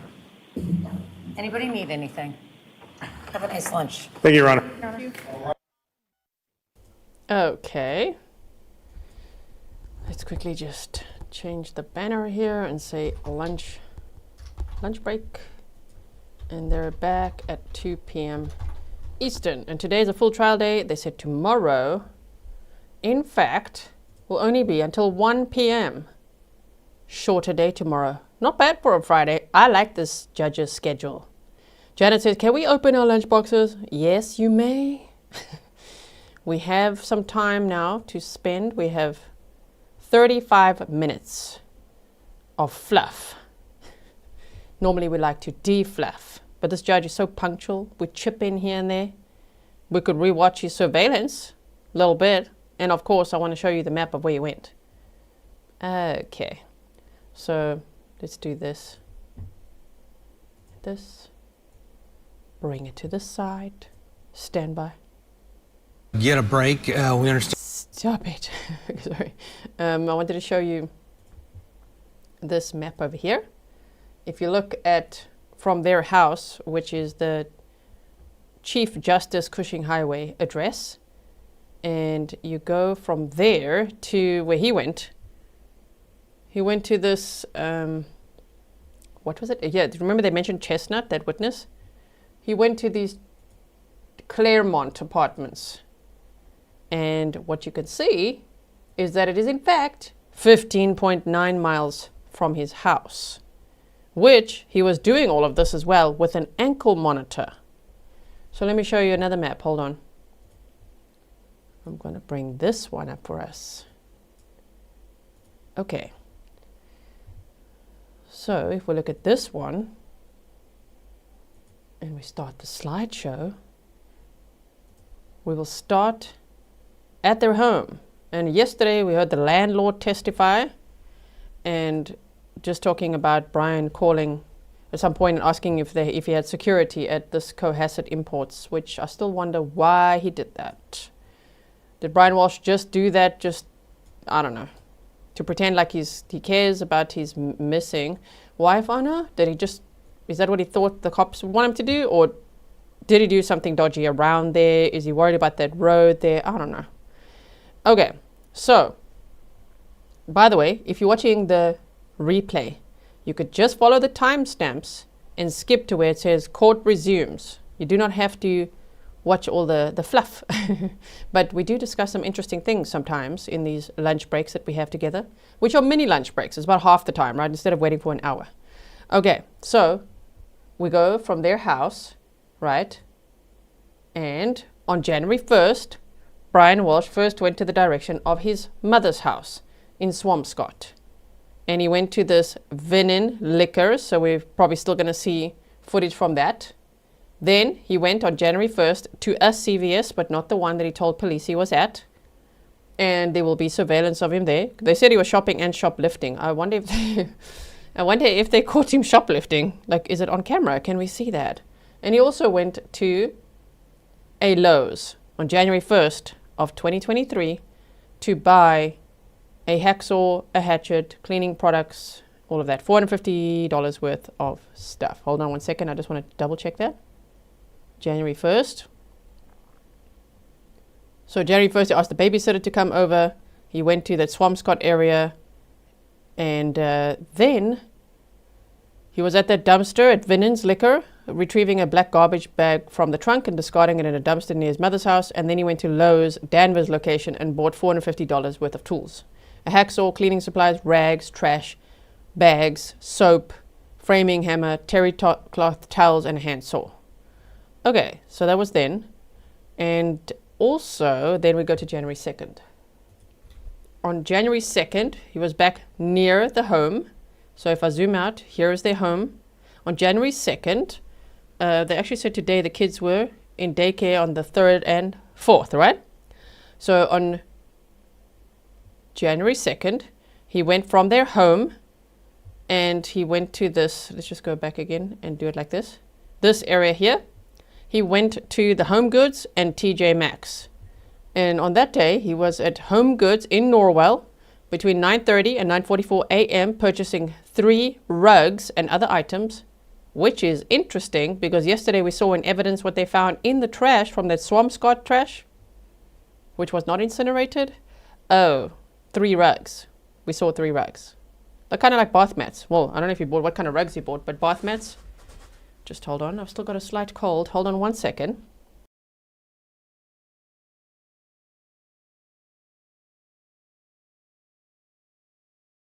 Okay, so he bought 3 rugs and other items. I think this was actually not the bath mat day. And then Brian told police he'd only visited an ice cream store called Press. So that was this one, which is Press Juice Bar. Now let me see if I've got that clip somewhere. Just hold on one second, because there is surveillance of him. So let's see. This one, I think it's this one. New at 8, WBZ obtaining new video of Brian Walshe after his wife's disappearance. A Norwell restaurant, Press Juice, showing us security camera footage of Walshe walking around the store on the morning of Monday, January 2nd. Now, in court documents, Brian Walshe...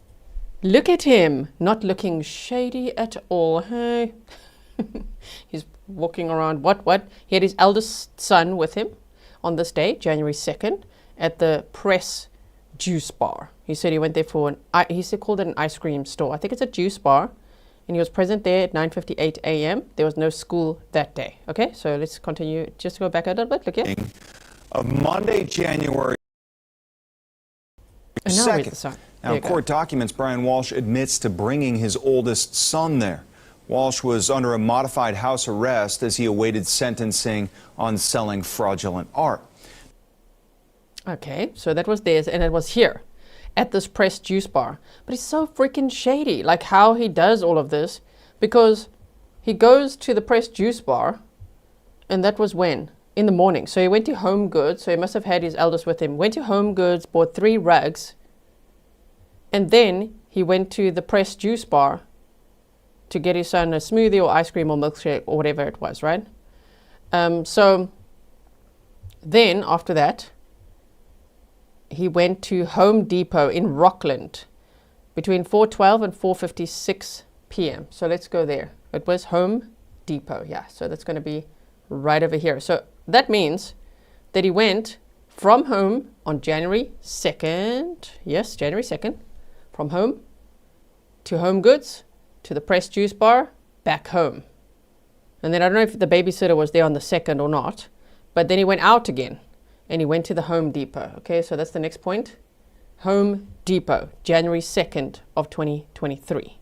By the way, if you want to follow the timestamps on any of these trial replays, it's always in the pinned comment. It's also in the description box, but I pin it in the top comment so that you can always find it very easily. So he then went to, it says he is on surveillance, so we're going to see that. The jury will see that. Hopefully we see all that. Between 4:12 and 4:56 p.m. buying 3 mops, brushes, 2 large clear tarps, a drop cloth, 2 rolls of Scotch heavy-duty tape, a Tyvek suit with a hood and boot coverall, which they found in the trash in Swampscott, a mop bucket with wringer, 3 buckets with lids, 2 splash-resistant goggles, soft grip utility knife, 2 12-pound bags of baking soda, and a hatchet, right? Which I'm pretty sure you guys have seen that presentation quite a bit. Hey, it's this one here, wait. This, look at him. We're on January 2nd. Here, and he Googled on that day all those things, he Googled that morning, hacksaw, best tool for dismembering a body? Can you be charged with murder without a body? Can you identify a body with broken teeth? Oh my word. So yeah, all these things, a lot of these items, the splash resistant goggles, the Tyvek suit and all of that, they found in the trash that they recovered yesterday, right? Okay, so you can see all the items they described there on January 2nd. And if we just look at it on the map, I should actually just put this, I'll just put it below here for a second. This, he went there. Okay. So we're following that timeline now. January 2nd he was there, and now we go to January 3rd. The first thing he did was Google at 1:02 p.m. what happens to hair on a dead body? What is the rate of decomposition of a body found in a plastic bag compared to body found on surface in the woods? Can baking soda make a body smell good? And then, after doing that, while his children were at daycare, the eldest might have gone to school on January 3rd. The other two went to the daycare from 8 a.m. to 6 p.m. on January 3rd, right? And 4th. And he was Googling all those things. Oh, he went there after the Home Depot. Yes, okay. And then he went to this Claremont apartments, and that's what we just saw today, this surveillance. So you can see there's going to be a lot of other surveillance. But he went to this Claremont apartments area. I wonder where those, so you can drive in. We saw that. We saw this footage. Can we drive it? Mr. Uncle Google, you don't want to let us in there, hey? Can we go in there? Well, Chestnut Glen. He had driven in there and gone around to the dumpsters, right? Well, we can't drive in there, unfortunately. But we saw the video of it. And this is the footage that we had seen. It's what he had Googled as well. He Googled the Claremont apartments. He was Googling where there's dumpsters at apartment complexes. And again, this says, location data shows that on January 3rd of 2023, Brian's cell phone was in the area of the Claremont apartment complex in Abington from 4:27 p.m. to 4:39 p.m. And now if you could see it from where's the house, okay, here's the house. He'd been to this area on January 2nd, and now on January 3rd he's going a little bit further to this area. These purple points, I've color-coded this as well, right? These purple markers are January 3rd, and it's the apartment complexes he Googled about dumpsters and went to throw things away. And I think a lot of, it's always difficult to say because it's a dismemberment case though, you know, but Ana's remains, I think a lot of that would have been discarded here in these dumpsters because that was all shredded and incinerated by January 8th of 2023. So they weren't able to recover anything, unfortunately. So he was at this one, popping out for the afternoon, you know, and then probably picking up his kids. Oh my word, he probably picked up his kids after that, hey? He would pick them up, what, around 6 p.m.? So he went there from 4:27 to 4:39 p.m. Investigators observed video from the area showing a man, consistent with Brian's appearance, exit Brian's Volvo and walk towards the dumpster, carrying a garbage bag that appeared to be of significant weight. Subsequently, at 4:48 p.m. to 4:52, his device was in the area of the Point apartment complex, which is not far from there. Look, he just went this way a little bit to the Point apartment complex. So maybe, oh, they said the following. They said there was no video of dumpster in this area. So unfortunately, they weren't able to see any surveillance of the dumpster here, but they know he went here based on the cell phone evidence. And then he went to the Chatham West apartment complex in Brockton from 5:10 p.m. to 5:16 p.m. And that is over here. So he went to Claremont, the Point, then Chatham West, then picked up his kids at daycare. Man. Kathleen says he looked up places that had garbage pickup on that specific day and then apartment complexes to just look like a random resident. Exactly, because they were going to get picked up the next day. And he was there late afternoon, meaning the next morning he could be like, oh, okay, they're going to pick that up the next morning. Great. Where he messed up was going to his mother's house, that area, because that trash they were able to recover. Even though it did get picked up and it did go to Peabody, but then from there it took time to destroy that trash, which thankfully they didn't. They were able to retrieve it. So yeah, he went to this Chatham West area. I wonder if we'll see him drive in here. Let's see, can Uncle Google, ooh, Uncle Google can go in here. Let's put him here. Oh, okay. Can we go in there? Take us in there. What are we going to see? Where did he drive in? Oh man, you don't want us to go further in. Okay, don't worry, we understand. People live here, did he go there? He might have gone here. So anyway, he went to Chatham West apartment in Brockton from 5:10 to 5:16 p.m. Video from that area shows a man consistent with Brian's appearance exiting Brian's Volvo and discarding items in a dumpster. Okay. Investigators worked to track the dumpsters at various locations, but the items had already been shredded or incinerated by the evening of January 8th of 2023. So, yeah. Those are the points he went to on January 3rd. And then on January 4th is when the police first came to speak to him. What did he do? He went to Home Goods. He then went to Home Goods. Okay, we've been to the point, yes, and we've been there. Then he went on January 4th back to the Home Goods, okay?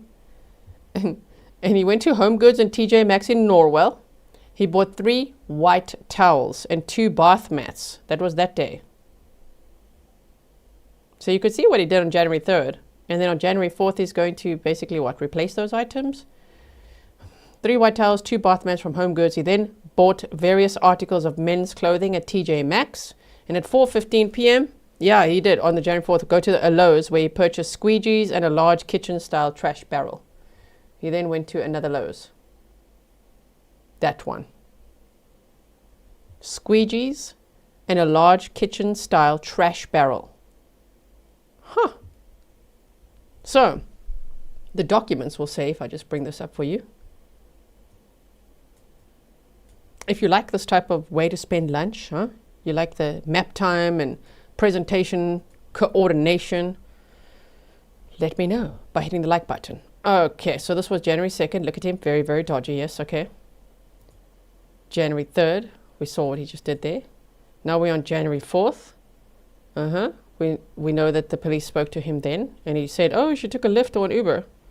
Then on January 4th at approximately 6:35 p.m. of 2023, Detective Schmidt arrived at the Walshe residence for a follow-up investigation, at which time he conducted an audio-recorded interview with Brian. At the conclusion of the interview, Brian consented to a search of the house and surrounding property. Brian led Detective Schmidt around the residence and property and identified items of potential interest in the missing person investigation.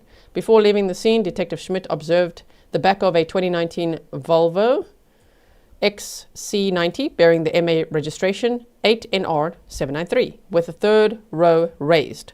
Lining the floor of the trunk was an opaque off-white thin piece of plastic. The next day, Detective Schmidt went back and re-interviewed Brian. At the conclusion of the interview, Brian consented to a search of the Volvo. The 3rd row seat was now folded down and floor mats were laid on the floor of the trunk. There was light brown dirt on the floor mats. The carpet on the floor of the truck appeared freshly vacuumed. When Detective Schmidt asked Brian where the plastic trunk liner was from the night before, he stated, he put it in the trash cans. Yeah, but where? Where in the trash cans? Zaza's guy said, do you think the men's clothes he bought there were put into Ana's wardrobe to make law enforcement believe they were still sharing a bedroom? I actually think he threw away his crime scene clothes. As he Googled, should I wash my crime scene clothes or should I put them in the wash? No, wash them or get rid of them. Should I throw them away or wash them? So I think the fact that he went to go buy men's clothes tells us he probably threw his clothes away. Right? Erin says, we get our bearings with you showing us all this, G. Right? I thank you. This is how I do it for myself. So I'm glad you guys like it too, because I need to see it. I need to see this so I can remember it, and it then makes sense when they show us things. Then we're like, oh yeah, that's what he did on that day, right? So January 4th, all those audio interviews started. If you missed the police audio interviews, oh my goodness, it was all on day one. The whole of day one, 90% of it was the police audio interviews at Brian Walshe's house. You can hear the kids in the background. You can hear Hans, the dog, the German Shepherd, in the background as well. And he's just telling them lots of stories. On January 5th, it says he went with the Volvo to transport and discard the victim's body with other items related to the crime. Brian's cell phone location data shows he traveled to the area of the dumpster at his mother's apartment complex at 330 Paradise Road in Swampscott. Public record.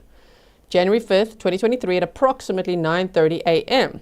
The items recovered from that dumpster, including numerous items heavily stained red or brown in color, consistent with blood, a purse, boots, consistent with those belonging to Ana Walshe, and a COVID-19 vaccination card in the name Ana Walshe, provide probable cause to believe that Ana Walshe was killed and that she and the items were dumped in the garbage by Mr. Brian Walshe. Did you see that yesterday? If not, day 3 of the trial. Go to the timestamps in the pinned comment section and you will see I've said they're Ana's items, tools that they found, like the trash items. Oh man, it was actually quite scary to look at. Like, whoa, it was pretty graphic. There was a lot of blood, there was some hair, there was all these sinister tools that he had bought as well. Brian visited apparently 6 dumpsters in 5 days. So we already saw 3 in the one area. one by the mother's, Vinton's Liquors. Where's another one? Somewhere around there. I think 3 around his mother's house and 3 there by those apartment complexes. The dumpsters were located in Abington, Brockton, Swampscott. Evidence found at the dumpster at his mother's house included, as what we saw yesterday. I'm just checking if you did or if you want me to show you a little bit again. You saw it yesterday, right?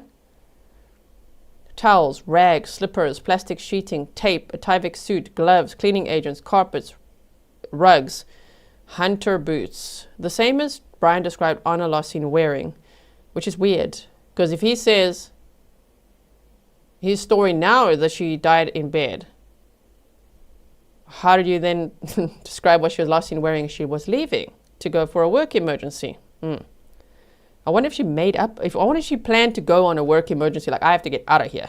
I have to get away from this guy. I don't know. She could have been dressed to go, like, I'm going to go now.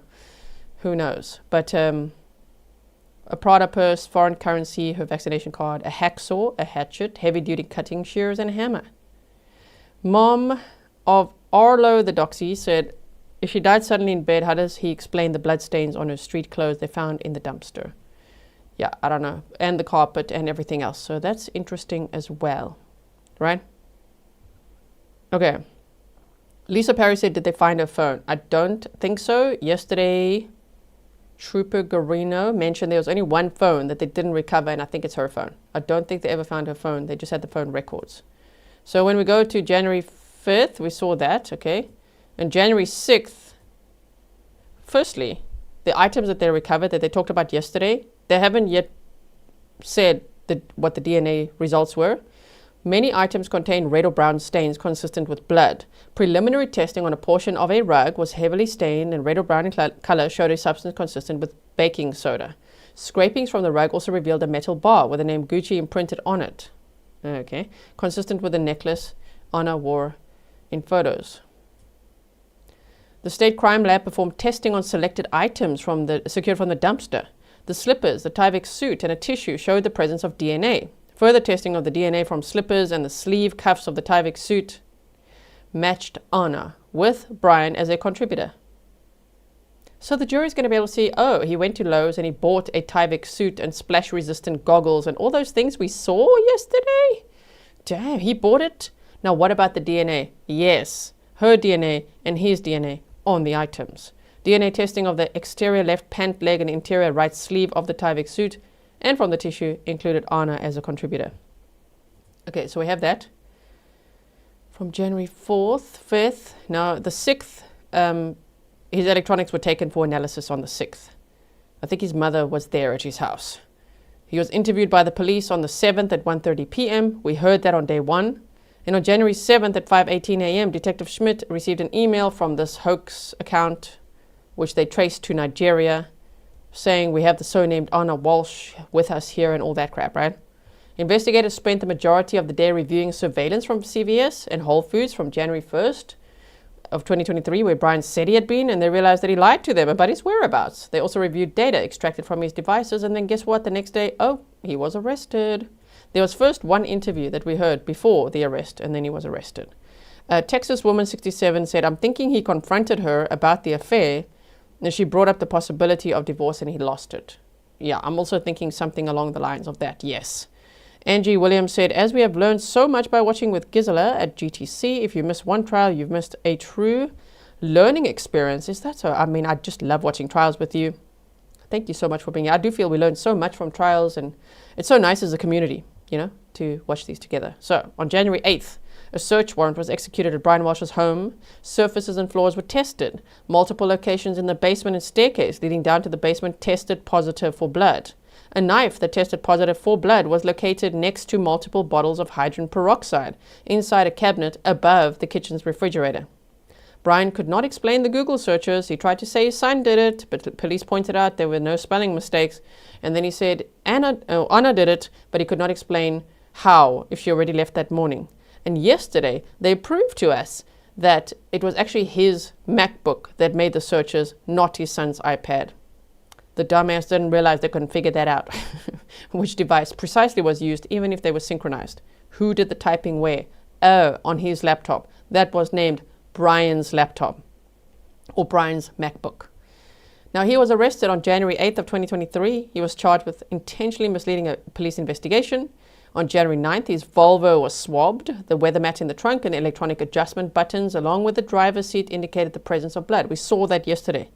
We saw the visors and pictures of that. That's why I'm going over this again, because now we can picture for ourselves what did we see already and what are we going to still see. So yeah, this trial is still going to be a while because there's still a lot of evidence to go over, even though they're going quite quickly today. On January 18th of 2023, he was charged with first-degree murder, misleading a police investigation, and improper conveyance of a human body. He remains in custody without bail. He's at the Norfolk County Sheriff's Correctional Center. The couple's 3 children are in state custody or with Ana's friend or whatever it is, state custody. Ana's mother is seeking guardianship from Serbia but was facing visa issues. On September 11th of 2025, Brian was stabbed by another inmate at the Norfolk County Correctional Center, and that delayed the trial. He was then sent to the Bridgewater State Hospital in Bridgewater, Massachusetts for his mental competency evaluation, where he stayed for 40 days. He was supposed to be there for 20 and then was there for 40. And guess what? They found him competent to stand trial. After all that, I'm sure he tried to maybe not be competent to delay it further. I don't know what the point of that would be. The inevitable is coming for you, Brian. Like, come on, you're going to go to trial, or what you're going to do. Oh, wow, when jury selection starts, you're going to plead guilty to 2 counts. Okay. Where is Hans now? The Cohasset police had him, and then I believe one of the police officers apparently adopted him. I don't know his exact location either, just that I think he was adopted from what I read. So again, here we are on day 4. Jury selection started November 18th. That's when Brian pleaded guilty to misleading the police and improper disposal of a human body. So he's on trial for first-degree murder. We saw the opening statements together. Ana's body's never been recovered, making this a challenging case for the state to prove. How do you think they're doing so far? As I say, there's still going to be so much. The judge is Diane Frenier. Love her. Prosecutors, Assistant DA Greg Connor and Tracy Cusick from the Norfolk County District Attorney's Office. And the defense is Larry Tipton and Kelly Porges. The trial is set to last 2 to 3 weeks. So they said they want to wrap it up by Christmas, right? License to deal. Thank you so much for your $20 sticker. I really appreciate that so much. Now, let me just quickly see where we were on this map here. Just quickly to see what else we're going to do. Oh yeah, he went around his mother's house there, January 5th. Yes. I don't know if his mother knew anything, at what point he told her anything, we don't know that. She's in the courtroom though, there supporting him. Thank you so much. Sharon says, there's Hans, right? Okay, let me just quickly check the time before we start something new. Yeah, it's about 7 minutes or so. So, do we look at documents or do we look at an interview of the friend of Ana Walshe? I think let's look at, let me just quickly see here. Where's that one? There was an interview I wanted to show you of the friend. Let's just see this one. It has now been 12. Okay. I'm not sure if this is the one I want to show you. Hold on. Ana Walshe friend. We can look at a video and then documents if you would like to. If we have time. There's only like 5 minutes left or so. Yes, so we saw that. Family friend. This one actually sounds more fun. Okay, hold on. Our team of reporters has been speaking with their sources and reading countless pages of court paperwork on this case. Let's start with Boston 25 News reporter Drew Caritas. Drew, longtime friend of Brian Walshe's late father, is shedding more tonight on a pattern of manipulative behavior. Mark, as another day passes without knowing what happened to Ana Walshe, a man who has known Brian Walshe since he was just a little boy attending private school here in Boston is reflecting on what he calls a pattern of calculating and deceitful behavior. He says that resulted in Brian being estranged from his father, who was a regarded neurologist here at Brigham and Women's Hospital. That friend we spoke with a short time ago alleges that Brian conned his father, Thomas, out of hundreds of thousands of dollars years, then disappeared from his father's life. When Father Thomas Walshe died in 2018, Brian, his only child, was not included in the will. That's according to court documents. Those documents we obtained allege that Brian destroyed the will and tried to take control of his father's estate. We distorted the voice of that family friend we talked with tonight to protect his identity. He says he's deeply disappointed in Brian Walshe. He has been ever since all of that happened, but still cannot wrap his mind around the developments surrounding Ana Walsh's disappearance and the arrest of her husband, Brian. As Brian got older, he sort of lost touch with how people make it in the world and just assumed a mantle of entitlement. There were signs he was a con artist. There was more than signs. There was ample examples. But there was never a mean streak. There was never even an angry stare. There are violent criminals and there are swindlers and grifters. There are all kinds of criminals. And they're usually not blended. So I was shocked when I heard it.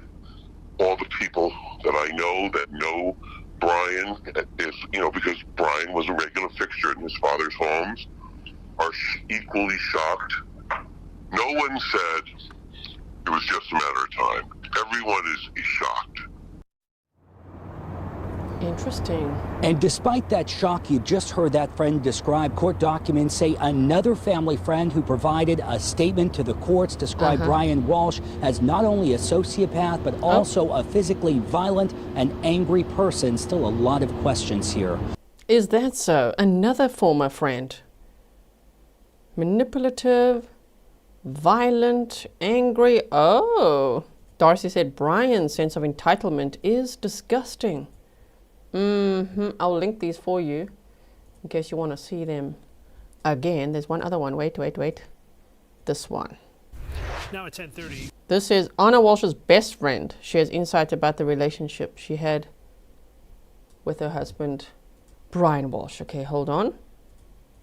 We are able to bring you more of the interview with the best friend of missing Cohasset woman Ana Walshe. Over the next 90 seconds or so, you're going to hear Alyssa Kirby describe the last time she saw Ana, the argument she allegedly was having with Brian, and also how she perceived their marriage.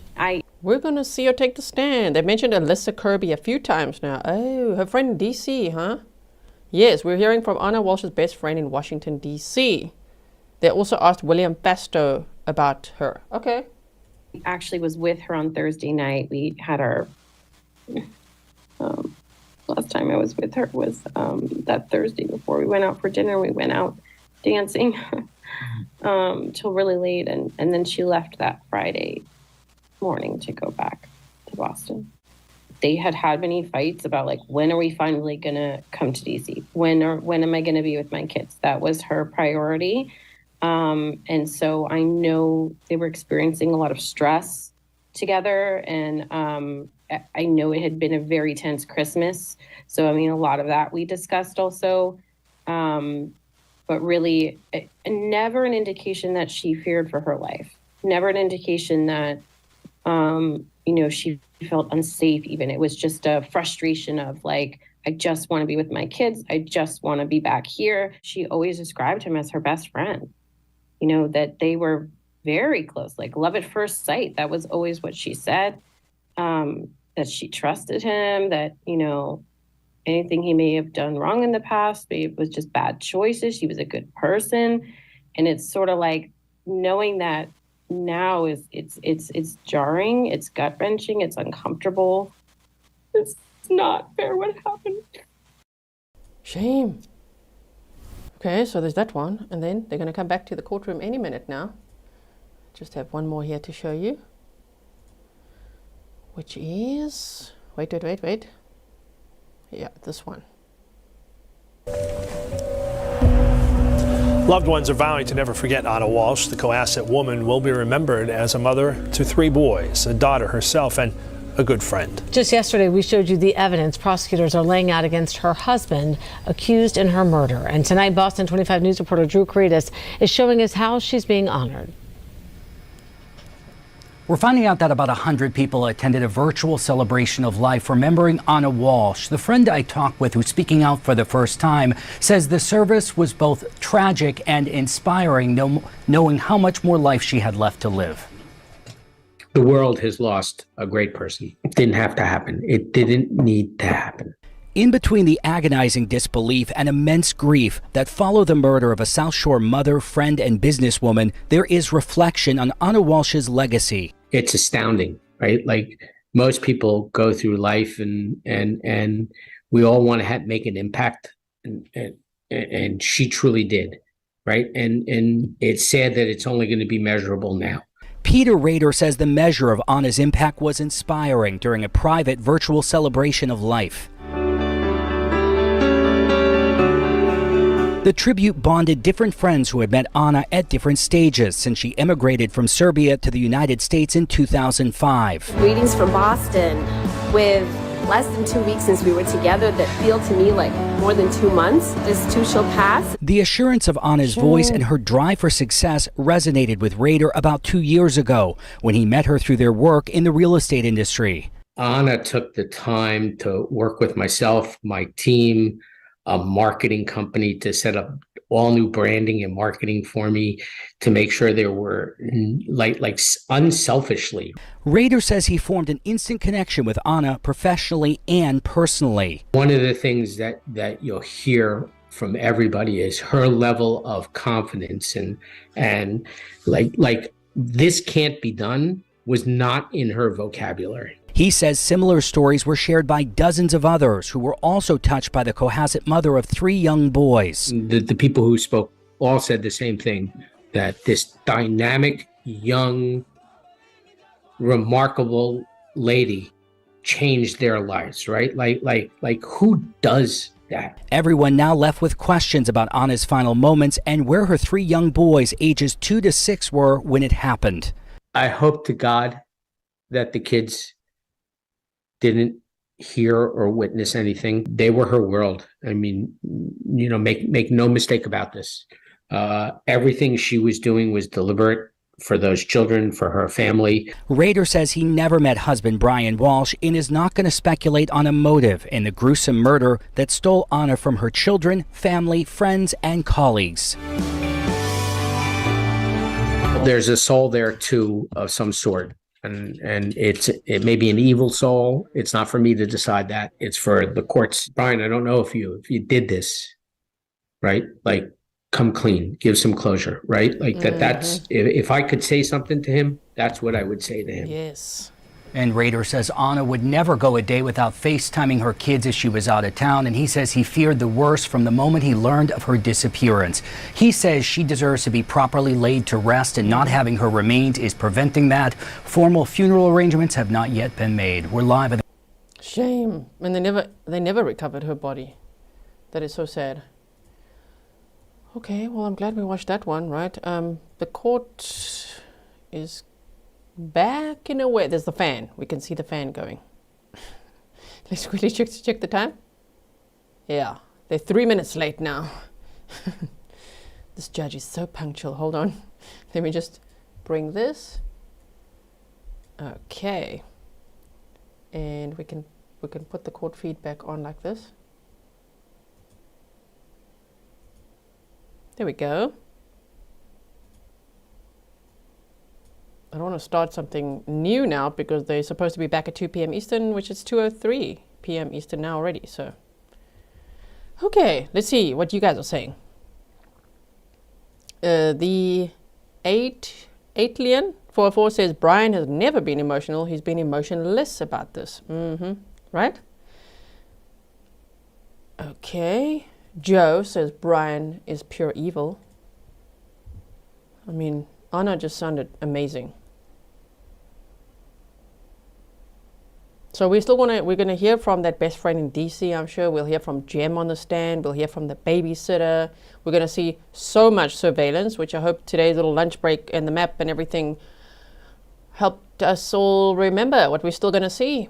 I wanna see the Home Depot surveillance and CVS, because the documents say a little shopping and a little shoplifting. Oh, And what did he shoplift? Was it asparagus? Remember Jason Chen? The Jason Chen trial? Ringing things up as asparagus? Okay.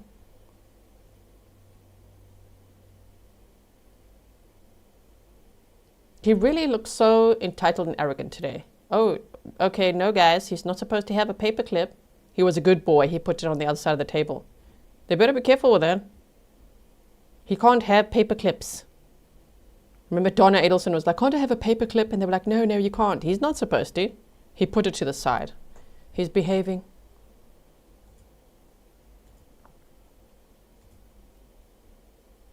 There's no sound yet.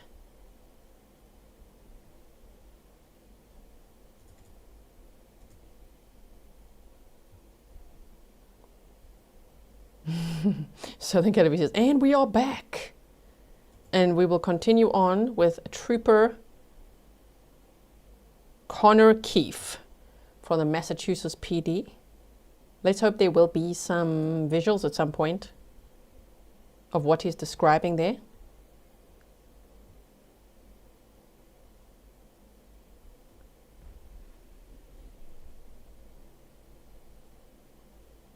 Dude, who are you talking to? Yeah, I think he's talking to himself. He's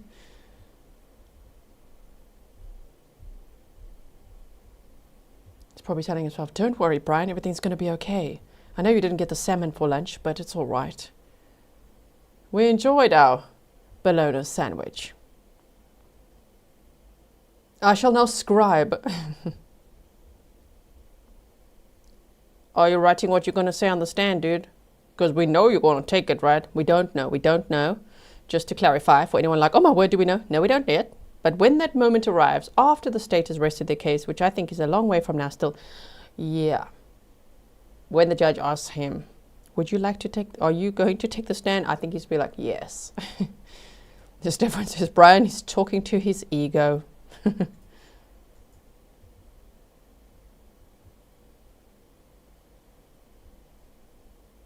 Is he writing his lunch order for tomorrow? Tomorrow I would like a substantially better lunch. So the Kelly says he enjoyed his cuppy of jello. Did he get a cuppy of jello?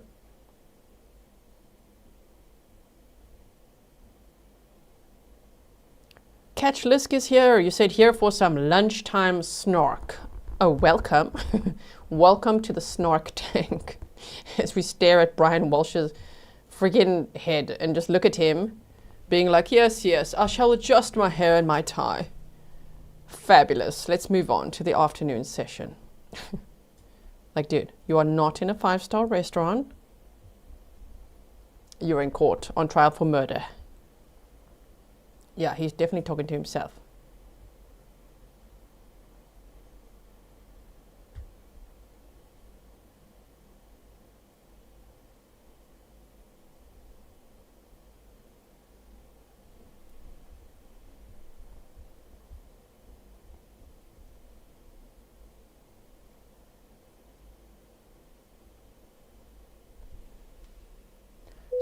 CJ says, the defense said in opening he'll be testifying. They didn't say it out loud just like that, right? They alluded to it. They implied it based on their own statement. He's going to have to explain himself. He's got some splaining to do based on that defense theory. And therefore, he will very likely take the stand. Because it makes no sense. So I can't wait to see him do that if he does decide to, which I think he will. Because, yeah, do give it a try, like Nicholas Casotis did and Matthew Paul did. No, Matthew Paul didn't get on the stand. He chickened out, like Nicholas Casotis did, Ali Abulaban, and others that are like, yes, I will take the stand. Stay Awesome said came home for some Grizzly time and Snark Tank with Gizler. Thanks for being a member for 14 months. Hold on. If you missed the morning session, you got to go back and watch it later. Ana's boyfriend testified. William Fastow. So quickly, if you're just joining now, I see many of you are back from lunch. Okay, if you took a little break. William Fastow, we heard from the boyfriend. We heard a voicemail that Brian Walshe sent to him. We heard from Christopher Murphy, a guy from a paint shop, and Brian was asking him about the ceiling, the hole in the ceiling, which we still don't know what that's all about. And also from Suzanne Garland from a bar studio, which shows how healthy and fit Ana was, and Ashley Cimmino, same, also worked at the bar studio. Janet Cotter, Julie Basler. Janet Cotter saw Ana in good spurs, talking about a New Year's Eve plans and all of that at a nail salon. Julie Basler talked about the daycare schedule, and that Brian's demeanor was a little bit different on January 3rd and 4th. We heard from Sandra Waldrup from the Claremont apartment, and we saw surveillance footage, which I was actually still going to look at one more time, but we didn't. Don't worry, it'll be on the replay. It's time-stamped for you. It's going to be, right? So we saw some surveillance, finally, of Brian Walshe doing very shady things at a dumpster. And then we also heard from Trooper Keefe, and now we're getting into more of that.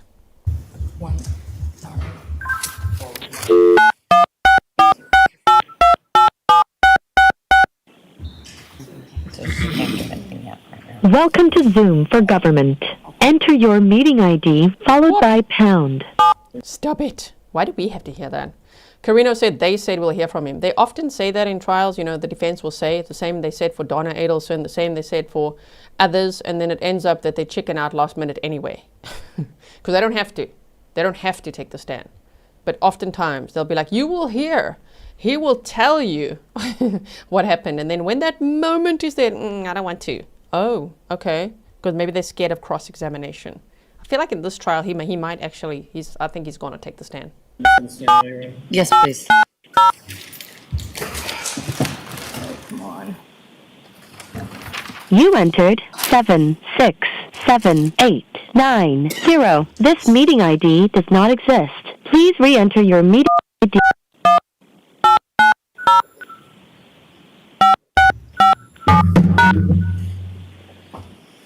According to these records, and if you could go all the way down to the bottom, Ms. Gilman. Sorry, I didn't want to hear it. We're back. You may proceed. Thank you. Ms. Gilman, can we go back to that RTT file for the phone number ending in 7966? And can you scroll all the way down to the bottom, Ms. Gilman? Thank you. Trooper, I believe we left off with RTT that the last time Verizon was able to give you a location, an estimated location of the handset was around 3:14 a.m. on January 2nd.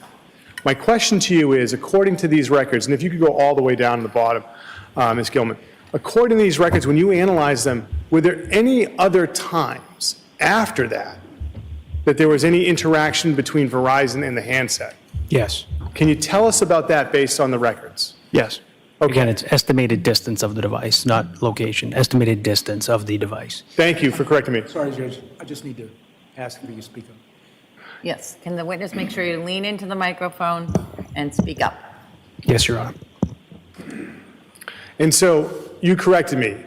Verizon gave you the estimated distance of the device from the tower. That's correct. Okay. So my question to you is, after that time of 3:14 a.m. on January 2nd, 2023, according to the records, were you able to identify any other incidences where the phone or the handset had any interactions with the Verizon network? Yes.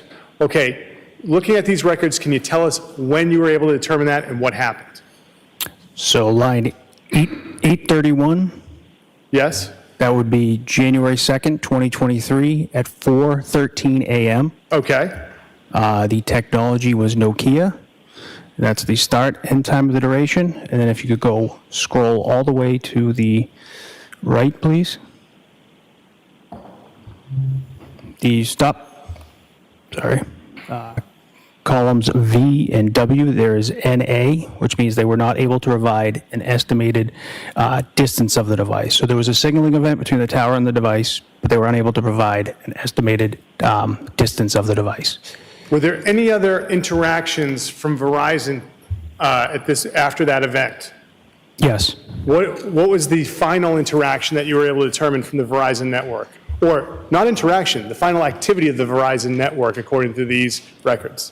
Yes, if you could slide back over to the left, please. There's line 832, January 4th, 2023 at 4:14 a.m. Yes, sir. What happened at that time, according to the data? There was a signaling event, but signaling event from the network, Verizon, to the device, but they were unable to complete that transaction. So if you could scroll all the way to the PCMD procedure, keep going, please.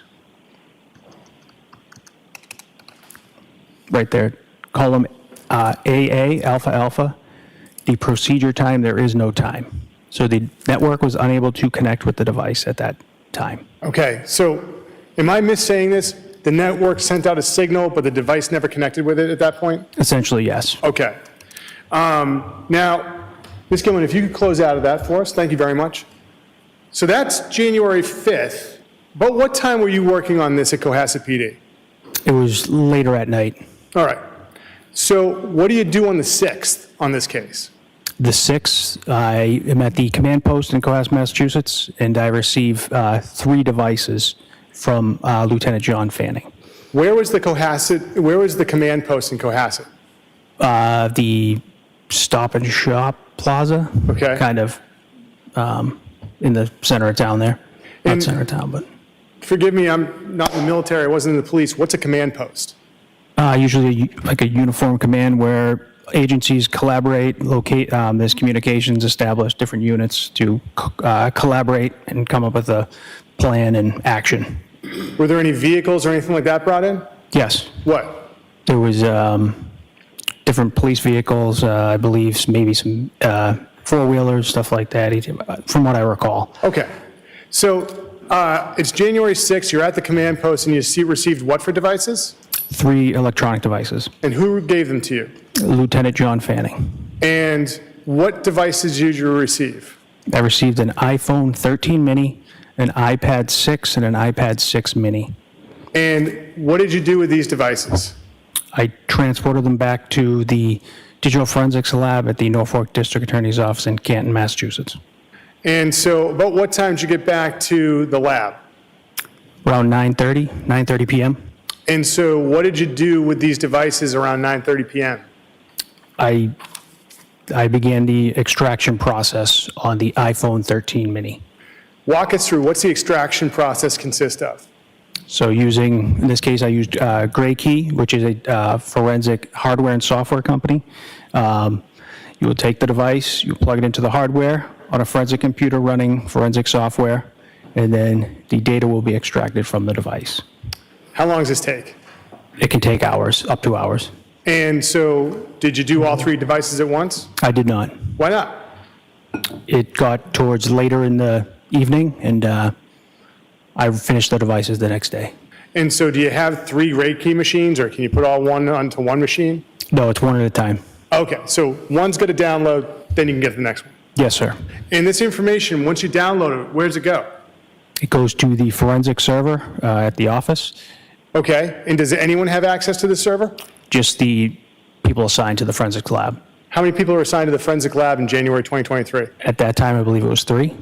And so you said that you came back on the 7th to work on this? Yes. About what time did you finish downloading the devices? Before lunchtime on the 7th. And what was done with the devices? They were returned back to the owner. And who was your understanding the owner was? Brian Walshe. Now, once you've downloaded this information, can you just read it and go to town, do what you need to do? No, sir. What do you do? The data is in a raw form, and then we use a program, Cellphone, which is another forensic software that we take the raw data, it is ingested into Cellphone. Cellphone creates a readable, interactive image of the data. It breaks it down to calls, contacts, pictures, videos, text messages, web history, stuff like that.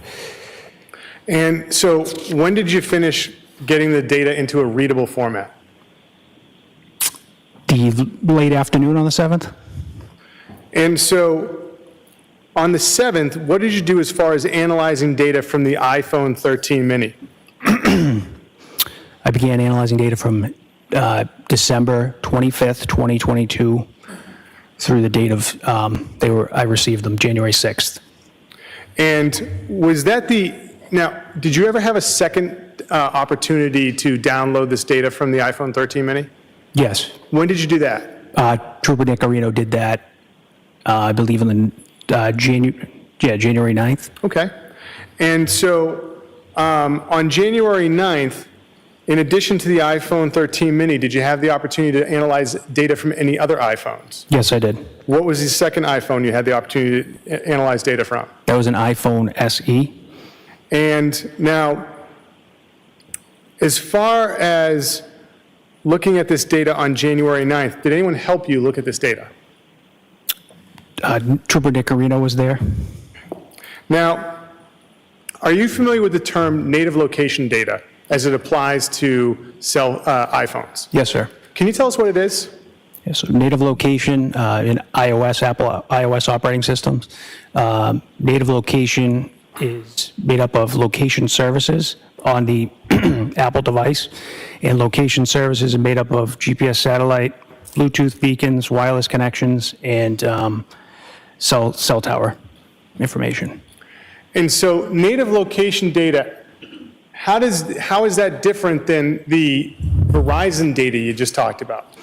So this is data taken directly from the device, and the other data is from a cell phone provider. Okay. And so which one is more specific as far as a location then? The native location data. And so when you were talking about the handset being in the area of 516 Chief Justice Cushing Highway, based on the Verizon records, what are you able to determine based on the native location data of the location of a handset? It is more accurate to a specific location.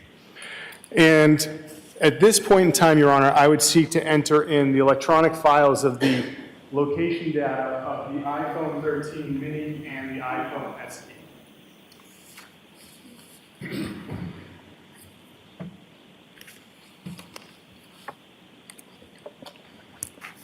There's no objection. I'm just writing, but I'm happy to hear you. No objection.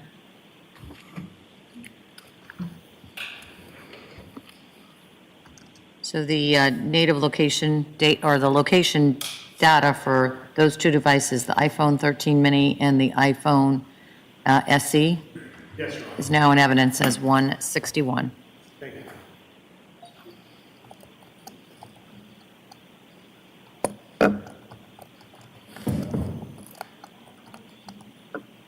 Did I mess it up? I believe that our last exhibit was 158, Your Honor.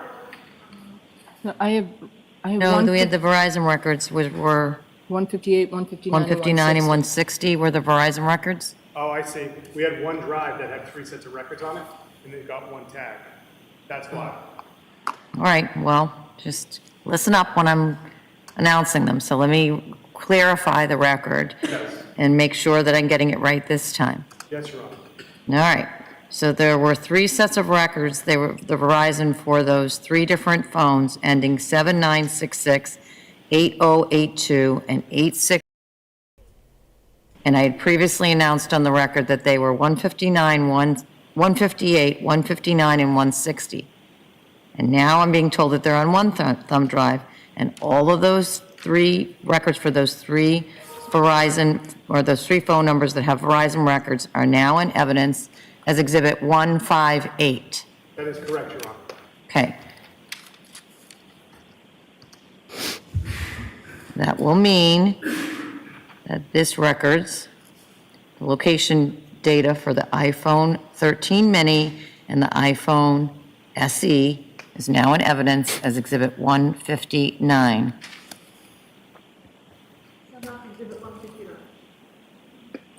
Thank you, Your Honor. My apologies.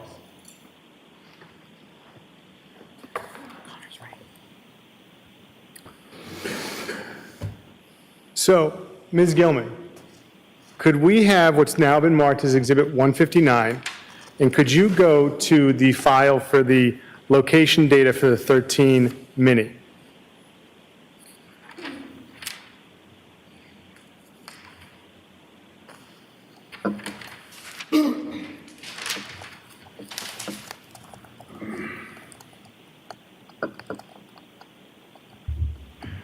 So Trooper, directing your attention to the screen, we're looking at an Excel spreadsheet from 159 titled iPhone 13 Native Location Data.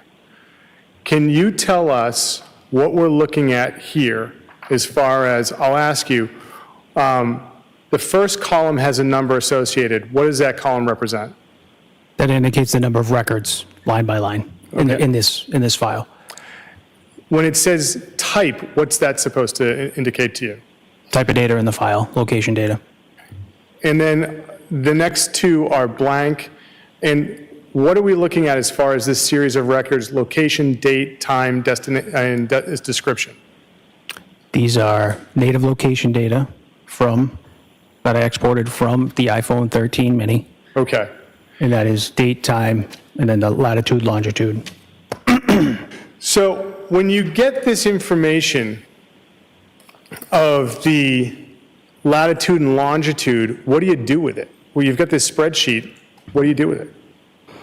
I take the data that has been exported in an Excel form, and then I ingest it into a program called LexisNexis Tracks, which creates a KML file, keyhole markup language file. It's a Google Earth file. And then that brings up Google Earth. I ingest that file into Google Earth, and it presents a readable, interactive map of the data. And will we see that? And more importantly, will the jury see that? Because they're going to need it at some point. Otherwise, they're going to lose the jury. To just like read a spreadsheet and say latitude, longitude, at this and that, and Show us, though, right? Okay. So thank you, Panache Luxury, for spoiling the mods with coffees. This gets into another program, and that becomes a readable map of data. Yes, sir. Okay. And when it says item number, how many points of data did you have between the iPhone SE and the 13 mini?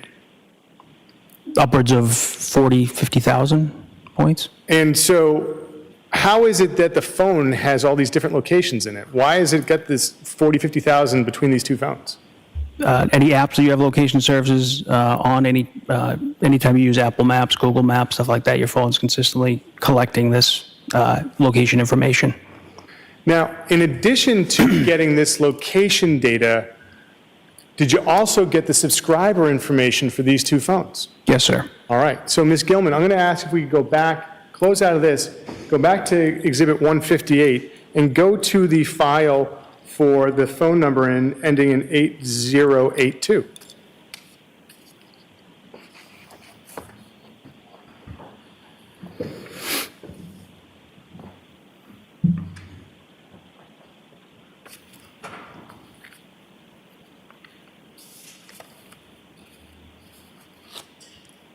Thank you, Ms. Gilman. And so, Trooper, looking at subscriber MTN 617-895-8028. My bad, I said 8082. It should be 8028. Looking at this, what is the name of the account holder? Diana Walshe. And what is the address for the account holder? 330 Paradise Road, Unit 1320, Swampscott, Massachusetts. And Ms. Gilman, if you could scroll over to the end.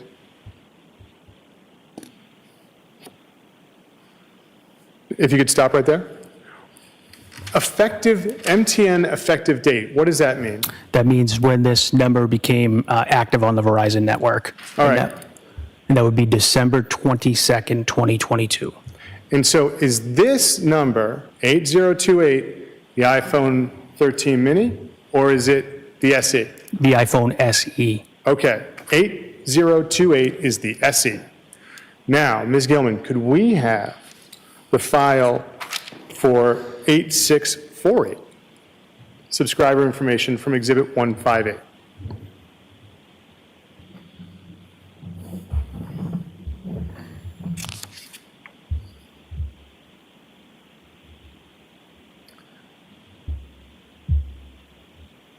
Trooper,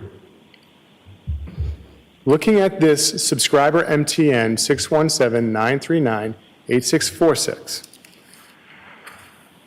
Someday I'll learn how to read. 8646. Can I see counsel at the side of the bench? Yep.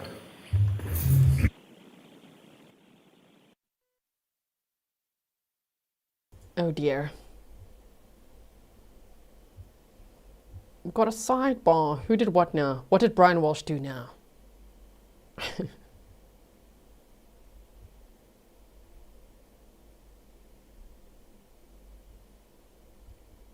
Let's see what you guys are saying.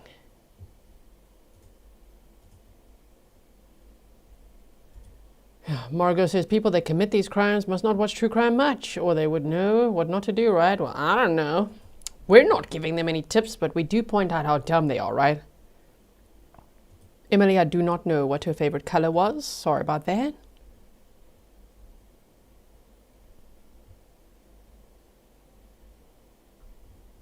I can't even go forward now, can I? Is there a few seconds? Oh, wait, I can a little bit. Okay. A little bit more, a little bit. Massachusetts. Okay. Hey. Thank you. So, Ms. Gilman, actually, stop right there. Sir, what is the name of the account holder on this account? That is Diana Walshe.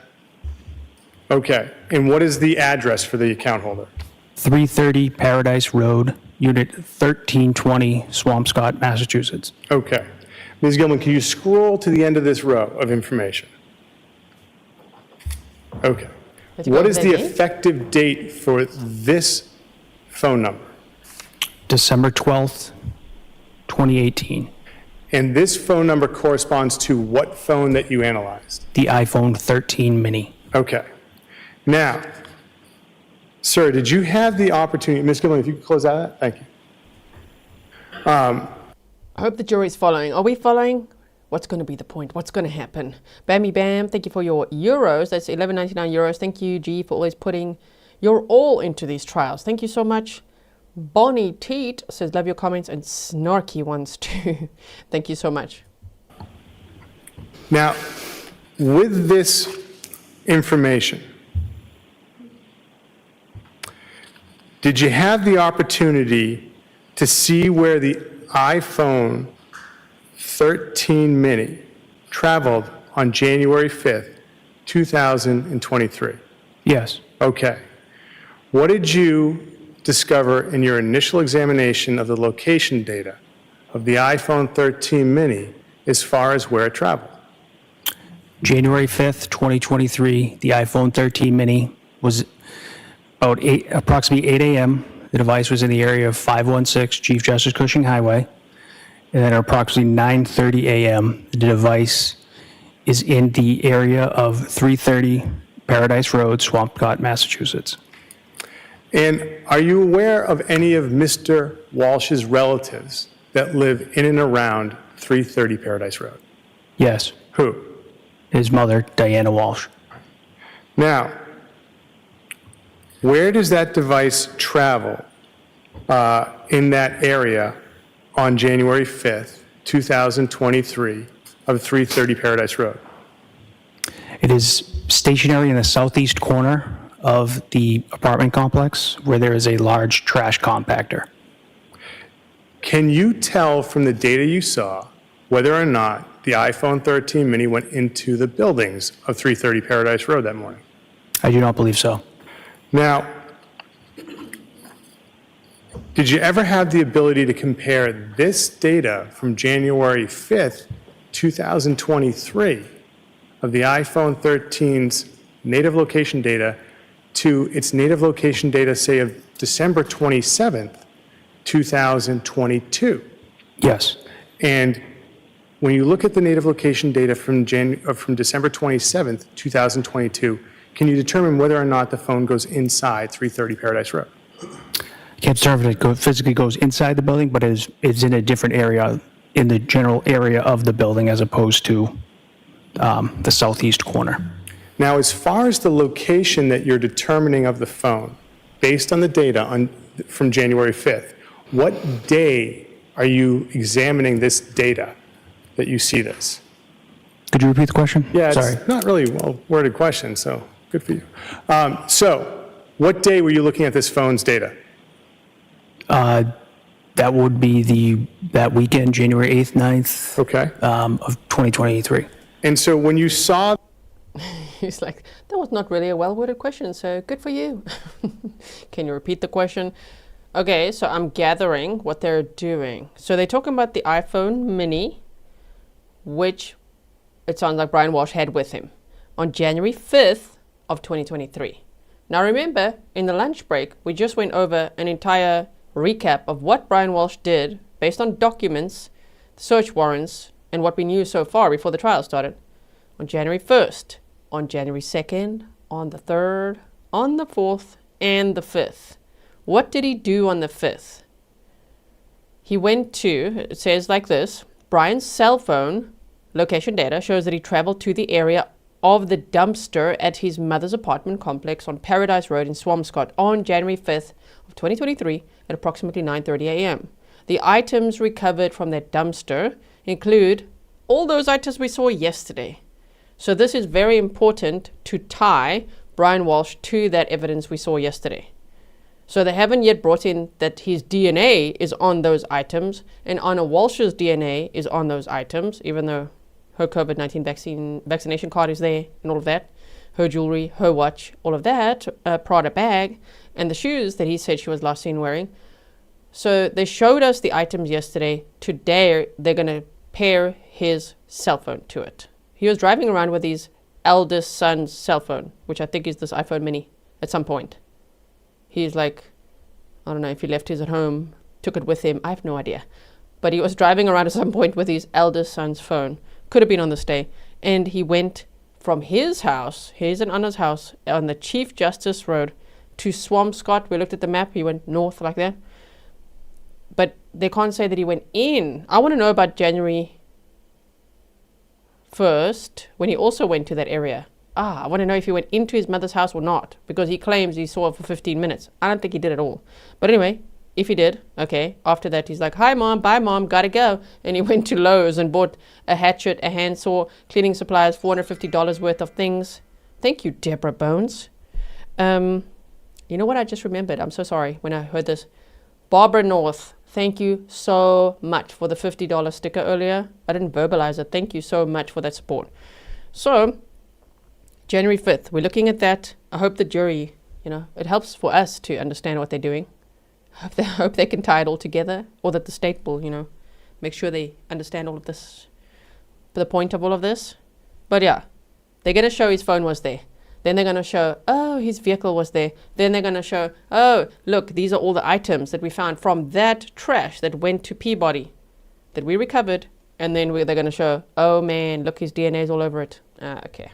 That it was in and around a dumpster on 330 Paradise Road. Did you alert anyone? Yes, sir. Who'd you alert? I alerted my immediate supervisors. All right. And have you had the opportunity, utilizing this native location data from the two phones, to create a PowerPoint presentation of points that you've discovered these two phones went to? Yes, I had. Yes, I did. And we'd love a PowerPoint presentation. Thank you, Susie. At this point, Your Honor, I would seek to enter the PowerPoint presentation as the next exhibit. Okay, great. I've reduced it to a thumb drive. Is there an objection to that? No objection. So the PowerPoint presentation is now in evidence as Exhibit 160. Fantastic. Can't wait. It'll really help to just see it. Because, yeah, he was switching up phones, using his mother's phone, his son's phone, his phone, misplacing it, not knowing how to find my iPhone. Damn. Stefan said, did I hear a PowerPoint presentation? So did I. We're about to see it.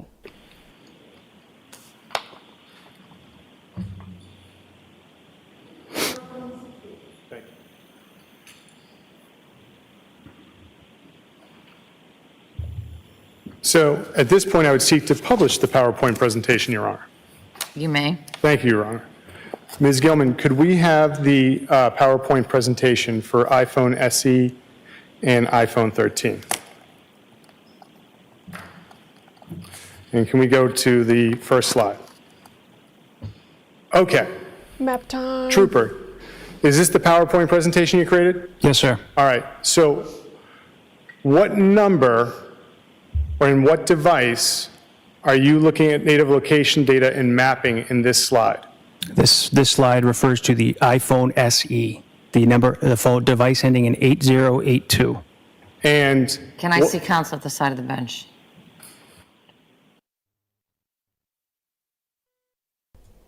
I think they're messing up the numbers because it was 8028 and now they're saying 8082. Maybe that's what the sidebar is about, because the judge called them to the sidebar as well when they messed up 8646 to 8648 and all of that. Is it map time, everyone? I think so. I do love PowerPoint presentations with evidence like this, right? A little timestamp when this starts.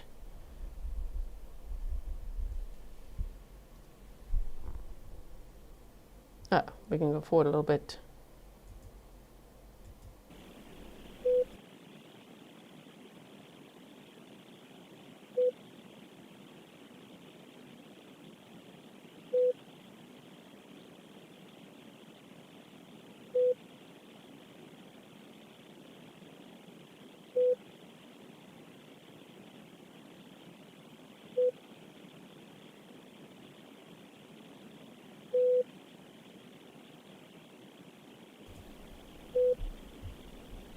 That's probably the white noise sound or what. Shady and Nasty said, thank you everyone, I'm happy to be here. This channel was recommended to me from a co-worker because I watch court cases all day at work. I'm so glad she told me about it. Thank you to your co-worker. Tell her we say thanks.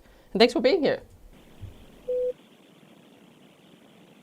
Her or him. Tell them, wait. She told me about it. Tell her we say thanks. Okay.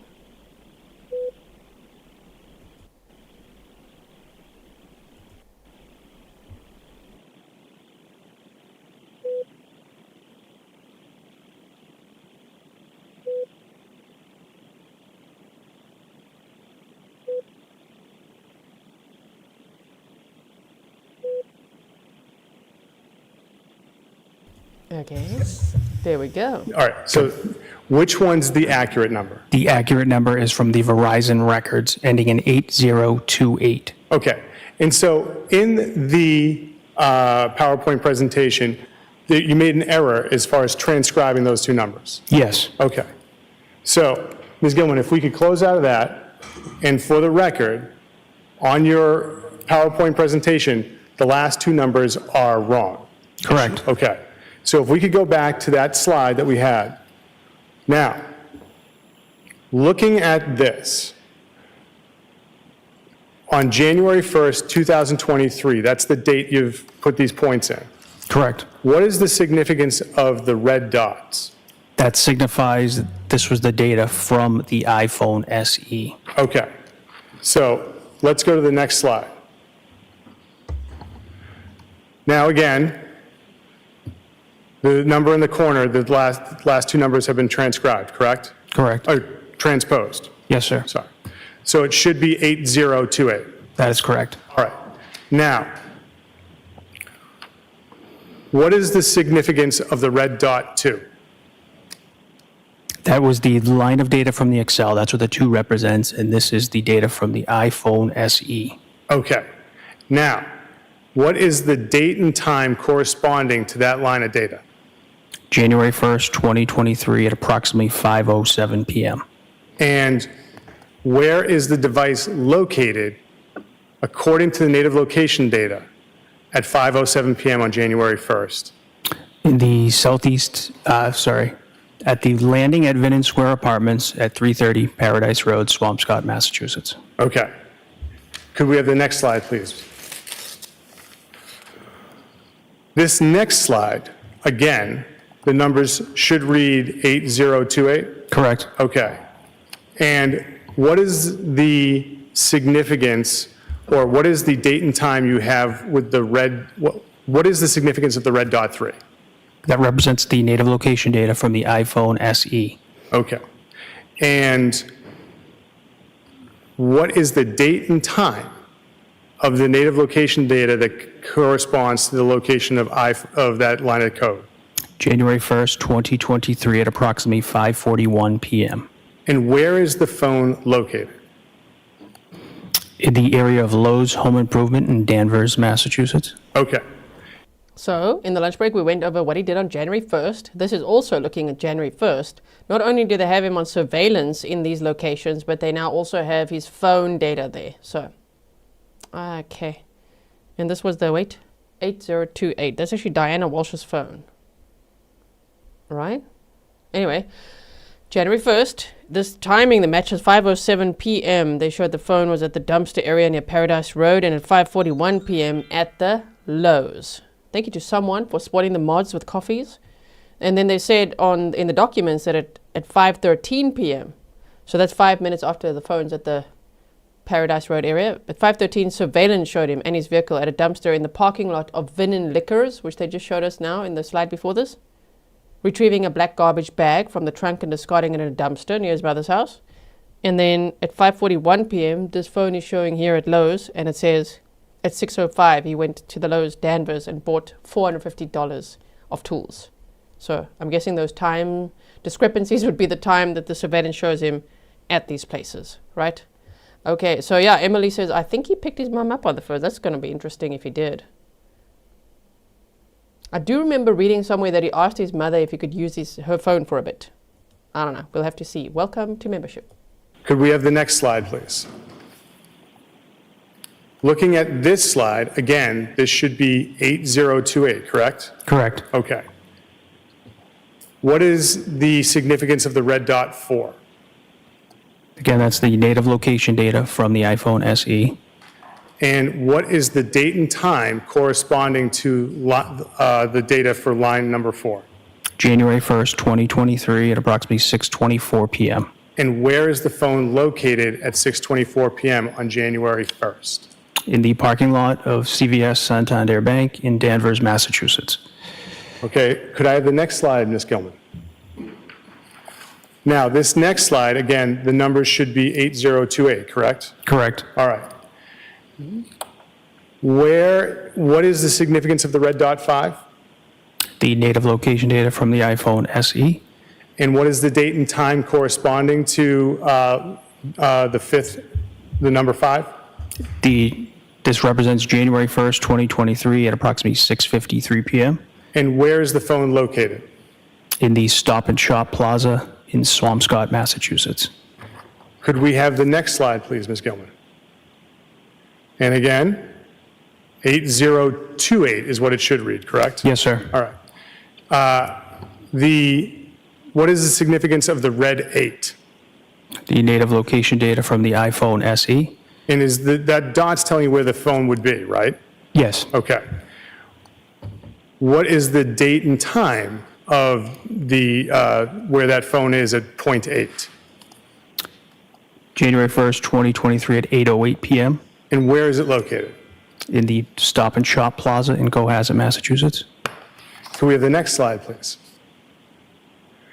Now, same question. This should be 8028? Yes, sir. All right. And what is the significance of red dot 10? Represents the location of the native location of the iPhone SE. And so that's where the phone would be located? Yes. And what is the date and time of where the iPhone SE is according to point 10?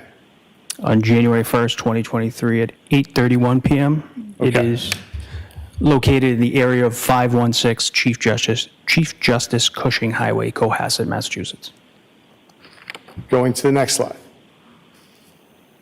And again, same question, 8028 is what it should read in the corner? Yes, sir. All right. And what is the significance of the number 12 with a red dot underneath it? Represents the native location of the iPhone SE. And what is... Just hold on, State. We know this map and we're adding things to it. Okay, so that was January 1st. So we're going to add some points to our map, hey? So we know he was at the dumpster at Paradise Road. We know he was at the Lowe's, Danvers, and then the CVS area, Danvers, near his mother's house. But then a Stop and Shop has been added, the Stop and Shop Plaza in Swampscott, 6:53 p.m. And after that, he went to another Stop and Shop in Cohasset, because that's not dodgy. Why don't you just go to multiple Stop and Shops on one day? And then 8:31 p.m. he's back at home. Now, earlier they said this 8028 number, which is wrong on the presentation, they said it's an iPhone SE and it belongs to Diana Walshe. That's what they said earlier. I scribbled that down because, I mean, damn, they were naming devices and phone numbers and this and that. And I'm like, what? Trying to keep up. So it's his mother's phone based on my scribbles. What? Anyway, so was his mother with him? Did he pick her up? I don't know. We'll have to wait and see. But most importantly, we're looking at what the heck he was doing and where he was going. And how do we know it was him? Because they also have surveillance footage to back this all up, which I'm sure they'll show. The date and time corresponding to point 12. January 2nd, 2023 at 9:30 a.m., approximately 9:30 a.m. And where is the phone located according to point 12? In the Home Goods TJ Maxx parking lot in Norwell, Massachusetts. Then going to the next slide. And so now, what is the phone number here? Now the phone number, this is the native location data for the iPhone 13 mini. Phone number 617-939-8646. Is that the same number that corresponds to the Verizon records? Yes, sir. Okay. Now, what is the significance of the blue dot with the 1716? To distinguish between the iPhone SE and the iPhone 13, this data from the iPhone 13 mini is blue, highlighted in blue, and 1716 is the line of data from the thousands of data points from the Excel sheet. So before this point, there would be 1,715 points of data before this? Yes, yes. Okay. And so what is the date and time that corresponds to the 1716? That is January 2nd, 2023 at approximately 4:15 p.m. And where is the phone located according to this line of data, 1716? In the entrance parking lot of Home Depot, located in Rockland, Massachusetts. Going to the next slide. What is the significance of the blue dot with the 1801? It is the native location of the iPhone 13 mini. And what was the date and time that corresponds to the native location 1801? January 2nd, 2023 at approximately 5:14 p.m. And what phone number is this for? The number ending in 8646. And where is it located? The Derby Street Shops by the Shake Shack in Hingham, Massachusetts.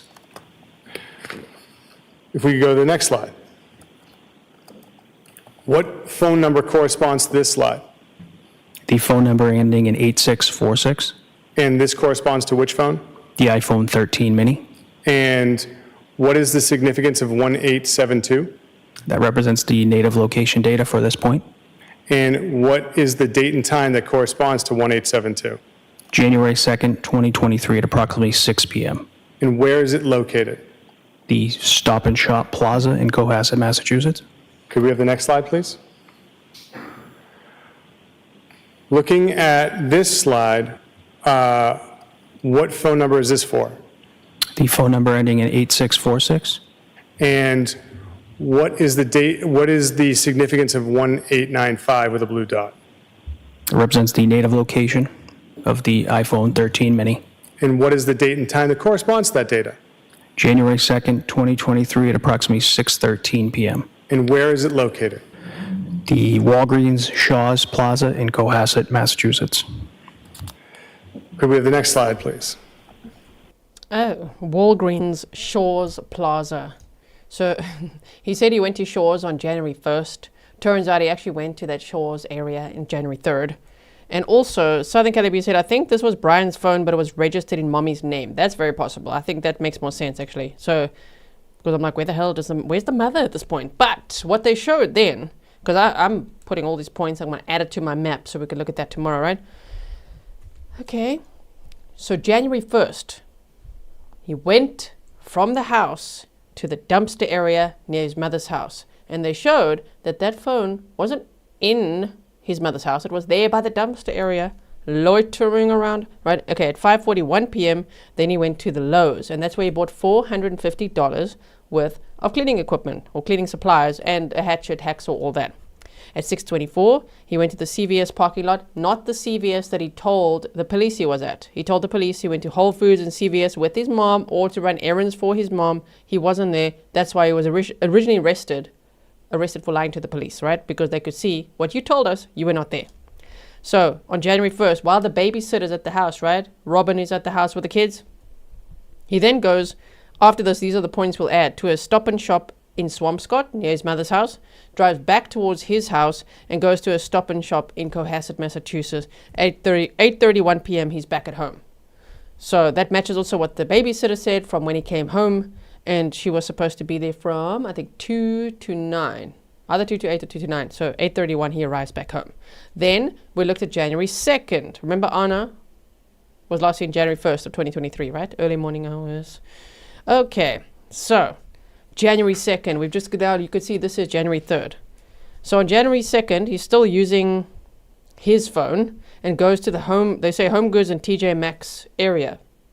But I don't think he shopped there on that day. Just hold on one second. We want to get this very right. Okay, hold on. The TJ Maxx, he went there on January 4th. So I don't know if he also went to the TJ Maxx and the Home Goods on January 2nd. But, wait, he did go to, he went to Home Goods and he bought 3 rugs and other items. Then we start switching to a different phone, which is the iPhone mini. And this was now on January 2nd, and it's the phone they're showing here. So I think he originally on January 1st used his phone, even though he said he misplaced it. Then he started driving around with what I believe to be his eldest son's phone. So he first goes to the Home Depot on January 2nd in the afternoon. Then Derby, I think they said Derby Street Shops. Hold on, I'm going to get you the name right now. Home Goods. Derby Street Shops, that was on our map. And he took off the mask and gloves that he was wearing at the Derby Street Shop surveillance. We're going to see that. And then he went to a Walgreens at the Shores Complex area. Okay, so now here on January 3rd, he's still driving around with what appears to be his eldest son's phone. Okay, so we're ready to go on with January 3rd. Let's quickly look here. Yeah, guess where it is, everyone? January 3rd, we went over this in the break. Those apartments, Claremont, The Point at Abington, and Chatham West. The 3 apartment complexes he visited to visit the dumpsters. 2 out of the 3, they have surveillance footage of him throwing trash in the dumpsters. That's about 15 miles from his house.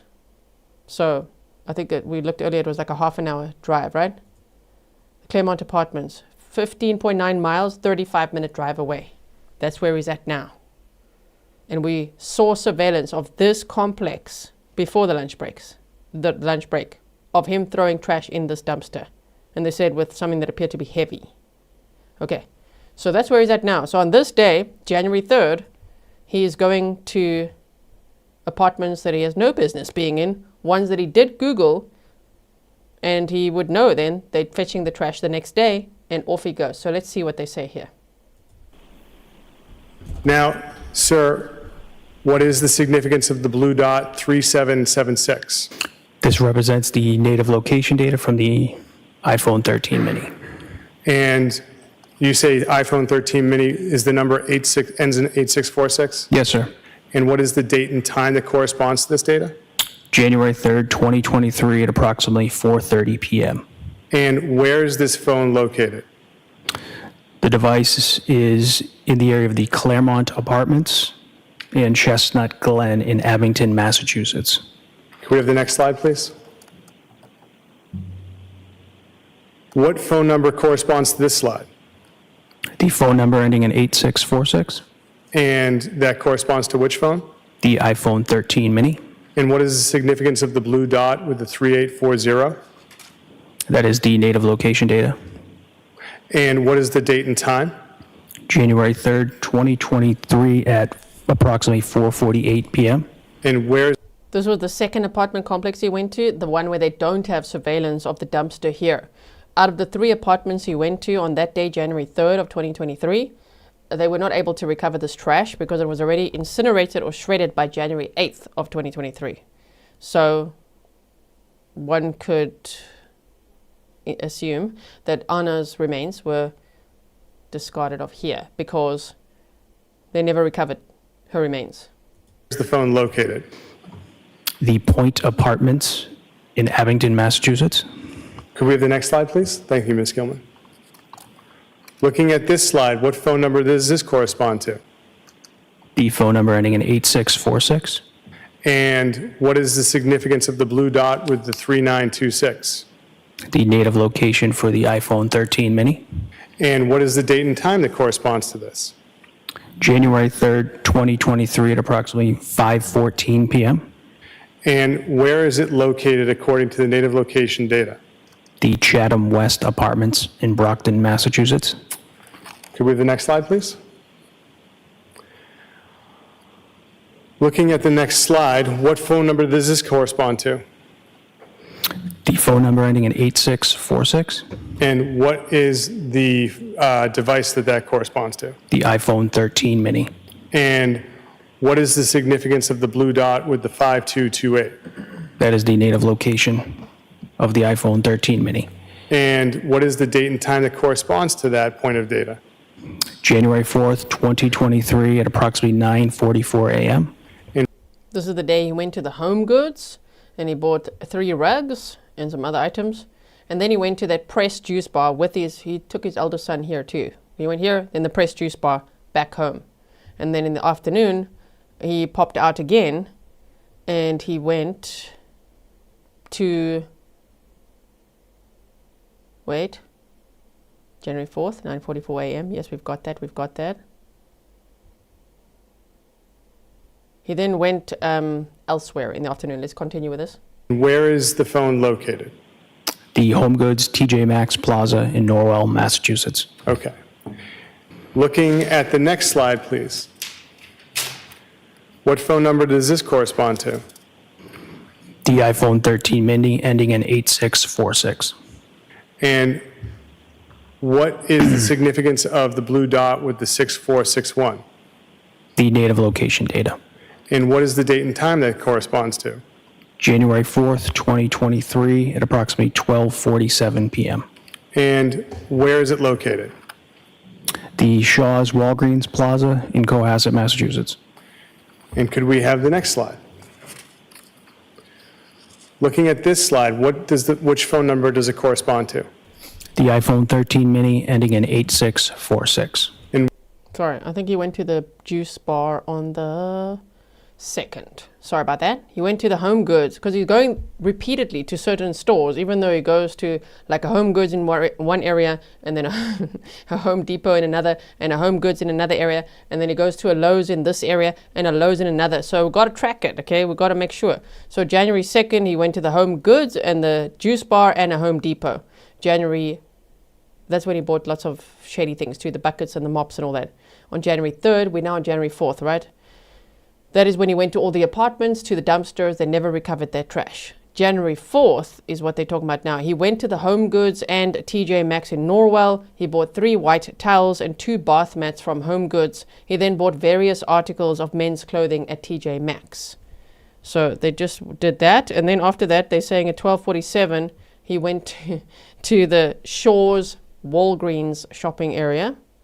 Or he went to Walgreens. Dude, you're supposed to go to Walmart, okay? And then after that, guess what? He went to another Lowe's, and he purchased squeegees and a large kitchen-style trash bag. So that should be this one now. Let's see. What is the significance of the blue dot with the 8194? The native location. And what is the date and time that it corresponds to? January 4th, 2023 at approximately 4:25 p.m. And where is it located, sir? The Lowe's Home Improvement in Weymouth, Massachusetts. And could we have the next slide? Looking at this slide, which phone number does this correspond to? The iPhone 13 mini ending in 8646. And what is the significance of the blue dot with the 15333? That is the native location data. And what is the date and time that corresponds to? January 5th, 2023 at approximately 9:30 a.m. And where is the phone located? The southeast corner, next to a large trash compactor. Of what? And this is the trash that they were able to recover, which is all the items we saw yesterday, which was pretty scary. If you haven't seen it, it's timestamp for you. But yeah, this area, this Paradise Road, it's at his mother's, near his mother's complex, right? So at 9:30 a.m. on January 5th of 2023, he's there. Area. Oh, sorry, the Vinnon Square Apartments, the landing at Vinnon Square Apartments at 330 Paradise Road, Swampscott, Massachusetts. Now, if we could close out of that. Sir, what do you do to corroborate native location data? We use cell site location information. So from the provider, again, we use LPRs and surveillance video. Okay. LPRs? What are those? License plate readers. Okay. Now, in addition to getting native location data, did you have the opportunity to review the search history from the iPhone 13 mini? Yes. Okay. Now, did you create a report of the search history of the iPhone 13 mini? Yes. When I say search history, what is the search engine the iPhone 13 mini was using? The Safari web browser. I'm sorry, I should have said that. What browser is it using? Safari. Okay. So if I'm wrong, correct me. Yes, sir. All right. So it's using the Safari web browser to go onto the internet. Yes. And so how is this different than, say, the internet history if this is just the search history? So this would just be the search terms related to Safari, so the term entered on Safari, whereas the web history would include pages visited, the amounts visited. It would have more details. And with the web history, did you also create a select report for the web history of the iPhone 13 mini for December 31st at approximately 9:30 a.m.? Yes. Okay. I'm going to show you a binder and ask you to recognize the documents inside of it.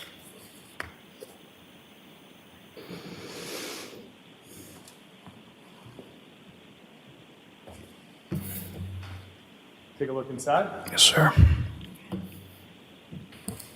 The first chapter, do you recognize that document?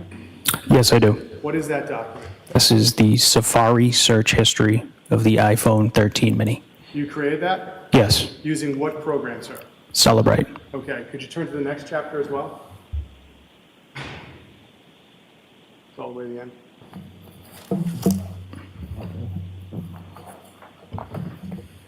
And that second chapter in the book, what is that? That is the web history. The web history. Now, the search history, what dates did that correspond to? If you want to turn to the front, you can. Sure.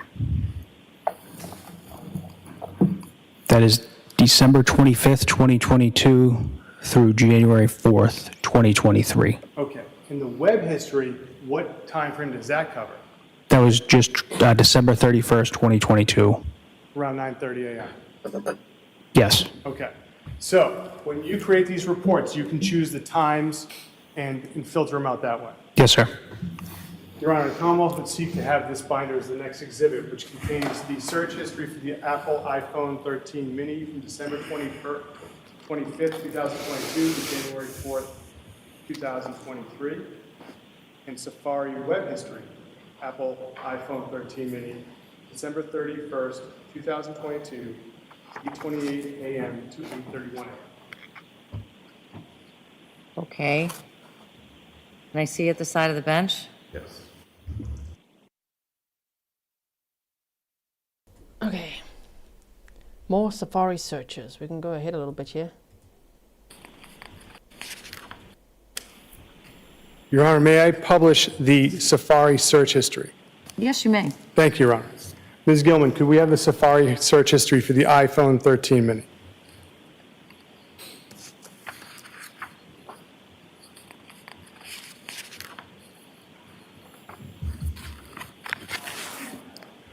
So Trooper, can you see this? Yes, sir. I'd like to ask you some questions about the columns at the top. Yes. Okay. So what is the number column? The number of data in this, sequentially in this file. Okay. What's timestamp? Date, time the search occurred. Okay. What is source? Source is the database in which the data was extracted from. So on this first line of code where it says Safari, are there other databases that this draws from? Yes. What is the other database that this draws from? The Knowledge C database. And so what is the difference between the two databases? Knowledge C is a larger database within the iOS operating system. Takes app data, app usage, phone information, internet history. So it's a larger database. Safari is just the Safari database. Now, if there is a search in the Safari database, and then there's a search in the Knowledge C database, are they two different searches? No. It's the same search located in two different places within the phone? That's correct. Okay. So the data will repeat within this report? That is correct, sir. Okay. What is value? Value is the search term entered. What is parameters? So for these blank columns, not all reports, Cellbrite is not able to extract or parse out the data for specific apps. So in this case, Cellbrite was not able to parse out any information pertaining to these columns. And so when we see account, service identifier, parameters, and there's nothing there, Cellbrite couldn't read the data or couldn't produce it? Correct. Okay.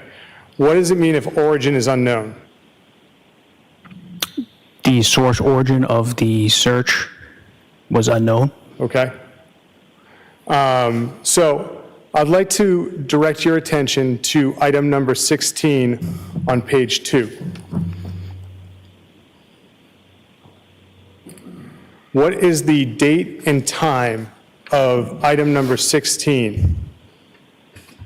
The date is December 25th, 2022 at 11:52 a.m. And what is the value? Check a flight JetBlue.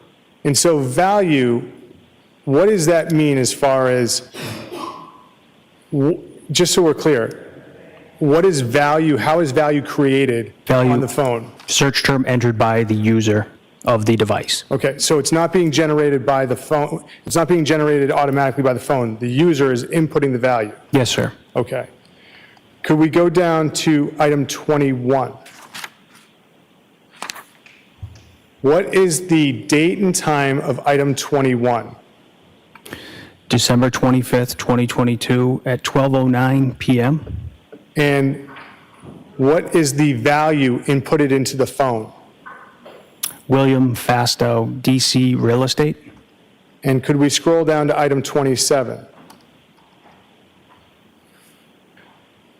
What is the date and time of item 27 on page 3? December 25th, 2022 at 12:09 p.m. And what is the value input into the phone? William Fastow, DC Real Estate. Scrolling down on page 3 to item 35. What is the date and time on item 35? December 25th, 2022 at 12:22 p.m. And what is the value input into the phone? Ana Walshe, Tishman, Spire. Can we scroll down to item 43 onto page 4? What is the date and time stamp for item 43? December 25th, 2022, 12:28 p.m. What is the value input into the phone? Christmas Day plane crash. Can we scroll down to item 50? What is the date and time stamp for item 50 on page 4? December 25th, 2022 at 12:31 p.m. And what is the value that is input? Jeff Chad Tishman Spire. Can we scroll down to item 53? What is the date and timestamp of item 53? December 25th, 2022, 12:45 p.m. And what is the value that is input? Ana Walshe, found dead. Can we scroll down to item 57 on page 5? What is the date and timestamp of item 57? December 25th, 2022 at 12:46 p.m. And what is the value that is input? Jeff Chod. Now, Ms. Gilman, can we go to page 14 and look at item 193? Sir. Sorry about that. Yeah, so this was December 25th of 2022. And he's looking up William Fastow, so that was interesting. Tishman Spire, Christmas Day plane crash, Ana Walshe found dead, and other names. But Ana was in DC on Christmas Eve with William Fastow. And then on Christmas Day, she had a flight in the morning, but it was cancelled. There was a snowstorm. That's why they said that flight was cancelled. So she had to drive from DC to Massachusetts. So I don't know if she hadn't communicated with Brian Walshe that she was on the way and this is why he was looking this up. Like, I don't know what conclusion to draw from this, but if he's looking up Christmas Day plane crash, Ana Walshe found dead, I don't know. Maybe he was worried about that. Okay, so I'm not sure what was happening with the phone or what he was looking up and all that. Okay. What is the date and time stamp of... Or if he was plotting, okay, premeditating, for all we know. Item 193. December 25th, 2022 at 8:28 p.m. And what is the value that is input? Autobahn. And can we now go to page 22, item 316? What is the date and time stamp of item 316? December 27th, 2022. And what is the value that's put in? It was at 6:57 a.m. and the value was all my exes. Now, the next one down, is it fair to say that's all my exes live in Texas? Yes, sir. Are you familiar with that being a song? Yes, I believe so. Could we now go to page 54 and go to item 804? What is the date and time stamp of 804? December 29th, 2022 at 9:13 p.m. And what is the value put into the phone? Mazza Building, Washington. And scrolling down to 813, what is the date and time for item 813? December 29th, 2022 at 9:15 p.m. And what is the value that is input into the phone? Mazza Building, Washington, D.C. Scrolling down to 820, what is the timestamp for 820? 9:15 p.m. And what day? Sorry, December 29th, 2022, 9:15 p.m. And what is the value input? Crossing Building, Washington, D.C. And can we go to page 85 and line 1271? Sir, what is the date and time on item 1271? That is January 2nd, 2023 at 6:42 p.m. And what is the value that is input? I'm good.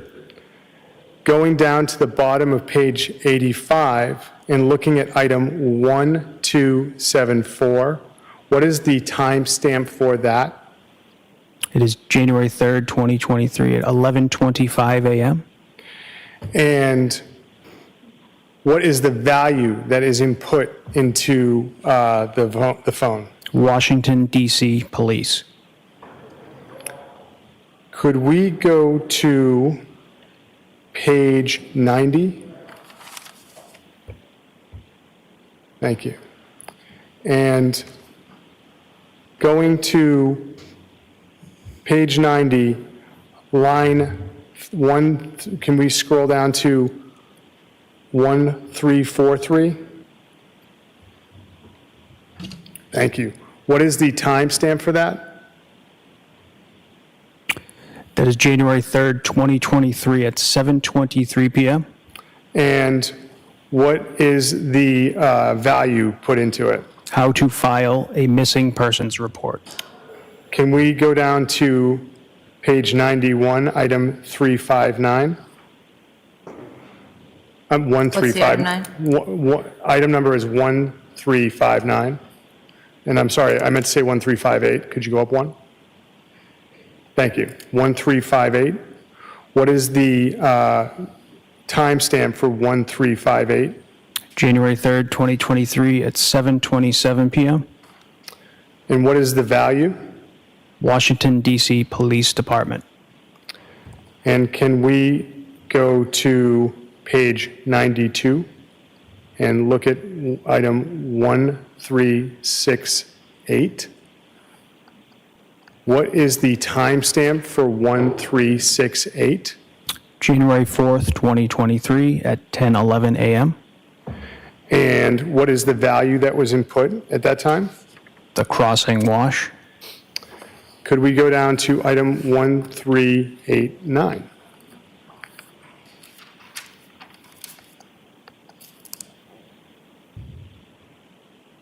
What is the timestamp for 1389? January 4th, 2023, 10:14 a.m. And what is the value that was put in? Mazza Building, Washington, D.C. And could we now go to item 1402, scrolling down the page? We are now on page 94. What is the timestamp for item 1402? January 4th, 2023, 10:15 a.m. And what is the value that is input? Jeff Chad Tishman.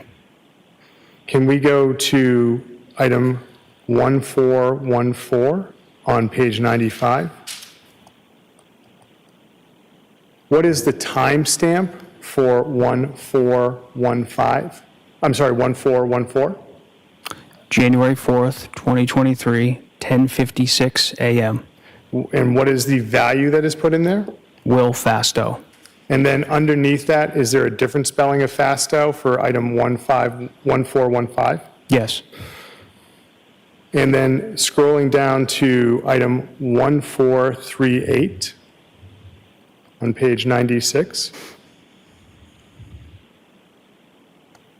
On page 96, what is the timestamp for item 1438? January 4th, 2023 at 1:24 p.m.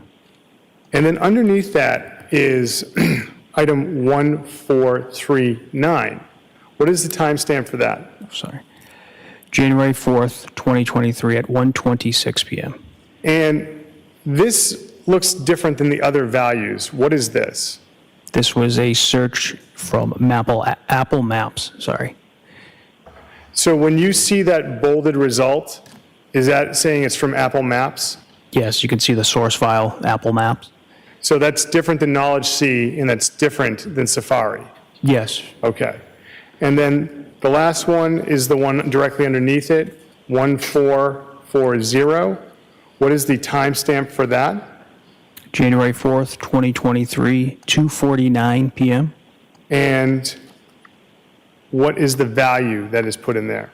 I'm good. Now, if we could close out of this and go to the second chapter in that binder. Why would he why would he type I'm good? Why is he asking Auntie Safari? I'm good? I hope you guys are following. Don't worry, I've added those other points to our map. We have a comprehensive, accurate map time. Well, I think so, based on everything they said, right? And these are some interesting searches, and he's using the iPhone mini, which could be his elder son's phone. So these are different searches. There are Safari searches. So, I mean, on December 25th, already looking at William Fastow. Yeah, okay. Christmas Day, plane crash. Ana Walshe found dead. And then people working like Jeff Chad at Tishman Spire. Autobahn. Why are you looking at that, man? Okay, December 27th of 2022. All my exes live in Texas. December 29th, Mazo Building. I wonder why he's looking that up. Is that part of the Tishman Spire? What's going on there? Mazo Building, Washington, D.C. Crossing Building, Washington, D.C. January 2nd, 2023. I'm good. What the hell result comes up when he types that in? January 3rd. Now, this is important. At 11:25 a.m., Washington, D.C. Police, and at 7:23 p.m., how to file missing persons report. Why is that important on that day? Because that day, he had discarded of many items in the trash at those 3 apartments, knowing the next morning the trash will be collected. And it was shredded and incinerated, and he was never caught for what was in that trash, which is very likely Ana's remains, because they never found her remains. But see, that means to me, after he got rid of Ana's body on January 3rd, I'm speculating based on what we know, then he's like, how to file a missing persons report. That's interesting. And then 727 Washington, D.C. PD. Why you want to call the Washington, D.C. PD? You want to report her missing in Washington, D.C.? You're trying to pin it on William Fastow, are you, Brian Walshe? Dumbass, they've got surveillance of you. They got your phone. They got your Google searches, Bing searches, Yahoo, onto Safari and everyone in between, the whole family, okay? Chrome. Anyway, so on the 4th, that's now the day the police arrive at the house. So the night before, he's looking up how to file a missing person report. Okay. And he's done with his shopping, and it seems like done with dismemberment. Oh, my word. Okay, so then on January 4th, he's looking up Maza Building, Washington, D.C., Jeff Chad Tishman, William Fastow again, and then he's looking at an Apple map. And then again, I'm good. And in between that, the police are talking to him, and there's audio interviews happening on the 4th. But I think he thought at that point, okay, it's cool. I'm good. I got away with this. I'm good. They'll never know. Oh, but they're gonna know. They're gonna know. So I hope you guys are following. It might sound a little bit boring, but it's not. If you know the case, it's not. This is not boring at all. This is like, tell us every single thing that he searched, that he did, where he went, what he bought. We want to know. Web history.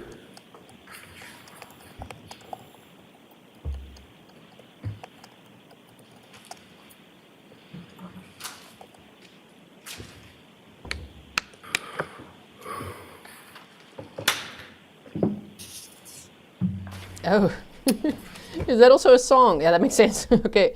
All my exes live in Texas, and I'm good. Okay, Mary Sherry says, I'm good is a song also called Blue. So that's probably what he's looking up.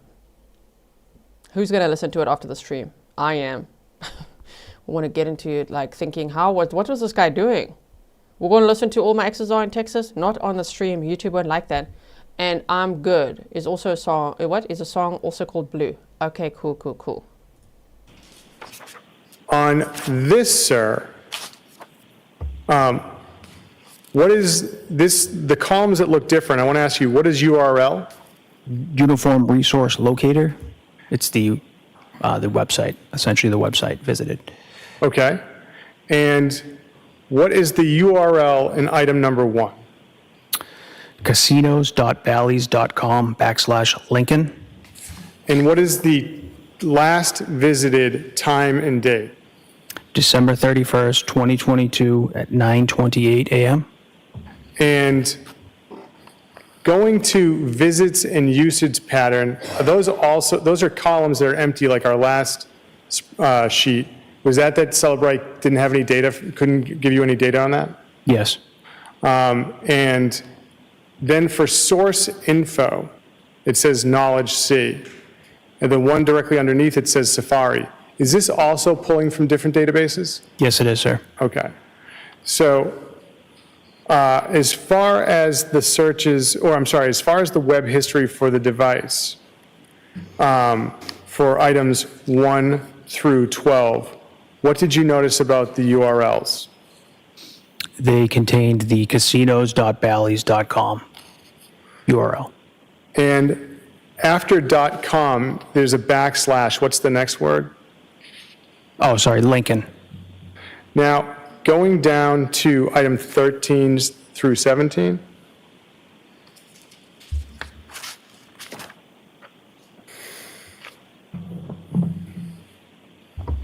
So, sir, what did you notice as far as the URLs for items 13 through 17 on page 4? The URL was mgmspringfield.mgmresorts.com. And what is the date and time stamp for 13? December 31st, 2022 at 9:30 a.m. Now, if we could then scroll to item 25.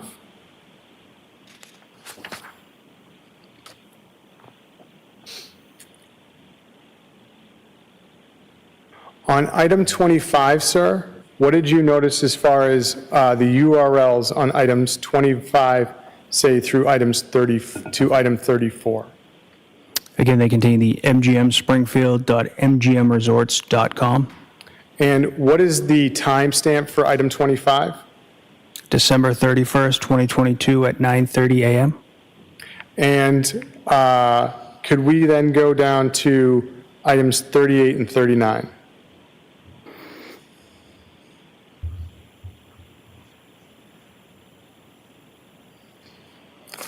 On items 38 and 39, did you notice about the URLs?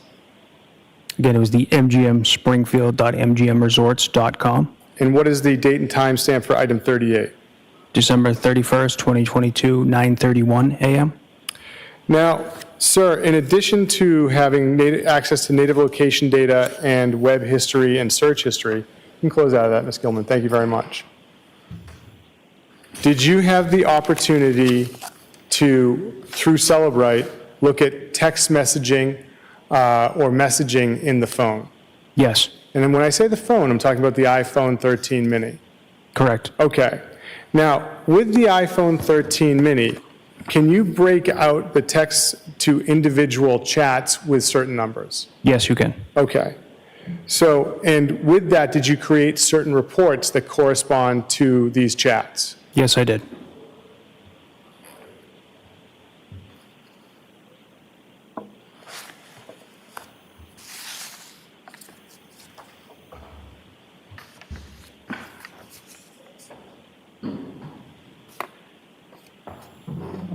May I approach, Your Honor? You may. Thank you, Your Honor. Do you recognize this first report? Yes, I do. And did you create this report? I did. And it's in this report, can you tell us what it is?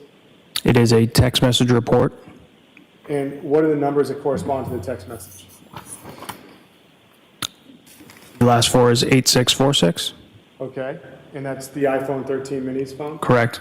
And then the next phone number, the last four digits? 2005. And does it have a designation or an ID or some kind of identifier next to it? Yes. What? Contact associated as paint. And what is the time frame of that? This is January 5th, 2023. The Commonwealth would seek to have this text thread as the next exhibit, Your Honor. Any objection to that? No objection. Next thread labeled paint? I would go by the numbers, but... Sure. Why don't you read it into the record? Certainly. It would be a text thread between 8646 and 2005. Okay, sounds good. That's now in evidence as Exhibit 162. So now Exhibit 162. Ms. Gilman, can we have that text thread up?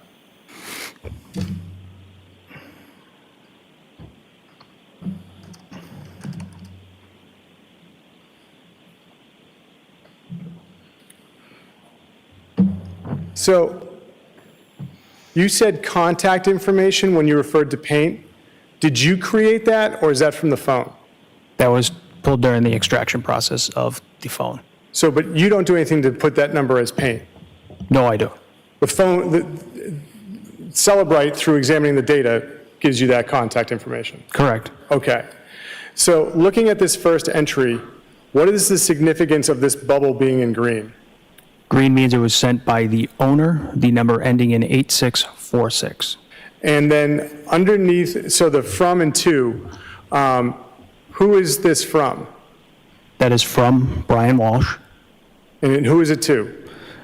The number ending in 2005 with the contact paint associated. What is the We saw the witness who had sent this message to Brian Walshe, we saw testify earlier today, Christopher Murphy from Steward Painting. And he was like cold calling, as he said, but like cold texting clients on a list and offering a special on paint. And Brian Walshe had sent him this message and pictures of the ceiling, you know, where the ceiling had that hole in it. We still don't know what that's all about. Maybe we will by the end of this trial. Will we know? Yeah, Stefan's like the ceiling guy, that one. Brian Walshe had sent him pictures of the ceiling. Okay. Body of the text. Hello, Brian Walshe, 516 Chief Justice Cushing Highway, 617-939-8646. New address from last time. Thank you. And can you tell whether or not this text was actually sent? Yes. How so? The status in the bottom left says. So then there's a time and date at the bottom. What is that indicative of? What is that telling you? The date and time the text message was sent. Can we scroll down to the next message? Sir, looking at this message, who is the sender of it? Brian Walshe. To who? The contact of paint. And in the body of the text, is it fair to say it's just images? It appears to be 2 images, yes. And was it sent? Yes. And can we scroll down to the final one? The final text, who is sending it? Brian Walshe. And what does the body of it say? Good morning. Let me know about the ceiling. Best, Brian. What was the date and time of that text? January 6th, 2023, 7:49 a.m.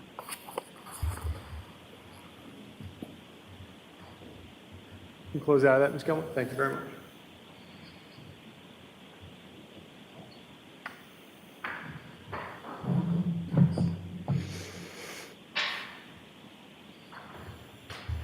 May I approach your room? Yes? Thank you. I'm showing you another report and asking if you recognize that. Yes, I do. And is that a report you created from Cellebrite from the iPhone 13 mini text messages? Yes, sir.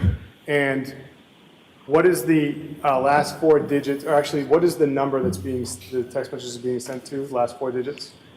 The number ends in 5605. 5605. Yes, sir. And this is printed on both sides, correct? Correct. Okay, so it's 2 pages, but on 1 piece of paper. Yes, All right. And you created this using the Cellebrite. I did. The Commonwealth would seek to have this marked as next exhibit. Any objection? The Celebrate report between 8646 and 5605 is now in evidence as Exhibit 163. Gilman, can we have that text thread between 8646 and number ending in 5605? Thank you. Sir, who's sending the first text in this thread? Brian Walshe. And can you tell us the body of this text? Hello, I called MGH, South Shore Hospital, Brigham and Women's. They don't have Ana. Thank you for your support, Brian. Please let us know if you have any updates. What was now, under this it says, there's a section that says delivered? Yes. What does that mean? When the text message was delivered to the receiving party. How is that different than the other timestamp in the bottom? Because it could be sent, it was sent approximately 4 seconds before it was delivered to the device itself. I'm sorry, I talked over you. This status, it indicates that it was sent as well, correct? Yes, sir. Could we scroll down, Ms. Gilman, to the next text in the thread? We need to see it. Sir, who's sending this text? The number ending in 5605. And so what's the significance of blue? It is an incoming text message. And incoming to the 8646 number. That is correct. And what is the body of this text? Hugh Dunleavy, 1-347-913-2053. And this text, this has a red line on it. What does that mean? That's when the message was read on the device. And in addition, there's a status. Does that also indicate it's red? Yes, sir. And then the last timestamp, what is that telling you? That's when it was delivered. Can we scroll down to the next text? Sir, who's sending this text? The number ending in 5605. And can you read the body of this text?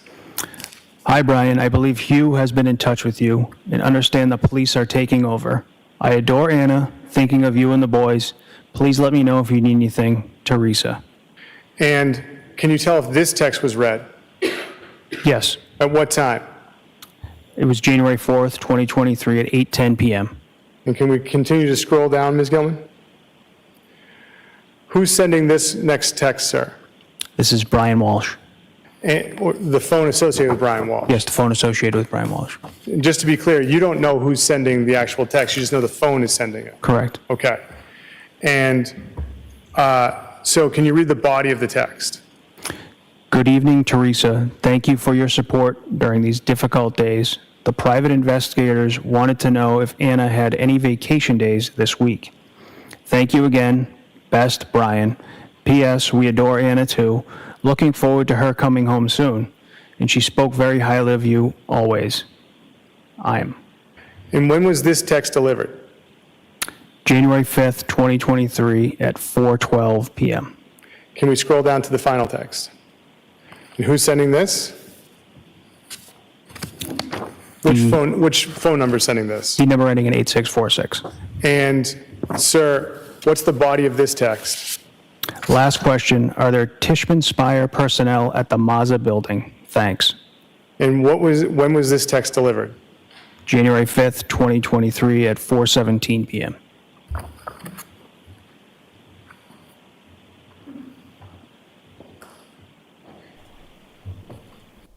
Interesting. This Mazda building that he's looking up, and are there Tishman Spire people there? Okay. And also talking about Anna in past tense on January 4th. So January 4th is the day that the police went to his house after Anna's, the head of security at Tishman Spire reported her missing. When the police arrived at the house, he was like, oh, hey, yeah, I'd like to report my wife missing. I haven't seen her since January 1st. She went on an emergency work trip. Okay. So from there on, it's police audio interviews, the missing persons investigation starts, which became a homicide investigation. But that day, January 4th, he's now sending all these messages. He checked at the hospital, he checked wherever, and Anna's not there. And then somebody sends him a number for Hugh Dunleavy, and then he's talking about the private investigators wanting to know if Anna had any upcoming vacation days, and then he talks about her in past tense. Okay, so that's interesting. So you could see when he's using the phone. It's again still this iPhone mini. And what he's saying. So slowly but surely, the state is building their case. He's very busted. He's very, it's pretty incriminating.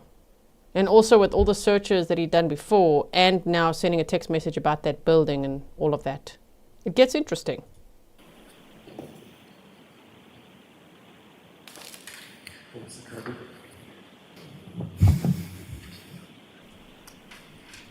And even him being like, I also hope she'll return soon. Yeah, but you just spoke about it in past tense multiple times. And now you're caught on surveillance and in all these stores and doing all sorts of things. You know she's not coming home.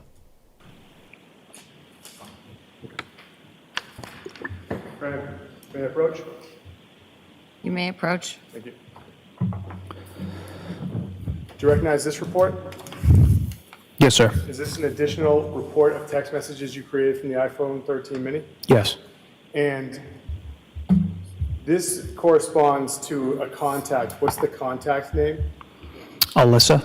And the other phone number associated with this text thread is 8646? Yes. Your Honor, the Commonwealth would seek to have this marked as the next exhibit. So it's between 8646 and another number, or just Alyssa? Another number ending in 2189. 2189 it is. The text message thread between the iPhone mini 8646 and 2189 is now in evidence as Exhibit 164. If you were here with us in the mini lunch we had, because we didn't have the full hour, we had 35 minutes to talk, right? Alyssa that was Ana's best friend in DC, and we watched a clip of her. She was interviewed by the media, right? So I'm thinking that this will be messages between Brian Walshe and Alyssa.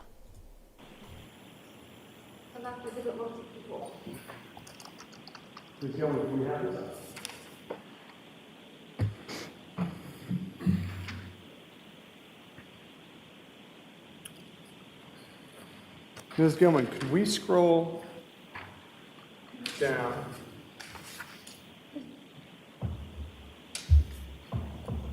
to page 2, the top text?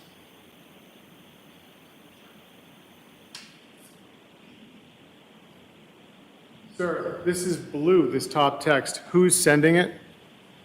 The number ending in 2189? And what is the body of this text? Thank you so much, Brian. Happy New Year. Hope you're well. 4. And when was this read? January 2nd, 2023, 3:05 p.m. And scrolling down to the next one in green, which phone's sending this? The number ending in 8646. And sir, on this text, what does the body say? Hello, I know we did this a week ago, but have you heard from Ana? And when was this delivered? January 3rd, 2023 at 10:34 a.m. And scrolling down to the next text, which phone is sending this? Which phone number? The number ending in 2189. And what is the body of this text?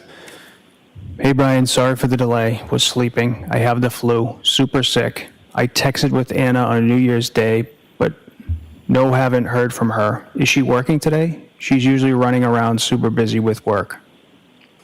And what was the date and time that this was read? January 3rd, 2023, 12:51 p.m. Can we scroll? I think when he said, I know we did this a week ago, but have you heard from Ana? I think he's talking about December 25th of 2022, because that's when he was looking up the plane crash and Ana Walshe found dead and all of that. And I think it's because we could speculate that he hadn't heard from Ana because her flight was cancelled that morning on December 25th. She was supposed to fly home from DC to Massachusetts. The flight was cancelled due to a snowstorm, and she got in the car and drove home. Now, it seems like she may not have communicated with Brian based on him saying, based on his Google searches, or Safari searches, and him now saying to this friend, Alyssa, hello, I know we did this a week ago, but have you heard from Ana? I think that's what it is. Down to the next one. Which number is sending this? Number ending in 8646. And what is the body of this? You're right. I'll let you know when she calls. Feel better soon. And what is the date and time it was delivered? January 3rd, 2023, 12:51 p.m. And can we scroll down past that? One more. Thank you. To the top of page 4. Thank you.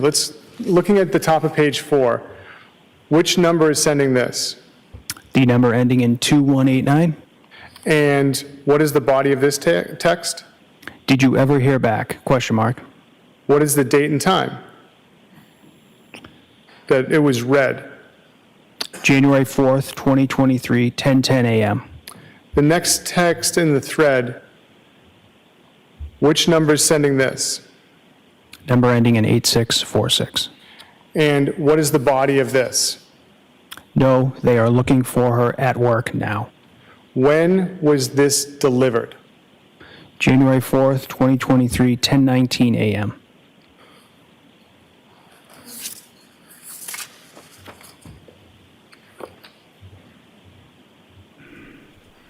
So the whole no, he's saying to Alyssa, Anna's friend that lives in DC, right? So Anna's friend from DC.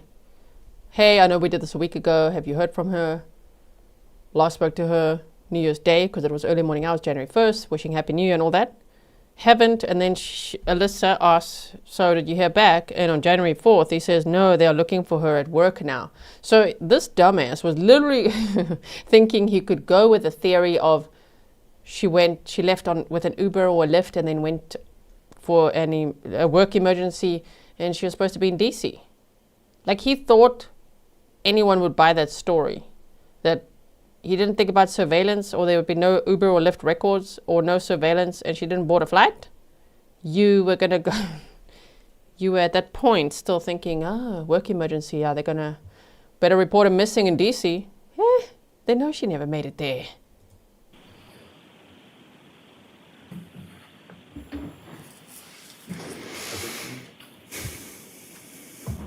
May I approach Your Honor? You may.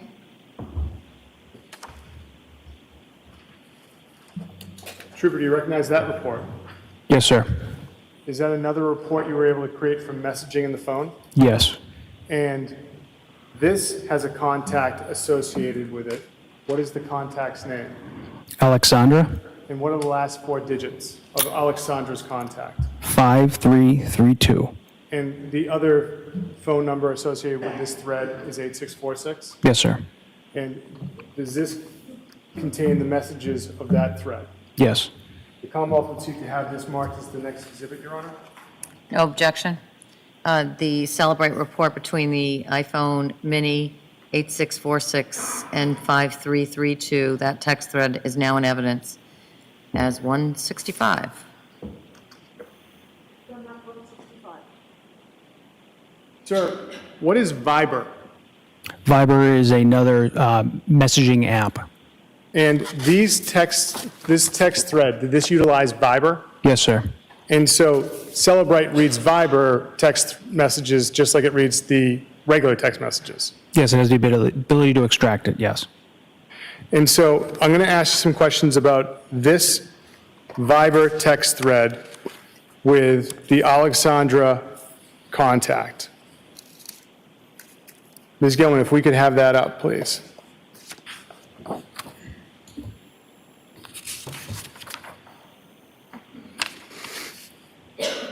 Could you scroll down to the next text? Thank you. If you could stop right there. Sir, this green bubble, which number is sending this one?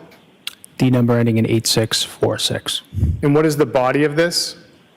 Happy New Year. Have you heard from Anna? She has been out of contact longer than normal. Speak soon. What is the date and time associated with this text? January 3rd, 2023, 10:35 a.m. And below that, is there a response?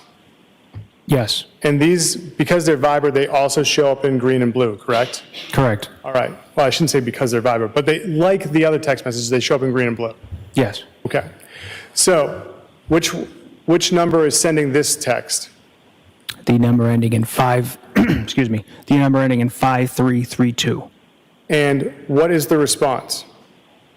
Hello, no, I haven't. Last time was on 3112. And what was the time of this text? January 3rd, 2023 at 11:24 a.m. I'd now like to scroll down to the first message on page 3. Excuse me, that was 11:21 a.m. 11:21 a.m. Yes.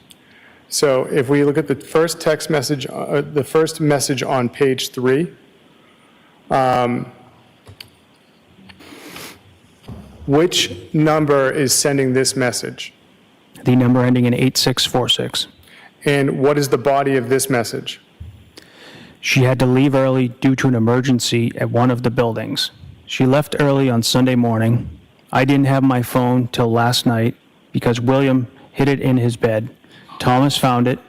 I wasn't worried at first, but she has never been this long out of communication. I will call her work tomorrow morning. And what is the date and time with this message? January 3rd, 2023 at 9:10 p.m.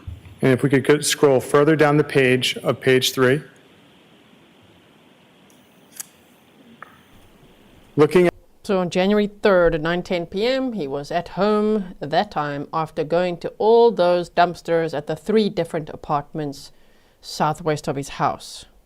And he's telling this person, Alexandra, she had to leave early due to a work emergency at one of the DC buildings. Maybe that's why he's looking at the building to try to bolster his story about, ooh, there was a work emergency. He was thinking, damn it, I have to come up with what the work emergency was. No, you don't, because there's no Uber, Lyft, flight, surveillance, none of that. And they could see everything you did on your phone, bro. at the green bubble, which phone number is sending that? The number ending in 8646. And what is the body? I know. Let me, if you get in touch with her, I will let you know when I speak to her. What is the date and time associated with that message? January 3rd, 2023, 9:12 p.m. And then the next message beneath that, which number is sending that? The number ending in 5332. And what is the body of that message? That means no communication for almost days. Now, if we could go to page 11.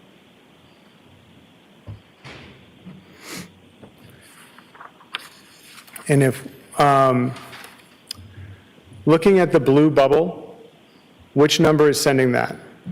The number ending in 5332. And what is the body of that? If she's not at work tomorrow, or if they haven't heard from her, what are you going to do? Question mark.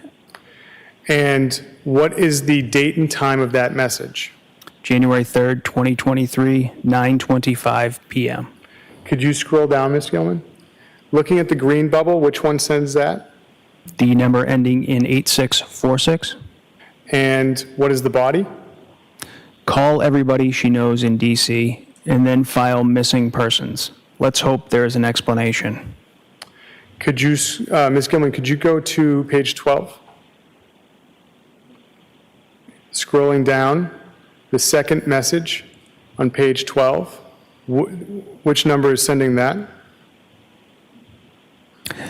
The number ending in 8646. And what is the body of that? They can't find her at work. And what is the date and time of that? January 4th, 2023, 10:33 a.m. And if, Ms. Gilman, could we go to page 14? And could you scroll down, Ms. Gilman?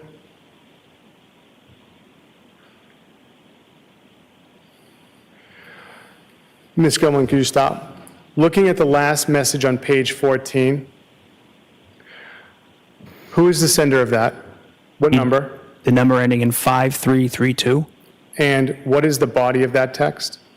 I think that you need to report this ASAP. And what is the date and time of that message? January 4th, 2023, 10:59 a.m.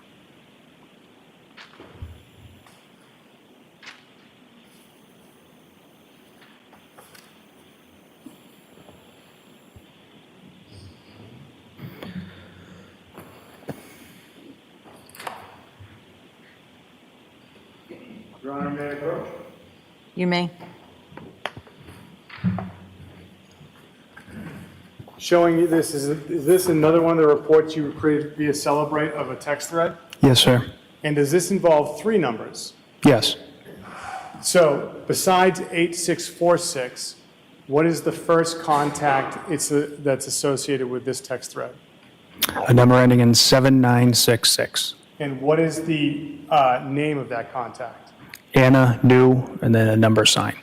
And then what is the other phone Awesome. number associated with this thread? A number ending in 6708. And what is the contact name? Gem. The Commonwealth would seek to have this marked as the next exhibit, Your Honor, which would be a text thread between 8646, 7966, 6708, and 670. Thank you. Any objection to that? Now in evidence says 166.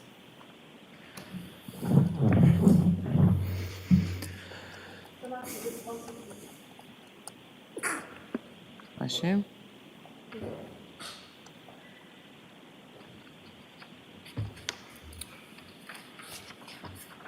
Ms. Gilman, may we have this published? So just for anyone who isn't following, this would be from one of Brian's phones. So the iPhone mini, there's 3 numbers involved now. Brian Walshe, Ana new number, and Jem. Jem Mutlu is the guy that came over for the New Year's Eve party, right? So the friend Jem, mutual friend of obviously Brian and Ana. And he also introduced Ana to William Fastow, and William Fastow is the guy that Ana was dating. So now we're going to see messages between Brian Walshe and Jem. And I don't know, Ana new number. What's going to happen there? Looking at the first message, sir, it's blue. What number is sending this? The number ending in 6708. And what is the body of this? It is a picture. And then above the picture, is there any words? I love my necklace, exclamation. And then under recipient, what does it say? Participant, sorry, I misread it. The number ending in 8646. And does it acknowledge what time it was read? Yes. What time was it read? January 2nd, 2023, 2:26 p.m. Going down, please, Ms. Gilman. Who's sending this text? What number? The number ending in 6708. Jem? Yes. And what is the body of this? Last night was so good, exclamation, thank you. What is the date and time of this text that it was read? It was read January 2nd, 2023, 2:26 p.m. Going down to the next text, which number is sending this? The number ending in 6708. And what is the body of it? The chef, world class, and company equally so. And when was this read according to the phone? January 2nd, 2023, 2:26 p.m. Can we scroll down to the top text on page 3? On the top text of page 3, which number is sending this? The number ending in 8646. And what is the body of it? Looking good, buddy. Thomas just found my phone. It was in William's bed. Another amazing New Year Eve together as a triumvirate. Looking good in your new necklace. And scrolling down to the final text. Which sender is this? The number ending in 6708. And what is the body of it? My new necklace made a big splash yesterday as I wore it everywhere. I got double takes in the streets and at Whole Foods in Swampscott. And what was the time that that text was read? January 2nd, 2023 at 4:13 p.m. May I approach, Your Honor? You may. Showing you another text thread. Is this another one that was created, another report you were able to create from the phone? Yes, sir. Also, you said January 2nd of 2023 at 4:13 p.m., right? Guess what Brian Walshe was doing? Guess where he sent that text from? To Jem. He's actually, it was read at that time, right? Jem said his new necklace made a big splash yesterday and all of that, right? He got double takes at the Walgreens and Swampscott and all that. Brian Walshe, when he read that message, was at the Home Depot in Rockland, and he was buying 3 mops, the brushes, the 2 large clear tarps, the drop cloth, the 2 rolls of Scotch heavy-duty tape, a Tyvek suit, a mop and a bucket with a wringer, 3 buckets with lids, 2 splash-resistant goggles, soft grip utility knife, and 2 12-pound bags of baking soda and a hatchet. Yeah, he was buying all that while Jem was messaging him. So he was like on his way there and then buying all that shady stuff that we have the picture of that we've seen before while these messages are going. Okay. And does this only have 2 numbers associated with it? Yes. What are the 2 numbers associated with it? The number ending in 8646. Yes, sir. And the number ending in 6708. And that also has a contact designation of Jem? Yes, sir. The Commonwealth would seek to enter this as the next exhibit, Your Honor. The text thread between 8646 and 6708. Any objection? Okay, I'm just pausing there quickly. We're about 23 minutes behind the live feed, because we're doing all this chipping in, maps, timelines, figuring this out all out, just so you know. So they're going to be finishing any minute now. They're probably finished now, hold on. Yeah, they're finishing, so we've got about 23 minutes to go. Dragonfly Lady said, don't you think it's odd that during this time he doesn't communicate with his own mother? We don't know that. They're cherry picking what to show us, you know what I mean? Maybe they're going to go over the messages with the mother. You said, did his mom know that Ana was missing? Maybe we're still going to hear what he texted to his mother and what she texted. That'll be interesting. Objection. The text, a thread between 8646 and 6708 is in evidence as 167.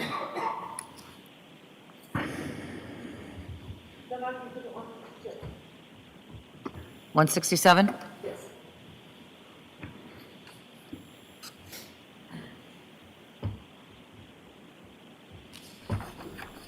The New Year's Eve guest called Jem did not testify yet. Directing your attention to the top of page 2 of this thread.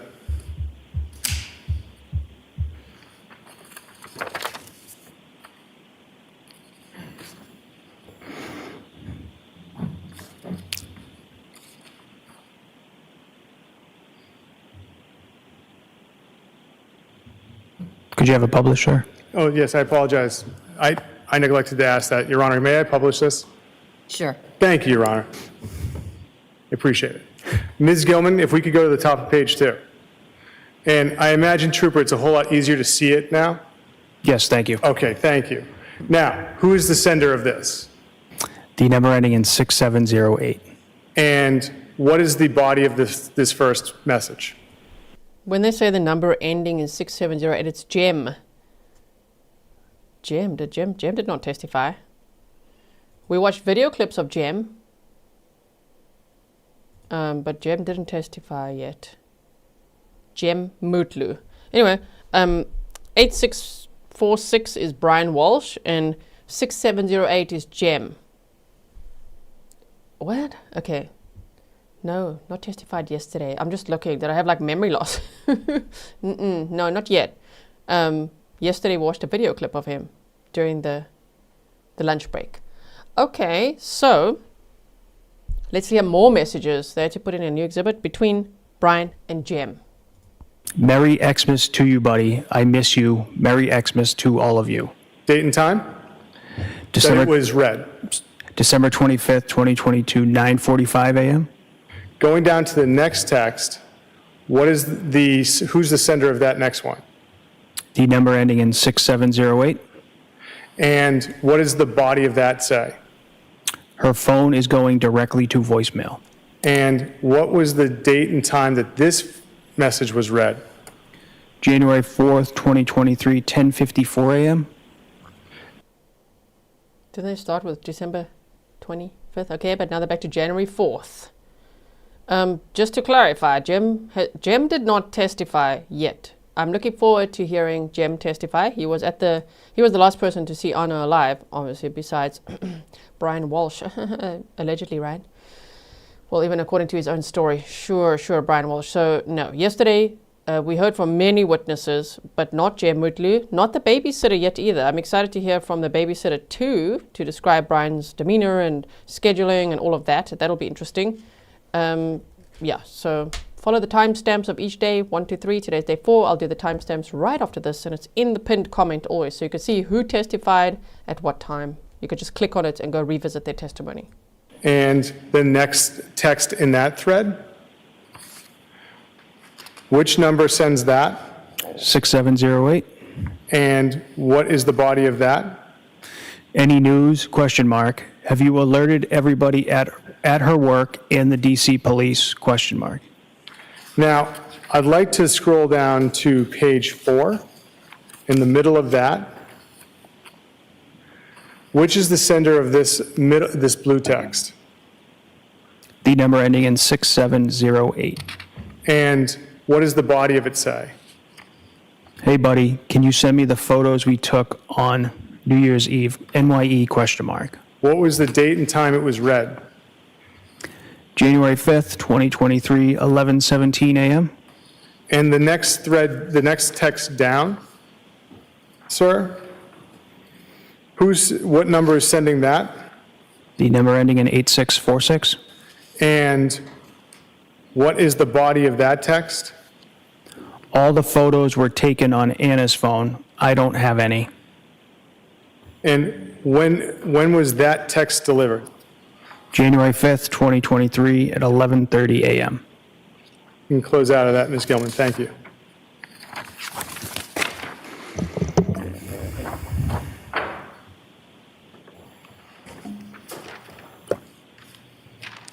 Right. But I think he got rid of Anna's phone. I don't think they were able to recover that. But Jem asked for photos from New Year's Eve, and Brian Walshe is like, oh crap. Yeah, no, those were all taken on Anna's phone, so yeah, no, I don't have any of those. Okay.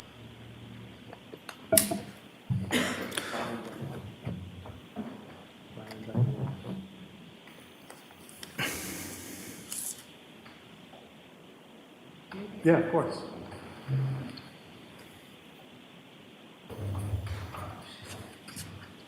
Would you like to?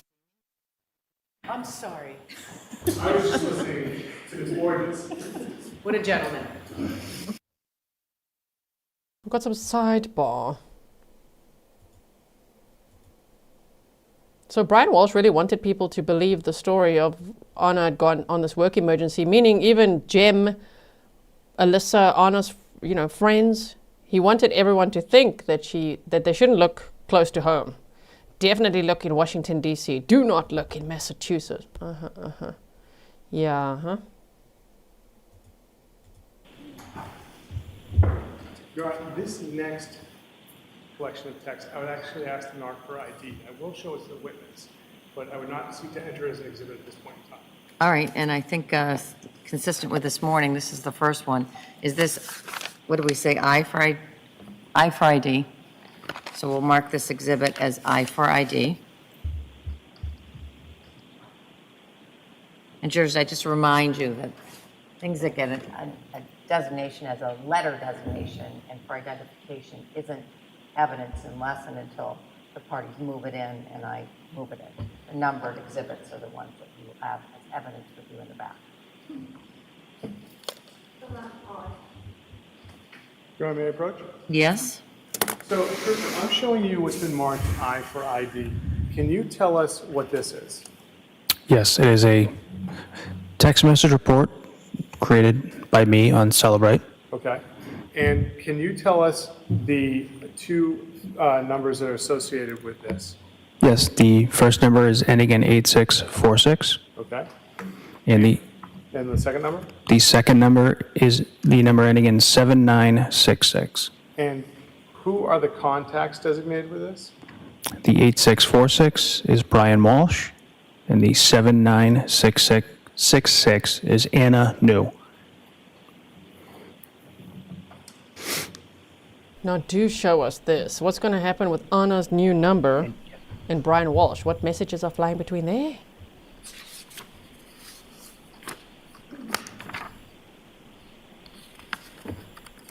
Kerry says, I must be broken because I don't find this boring in the slightest. Me neither. I like it a lot. Your Honor, if I may have a moment? Yes. Thank you, Your Honor.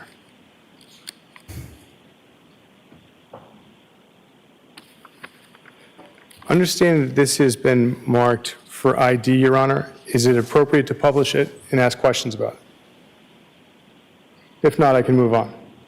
Well, I'll move on. It's not a problem. all I've right. got something else to do. I can keep busy. The final report I want to ask you about, sir. I'm going to show it to you, but I want to show it to counsel first. Can I approach your Honor? Yes. It's the last report I want to ask you about today, sir. Yes. What is this, sir? This is the call log report from Please, I interrupted you. Sorry. yes, that I exported from Cellbrite from the iPhone 13 mini. Okay. Now, the call log report, is that every call on the iPhone 13 mini? No, this was only a certain date range. Okay. And certain numbers as well? Yes. Okay. And so this call log report for the iPhone 13 mini. You created this. I did. Okay. And what was the date range you were looking to create this for? This was, December 25th, 2022 through January 3rd, 2023. Okay. And I would seek to move this as the next exhibit, Your Honor. Okay, any objection? No objection. It's now in evidence as 168. That's the call log report between the dates of 12/25/22, 1/3/23 for the iPhone 13 mini. Thank you.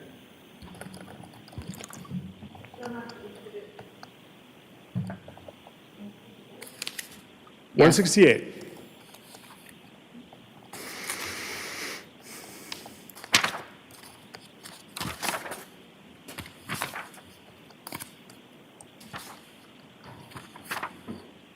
Now, Your Honor, may I publish 168? You may. Thank you.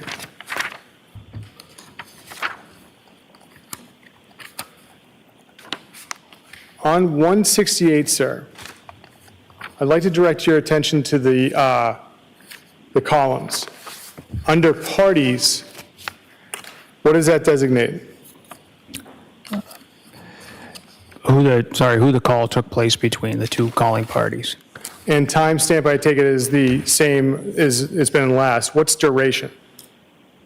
The length of the call.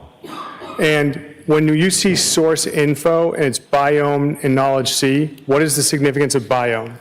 Again, it was another in the iOS 16 when that came out. Biome was a newer database from Apple, so this data is going to be in two different places.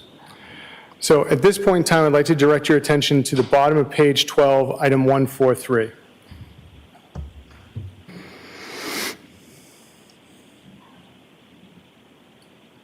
What phone number is being called, sir? This is an outgoing call to number ending in 7966. And what is the date and time of the phone call? December 25th, 2022 at 11:52 a.m. And what is the duration of the call? 33 seconds. And if we could scroll up, Ms. Gilman? Thank you. And could we go up a little bit further to the next page, please? Continuing.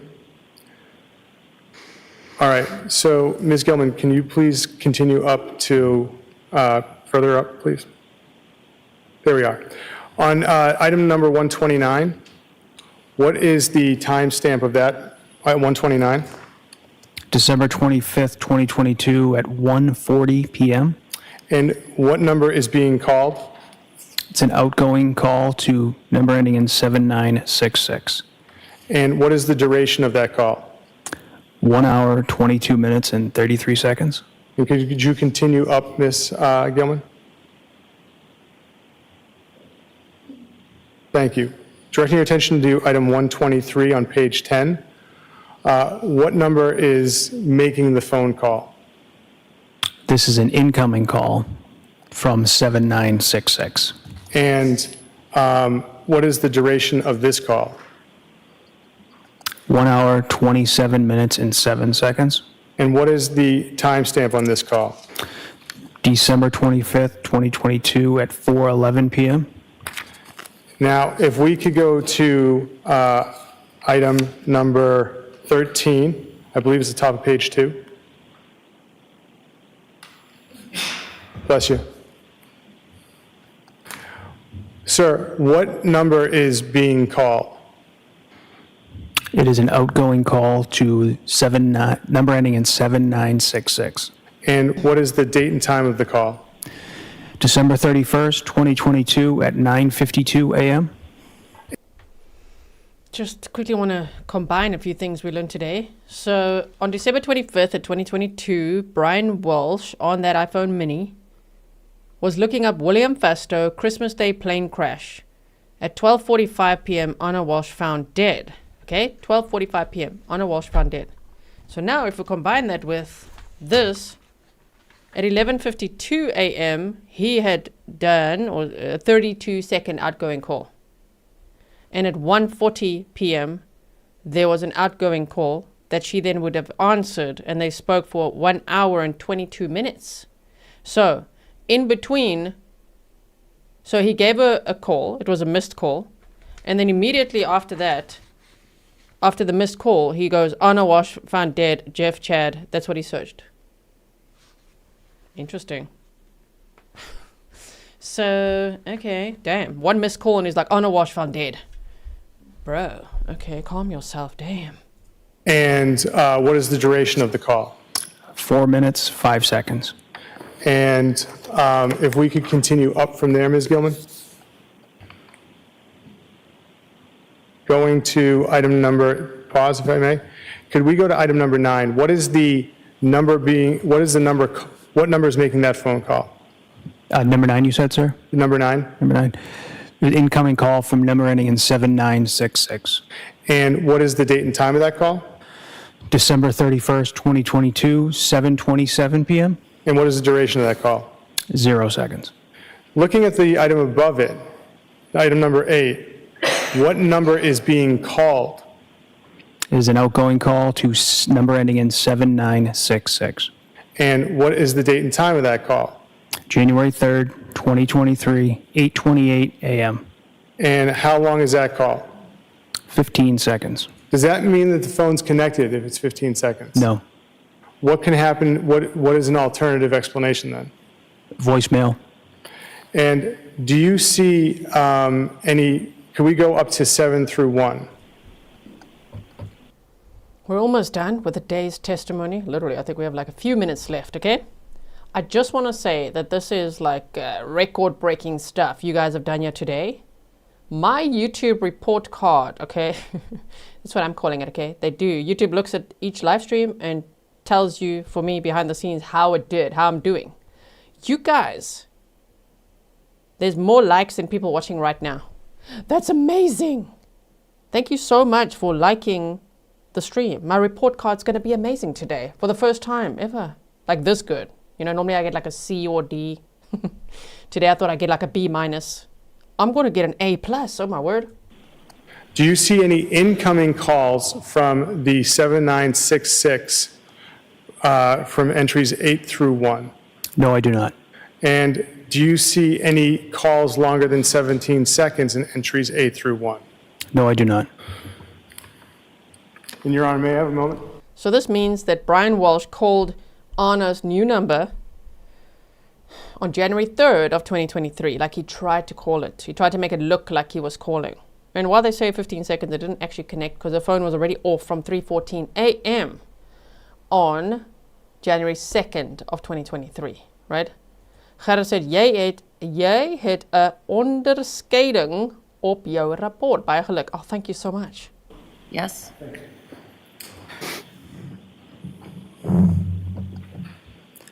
And Your Honor, may I approach in that sidebar? Yes. Thank you.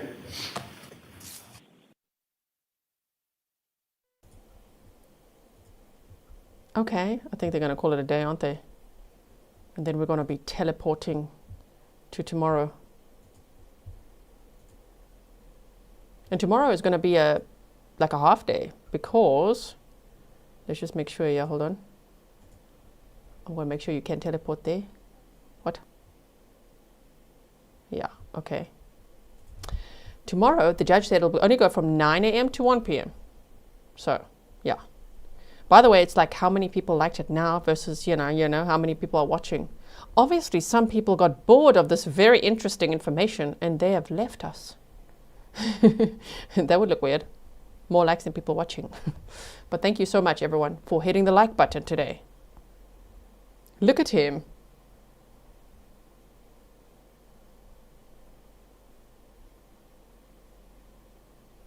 I mean, I think at this point he'll just be hoping, is the jury understanding all of this? Huh? You understand what's happening here? Mm-hmm. Oh, we're watching. We're just the mock jury over here. But the jury's watching him, And you did what now? Rexy says, Grizzly deserves an A every stream. People, we have to do better. Thank you so much. Mr. Peterson says, GTC breaking records. Well, Brian is just broke. Yeah, he just broke. He does look exhausted. Was it tiring, Brian Walshe, to listen to everything you did today? We saw some footage of him, finally, some surveillance footage of him at a dumpster. We're going to see so much more surveillance. I hope they bring in some more tomorrow. We heard more of his safari searches today. Phone records. There were lots of interesting things that happened today, right? My goodness, it was a busy day. Lots of witnesses. Let's see where we started. William Fastow. I mean, we started with Ana's boyfriend. That was quite a day. William Fastow. A couple of other people. And celebrate evidence. Don't we just love that? Before the 4 o'clock hour. I know it's been a long day for you. I appreciate your attentiveness. You may catch me frequently. I know a number of you have, looking over and making sure everybody's still able to do their jobs. And I think I've said this to you a number of times. Sitting is very difficult all day. You're doing a marvelous job at it. You're all attentive, and I appreciate, and I know the parties appreciate your continued attentiveness to the case. And I appreciate your obedience to the rules that I'm going to remind you of again before we leave today. Don't approach any social media or any news media. Don't do any research about the case. Talk to anyone about the case and continue to have open minds as you listen to the evidence in this case. I remind you tomorrow, 9 to 1. Have a good night, jurors. All right, everyone, please. Jurors, close your notebooks. Follow me. Close your notebooks and follow me. Look, he's looking at them with desperation. Hey, jurors. You can ask that question. Hey, jurors, you see I tried to phone my wife. I thought she went on a work emergency. Right. So tomorrow, because it's going to be an early day as well, from 9 until 1 Eastern Time, we will have a members-only live stream, YouTube members, right after tomorrow's trial day, okay? Because we're finishing early. So if you are a YouTube member, I'm going to set that stream up now for us as well. And then I'll put it on the community tab, okay? Then click notify me. If you don't find it, don't worry. You will find it on the members-only playlist, one, or you can find it on the community tab, or you will get the notification tomorrow. Thank you, Your Honor.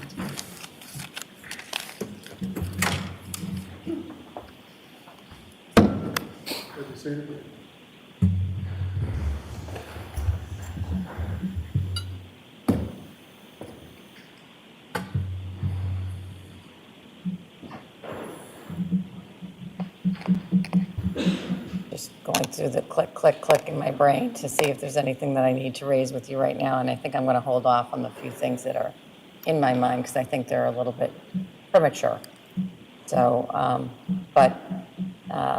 I will start working on my main task in the next 24 hours. And so we'll talk a little bit more about that tomorrow. Anything that the Commonwealth needs to discuss before I get off the bench? No, Your Honor. And anything that the defense needs to discuss before I get off the bench? No, Your Honor. Thanks for your work today, and we'll see you back here tomorrow morning. Thank you, Your Honor. All rise. Everybody close your notebooks. The way the bailiff said that. All rise, everybody. Okay, the jurors, stand up. Close your notebooks. Okay. So, that was a great trial day. Extremely busy. I'll give you a quick recap as a trailer for when you go to the Day 5 live stream, okay? As soon as this live stream ends, I'm going to film that trailer for you. I'm going to do the timestamps for you as well for Day 4, so everything will be very easy for you to find in the pinned comment or in the description box, or you can hover over the chapters of the video. If you missed anything from Day 1, 2, and 3, I hope you'll go check it out. Ta-ta, Brian Walshe. Put the handcuffs on. Look at him.